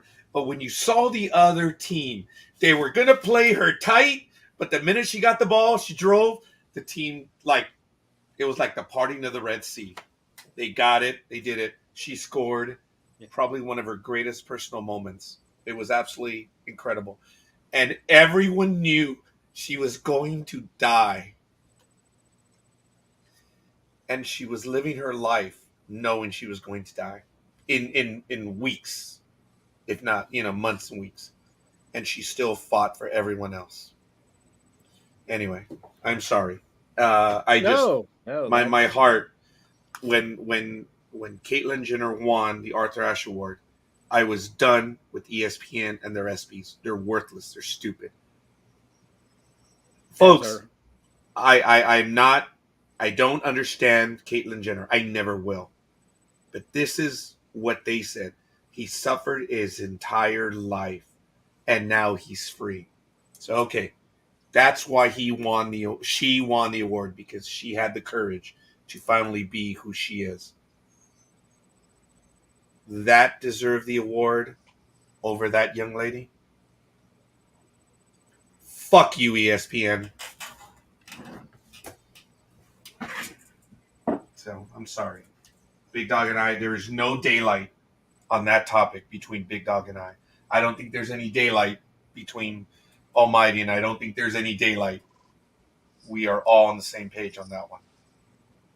Well, that's why I'm against that swimmer that keeps winning, claims that he's transgender and wins all the time, and people are backing this. Yeah. And Leah Thomas or whatever her name is, I think there's two of them now. That's why there are states banning transgender from participating in female sports. I think it's up to 22 now. Yeah. If I'm not mistaken, 22 have passed this law. And surprisingly, I think one state was able to do it through college. I thought that was protected by Title IX, but maybe I'm wrong about that. But I'm of the opinion that transgender should be separate for both sports, because what female so they should compete on their own. That's like a third that's classification. That's my thinking. But they probably will have to now that the states have banned transgender males or whatever, at least transgender males from participating in a female sport. Guys, please tell me, argue with me. I would actually be open to that. I'm not going to argue with you. I agree. I agree. Female competition. And there's no argument. I mean, no. Wait, no one will argue with you on that? I agree. I'm here on Sports Talk with the guy. That is detrimental to female sports, because it's okay when we have one or two, but what happens when that becomes 20, 30, and all the females are pushed out? I mean, no one is looking far ahead enough to see what happens when you've got more than just two transgender people participating in female sports. And when it becomes not just swimming, basketball, lacrosse, gymnastics, the basketball is a big one, because it'll be pretty easy to find a 7-foot transgender man or female to play against the other females, when females are mostly six. Tallest ones are, if you can find them, or 6 something. But if you have a team full of transgender males that are like 6 something, and other females do not get a chance to play because they don't have except for as backups. But anyway, so I've got to say that there should be a third, so that female sports can be fair to the females. Got some quick breaking news here. Patriots are acquiring wide receiver Devontae Parker and a 2022 5th-round pick from the Dolphins for a 2023 3rd-round pick. Wow. Oh, well. Did you guys hear that wide receiver, he's 48, who some people consider the greatest of all time, which I find that hard to believe. He's coming back to football, but it's not the NFL. I believe it's to FCF football. So, Terrell Owens. Doesn't the XFL start like next week or something? I don't know when the XFL starts, but I know the USFL starts April 15. That's the USFL. I don't think the XFL starts till next year. Oh, okay. Right, yeah. And the Spring League, which played 1 year, you can't even find them again. They're done. It's like the website's gone. It's like, wow, that was beyond quick. That's why I'm really holding out hope for the USFL, because for me, it's just back to my youth, spring football. It was never meant to compete with the NFL. It was just to have football in the spring. And that's it. And I hope these guys get it right, just like the USFL did. And Donald Trump destroyed the USFL. Thanks, if they keep on with the thinking of they're not going to try and compete with the NFL, they're going to there for spring football, I think it'll work. But once they start saying, "Oh, we want to beat out the NFL in the ratings, and we're going to start," then that's going to be their downfall. I think they've learned their lesson. I think they didn't. Well, Trump taught them a lesson, so I don't think they're going to do that. Yeah, because because they don't want if they want longevity, they're going to have to stay in the spring, and I hope that they're smart enough. I mean, Trump's the one that dragged them into that anyway. It wasn't their idea, but Trump dragged them into it. So he did. They went fighting and screaming against the Trump man, but it's too. Anyway, like I said, I think they know better, and I don't think Trump will get a team in the USFL again. Can you imagine if he would have actually bought the Cowboys when he had the chance? Where we would be right now? An idiot. He was in line for it too. He could have. Yeah. And he didn't. And he decided that the Generals were a better deal. They were a much better. I thought he was denied NFL ownership. Oh, he's been denied on the Bills, and he's been denied on another team. I forget which one. Yeah, denied. Yeah, okay. Denied. Mm-hmm. And but no, when he had a chance to buy the Cowboys just before Jerry Jones did. He was, I guess, like the previous suitor to the team, and he decided against them to go with the Generals instead. And then Jerry Jones came in and swooped in and bought him for. But I thought he was forced 10 to million. buy the Generals because he was Dianide to begin with. That was a funny one. That was a good one. It's gonna stay. It's gonna stay. That's great. Because it will always be riffing me. It's gonna stay. So, wow, Dynite. There you go, Tony. You like that one? Like Philadelphia Eagles, they always did Dynite. Jesus. And it's not really breaking news, but yesterday it was reported, since you brought up Jerry Jones, that he hasn't still, he said that, well, through his attorney, well, she's not really my daughter. I can't acknowledge her as my daughter, but I have been sending her money all this time. Oh, her daughter. Yeah, they brought that up again. Because apparently they went back to court or something. So. Any results from that? Yeah, I think I heard something about that.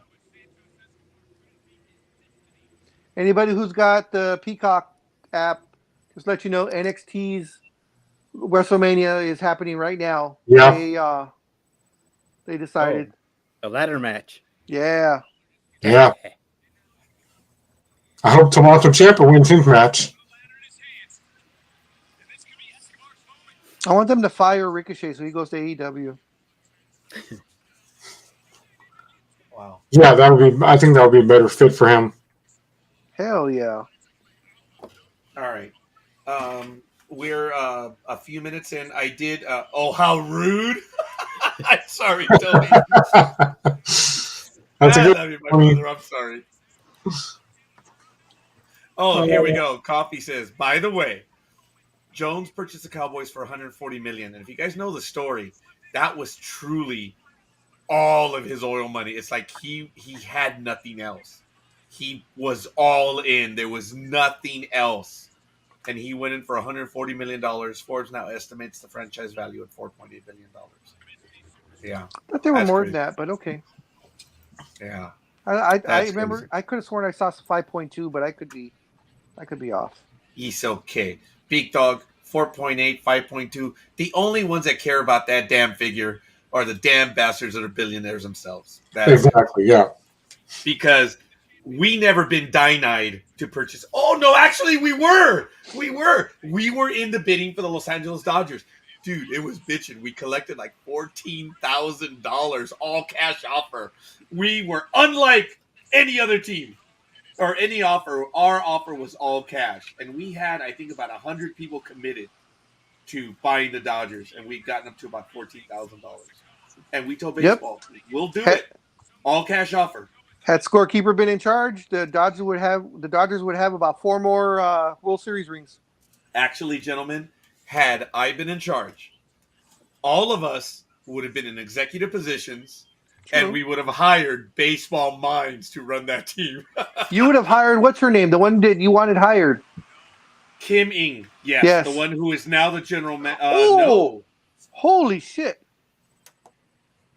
Sorry. What's going on? What's going on with Stand and Deliver? What just happened? Yeah, dude. Come on.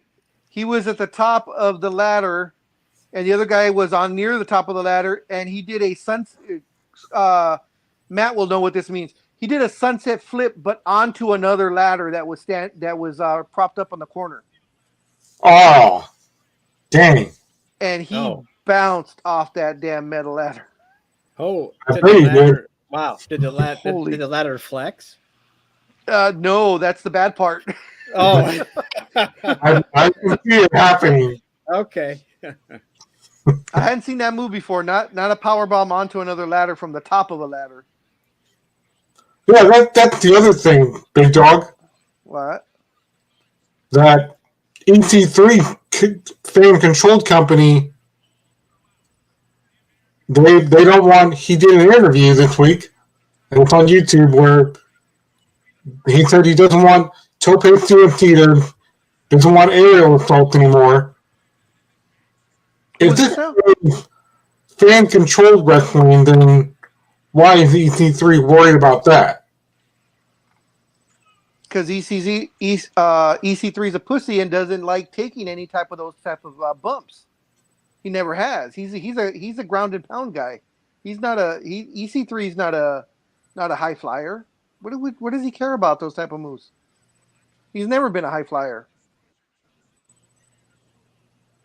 You're talking about because where is he at now? Is he ROH or where is he? He disappeared. No, that's what I'm saying. He's starting up his own promotion, what is called fan-controlled wrestling. But I don't think that. If With he his, wants I don't think the fans really control it. yeah, if he wants fan control wrestling, there's no way fans are going to say no suicide, no suicide dives, no ladders, no this, no that. That's what all the fans are going to want. Yeah, exactly. So I guess that interview now makes him an idiot. I'm sorry, Well, say I what? mean, he's just trying to salvage his wrestling career. I mean, he should have stayed in TNA where he belonged. But he saw the bright lights and big money, with NXT and WWE, and that didn't pan out at all. And then he left Right. there, and I think he went back to TNA for a little bit and ended up in ROH and Shakira Wrestling and a couple of other East Coasters. So I don't think he knew what to expect on the indie scene because he had never been an indie wrestler. Right. His thing was TNA and that was it. So That's I my think thing, he's just too. trying to salvage himself. What was that? That's my thing too. What, being an indie wrestler? TNA. Ah, yes. All right, folks. I'm going to have to bail at this point because my 10 o'clock was set back a little bit. That's why I was able to hang around. And I'm going to have to be done on my 10:30. It was switched to 10:30, so I'm going to be having to go right now. If you guys are going to continue, by all means, you're more than welcome. I do want to thank Speedy, of course, and the big dog, Almighty. Guys, I'll tell you, I am busy all week. I lose track of everything, but I can't wait for Saturdays because you guys are here. Tony, Aisha, Roz, Coffey, Gig, everyone who's in here, and I know I'm missing some big names of regulars. Of course, Prodigy. Folks, I went to the hockey game with Prodigy. Stud Muffin. Oh my Muffin, God, I yeah. love that one. Ooh. And many others that joined us. Thank you for that, big dog. And Tanya, of course, who's here. And we have quite a few people that comment and spend time with us on a regular basis. Of course, Michael Day, who also comes in from time to time. We have many other people that spend time with us. And it's always a thrill. And I look forward to it. This is what I live for. And being on with you guys in the morning is just a blast. That's why I'm still doing that shit from Alaska, man. I cannot miss a weekend. But if you guys want to take a weekend off, you guys need to let me know because sometimes we do. Big Dog, I know you were tired, brother, last week, and for you to it wasn't ditch so much me like you did, you just bitch slapped, ignored me. But that's okay. I still love you, brother. I'm just returning the favor. It wasn't so much that I was tired. It was the perfect storm where I actually didn't have to give anybody a ride, didn't have to take anybody to practice, didn't have to do this, didn't have to do that. So I decided to sleep in. I haven't slept in literally a year. Where I'm not up at least 6:37 in the morning, and for me that's early. I know for you that's not, but but then I don't go to bed till. Didn't say a word, pussy. But then I don't go to bed. I go to bed at 2-3 in the morning. So, Yeah. So I only need about 4 hours sleep. Oh, I need 7 to 8. Yesterday because I was out on Thursday night, like I said. I didn't get back here till 2 o'clock in the morning. Woohoo! Long movie. Oh, isn't it nice being 21 now? Yeah. Let me go back to 2004. Back to the Future. All right. That is cool. So, gentlemen, I'm going to go ahead and oh, yes. Go ahead, Nick. One last word. Yeah, and this comes Lord. from all three of us to you. Next time someone sends you a drink, Yeah. make sure you know who gave it to you. Especially when you're leaving and she's smiling at you. Especially when you had to go back to the bathroom twice. Once, you dick. She probably was waiting for you. She's like, oh, he's going back to, let his friends go, so he's going to come talk to me now. And you just walk right by her. In that instance, it was a good thing you weren't taking Flomax.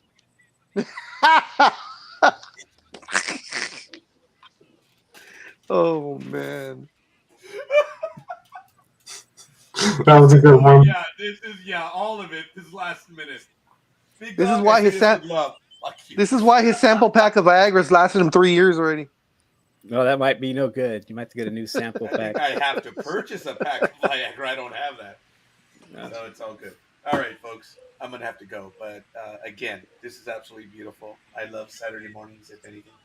If anyone can make it, we're going to do a Monday night version of Sports Reporters, 6 p.m. Pacific time, because it's much better. Because I know that Coffey has been... Almighty has been able to make 6 p.m. Hey, dude, what do you do for a living? Nothing. Ooh, silence. I'm not working. He works for the NSA. He can't say. Oh, that's right. Very good. Very good. Yep. It's all good, Almighty. Is there going to be a Comics 101 in the future? Yes. It'll be the third week of April. Oh, the day that I fly. Okay. No, you weren't there for the first one. Oh, I'm sorry if I'm trying to earn a living. I so apologize. It's all good. All right, folks. We're good. That's why Big Dog planned that. Something on my nose there. All right. Well, that was an uncomfortable moment of silence. But anyway, It's all good. Have a good day there, Raj. All right. Are we going to end it? Are you guys going to continue? No, we'll end it. I got a pay-per-view to watch. Yeah, I've got to get on that too. Yep. All right, guys. You should be doing what I'm doing there. Yeah, Speedy. I'm working. Once again, my thanks to these fine gentlemen, to Dreem, who was also in on with us earlier, and to everyone else that joins us. Folks, this program,